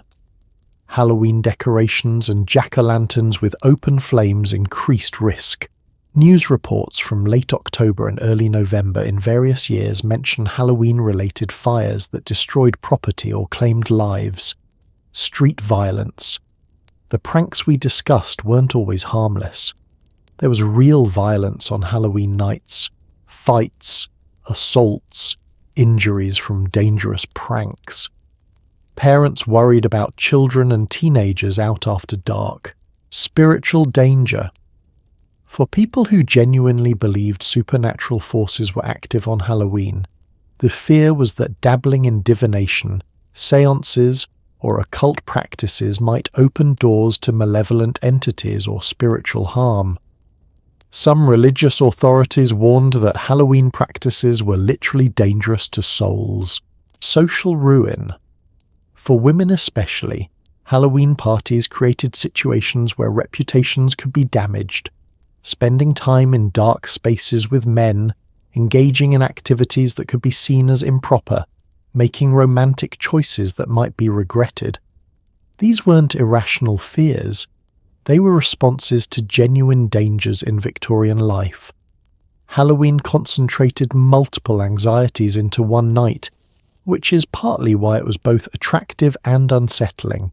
Have you ever felt a fear that seemed disproportionate until you understood the context? Victorian Halloween fears make sense once you understand how close death actually was. how dangerous daily life could be, how thin the margin between safety and disaster felt. The psychological function of Halloween in this context becomes clearer by ritualizing fear, by making darkness and death into games and decorations, by gathering communally to face supernatural terrors together. Victorians were doing important emotional work. They were processing ever-present death anxiety through symbolic action. When Victorian children bobbed for apples or told ghost stories, they were practicing being brave. When Victorian women performed mirror divination hoping to see their futures, they were asserting some agency in lives where they had limited control. When Victorian men participated in pranks or protective rituals, they were acting out power in a world where most people were profoundly vulnerable. Halloween wasn't escape from Victorian death culture, it was engagement with it. The holiday gave people frameworks to face their fears, acknowledge mortality, and still find ways to celebrate life, community, and possibility. As we come to the end of this exploration of Victorian death and fear, I want you to sit with a question. What would Halloween mean to you if death wasn't abstract or distant, but something you'd experience multiple times in your own family? If you'd lost siblings, if you'd watched children die, if mortality felt constantly close? Would Halloween's supernatural themes feel like entertainment, or would they feel like confronting genuine spiritual possibilities? Victorian Halloween had depth we've lost. That's not entirely bad. Our lower death rates, our better medicine, our longer lives are blessings. But we've also lost some of the holiday's emotional resonance, its genuine mystery, its connection to fundamental human experiences of loss, fear, and hope. And now, having walked through all these layers of Victorian Halloween, from ancient Celtic origins through immigration, parties, pranks, spiritualism, superstitions, women's experiences, food, imagery, secret societies, international comparisons, and death culture, we arrive at a final question. How did all of this come together to create something new? How did this specific moment in 1890 mark a turning point where Halloween transformed from folk tradition into commercial holiday, from cultural practice into industry? That's our final piece. Understanding how Halloween in 1890 was already showing signs of the massive commercialization that would explode in the 20th century. The costumes, decorations, and candy that define modern Halloween, they were being born right there in the 1890s, and that birth, that transformation, that's the last chapter of our story. Walk into any American drugstore or supermarket today in October, and you'll see aisles dedicated entirely to Halloween. Costumes in plastic packages, mass-produced decorations, candy by the ton. The holiday has become a multi-billion-dollar industry. According to the National Retail Federation, Americans spent over $10 billion on Halloween in 2023. $10 billion. But here's what's remarkable. The seeds of that entire industry were planted in the 1890s, in small advertisements, in the first mass-produced decorations, in the earliest factory-made costumes. Halloween in 1890 sat right at the pivot point, still mostly homemade and traditional, but beginning its transformation into something commercial, industrial, and ultimately global. Let's trace how that transformation began. The Denison Manufacturing Company is where we need to start. Founded in 1844 in Massachusetts, Denison originally made jewelry boxes and tissue paper, but by the 1890s, they were expanding into crepe paper products and party supplies, and they saw Halloween coming. According to historian Leslie Pratt Bannatyne, in her book Halloween, an American Holiday and American History, published in 1990, Denison began producing Halloween-specific paper decorations and party supplies in the late 1890s. Their catalogues from 1900-1909 featured elaborate Halloween sections with crepe paper decorations, table favours, and party planning guides. But even before 1900, they were testing the market. An advertisement in Ladies' Home Journal from October 1896 offers autumn decorations for entertainments, clearly targeting Halloween without explicitly naming it. The ad features orange and black crepe paper, suggesting how to create festive atmosphere for October social gatherings. This is significant because it shows companies recognizing Halloween's commercial potential and beginning to manufacture products specifically for it. Before this, people made their own decorations from available materials. Now you could buy purpose-made Halloween supplies. The Beastle Company, founded in 1900 but with operations beginning in the late 1890s, would become even more important to Halloween commercialization. They pioneered mass-produced paper decorations using German printing technology, the same chromolithography that made Halloween postcards possible.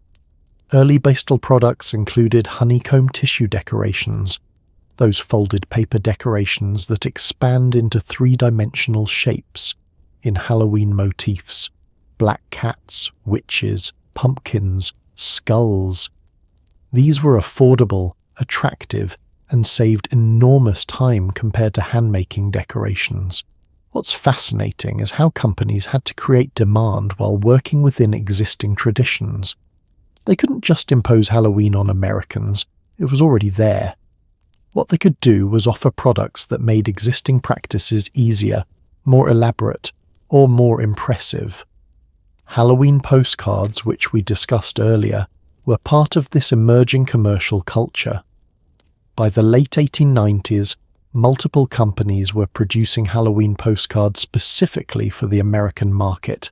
These cost a few cents each, affordable for middle-class Americans, and served multiple purposes: communication, decoration, and collectible objects. The postcard industry was massive by 1900. According to postcard historian George Miller, Americans purchased hundreds of millions of postcards annually by the early 1900s, with Halloween postcards representing a significant seasonal spike. This created an entire economy around Halloween imagery: artists, printers, distributors, retailers, all dependent on seasonal demand. Costume rental businesses existed in the 1890s in larger cities. Before Halloween became the costume-centric holiday it is now, costumes were primarily for masquerade balls, theatre productions, and formal entertainments. But some entrepreneurial businesses saw Halloween's potential. A classified advertisement in the New York Tribune from October 25, 1890, offers theatrical costumes for hire, suitable for Halloween entertainments. The business, located in Manhattan, advertised witch costumes, ghost costumes, and character dress, available for rental by the day or evening. This is early evidence of businesses adapting existing services to the emerging Halloween market. The costumes weren't made specifically for Halloween, they were theatre costumes being repurposed. But the advertisement's timing and language show awareness that Halloween was becoming a costume occasion. Pattern companies, McCall's, Butterick, and others, began including Halloween costume patterns in their catalogues by the late 1890s. These were sewing patterns that home sewers could purchase to make costumes at home. The Delineator, Butterick's magazine, included costume patterns in October issues throughout the 1890s. An October 1895 issue featured patterns for fancy dress for children's parties, including witch, jester, and fairy costumes, all implicitly for Halloween, though not explicitly labelled as such. This shows how commercialization worked incrementally. Companies didn't revolutionize Halloween overnight. They offered products that fit within existing practices.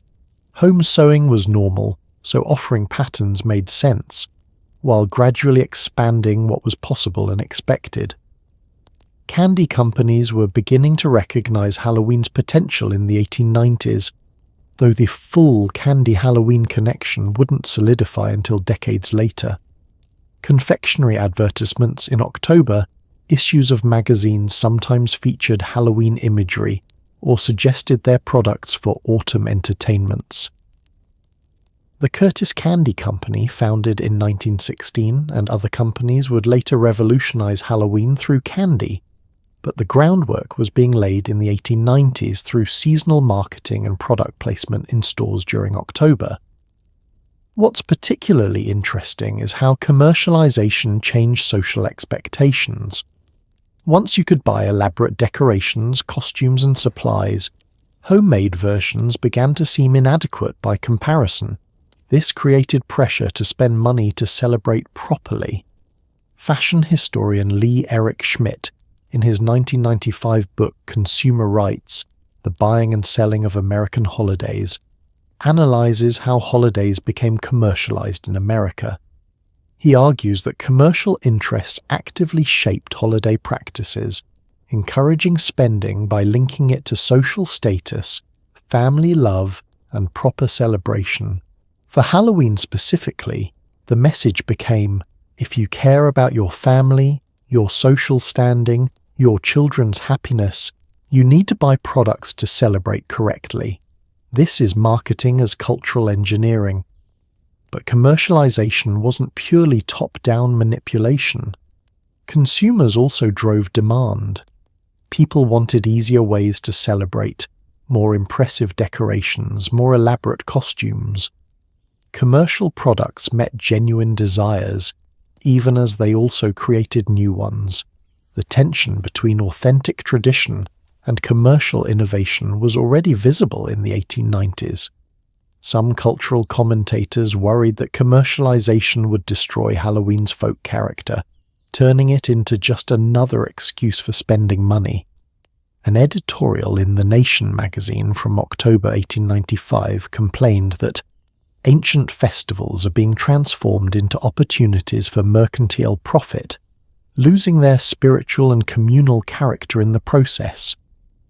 The writer specifically mentioned Halloween as at risk of commercial corruption, but others embraced commercialization as progress. They argued that making Halloween easier and more accessible through commercial products democratized the holiday, allowing more families to participate regardless of artistic skill or time availability. By 1890, the infrastructure for mass commercialization was in place. Mass production capability, distribution networks through department stores and mail-order catalogs, advertising platforms in magazines and newspapers, and a consumer culture increasingly comfortable with buying rather than making. Halloween was perfectly positioned to benefit from this infrastructure. It was becoming popular across class lines. It had distinctive visual identity, orange and black specific imagery that made it easy to brand. It occurred annually on a fixed date, making it predictable for manufacturers and retailers, and it was growing rather than shrinking, unlike some older holidays. The next decades would see explosive growth in Halloween commercialization. By the 1920s, Halloween was big business. By the 1950s, it was dominated by commercial products. By the 2000s, it was second only to Christmas in consumer spending. But 1890 was the inflection point, the moment when Halloween began its transformation from folk tradition to consumer product, from something people did to something people bought. So here we are. We've travelled from the ancient Celtic hillsides of 2,000 years ago, through the desperate Atlantic crossing of Irish famine refugees, through Victorian parlors filled with games and fortune-telling, through violent street pranks and newspaper scandals, through séances and occult rituals, through death and grief and genuine fear, through the beginnings of commercial transformation, all converging on one night, October 31st, 1890. What have we learned? What does this long, strange, beautiful, dark history tell us? First, that holidays aren't fixed or pure or authentic.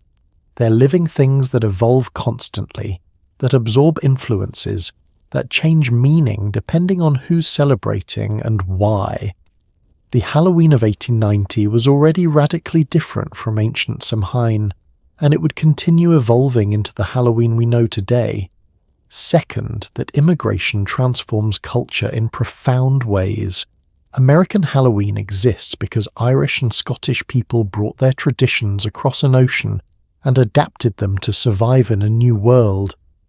That process of adaptation, sometimes painful, sometimes creative, always complex, created something genuinely new. Third, that holidays serve psychological and social functions beyond just fun. Victorian Americans used Halloween to process grief, to claim autonomy, to build community, to face fears, to practice being brave. The same is true today, even if the specific fears and needs have changed. Fourth, that commerce and tradition aren't simple opposites. Yes, commercialization changed Halloween, not always for the better, but it also made Halloween accessible, preserved it when it might have faded, and created shared experiences across vast distances. And finally, that Halloween, this weird, wonderful, dark, playful, commercial, spiritual, ancient, modern holiday, is deeply human. The desire to mark seasonal change, to honor the dead, to play with fear, to imagine other worlds, to dress up and pretend, to gather in darkness with light and laughter. These aren't childish or trivial. They're fundamental expressions of what it means to be human.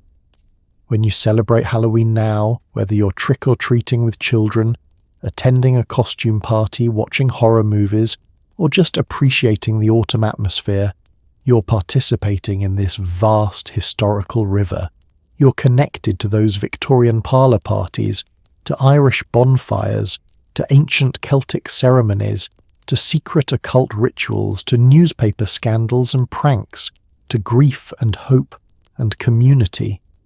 The decorations are mass-produced now. The costumes come from stores. The candy is industrial. But the impulse, to mark this night as special, to acknowledge darkness while celebrating light, to remember the dead while affirming life, that impulse is ancient and unbroken. Thank you for travelling through this history with me. Thank you for spending these hours exploring the layers and complexities of Halloween 1890. I hope you've discovered things that surprised you, that changed how you think about this holiday, that connected you to people who lived over a century ago but felt many of the same things you feel. Halloween survives because it matters to us, not just as entertainment, not just as business, but as something deeper, as a night when we can be different, explore darkness, honor memory, and still come home safe to the light. As you go forward into your own future Halloweens, remember the people we've met on this journey. The Irish families keeping ancient traditions alive in a new land, the Victorian women performing divination rituals hoping to glimpse their futures, the young pranksters pushing boundaries, the spiritualists genuinely believing they could contact the dead, the occultists performing elaborate ceremonies, the bereaved mothers wearing mourning black and carrying hair jewelry, the entrepreneurs seeing commercial possibility in tradition. They're all part of why Halloween is what it is today, and you, whoever you are, wherever you are, you're part of that story too. The story of Halloween didn't end in 1890. It's still being written. Every year, every celebration, every person who participates adds another thread to this vast, complex, beautiful tapestry. And there are so many more stories to tell.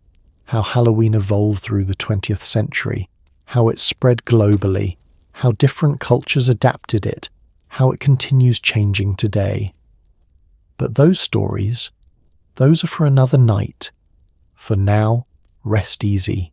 Let the history settle in your mind. And when October 31st comes round again, you'll see it with new eyes, eyes that can see past the plastic decorations and candy wrappers to the deep history beneath, the human needs and hopes and fears that made this night what it is. Thank you for listening. Thank you for being here, and I can't wait to share more stories with you soon. Until then, sleep well, dream deep, and remember, every tradition was once someone's innovation, every ritual was once someone's desperate hope, and every holiday is a gift from the past that we carry into the future. Good night, and happy Halloween whenever you celebrate it next.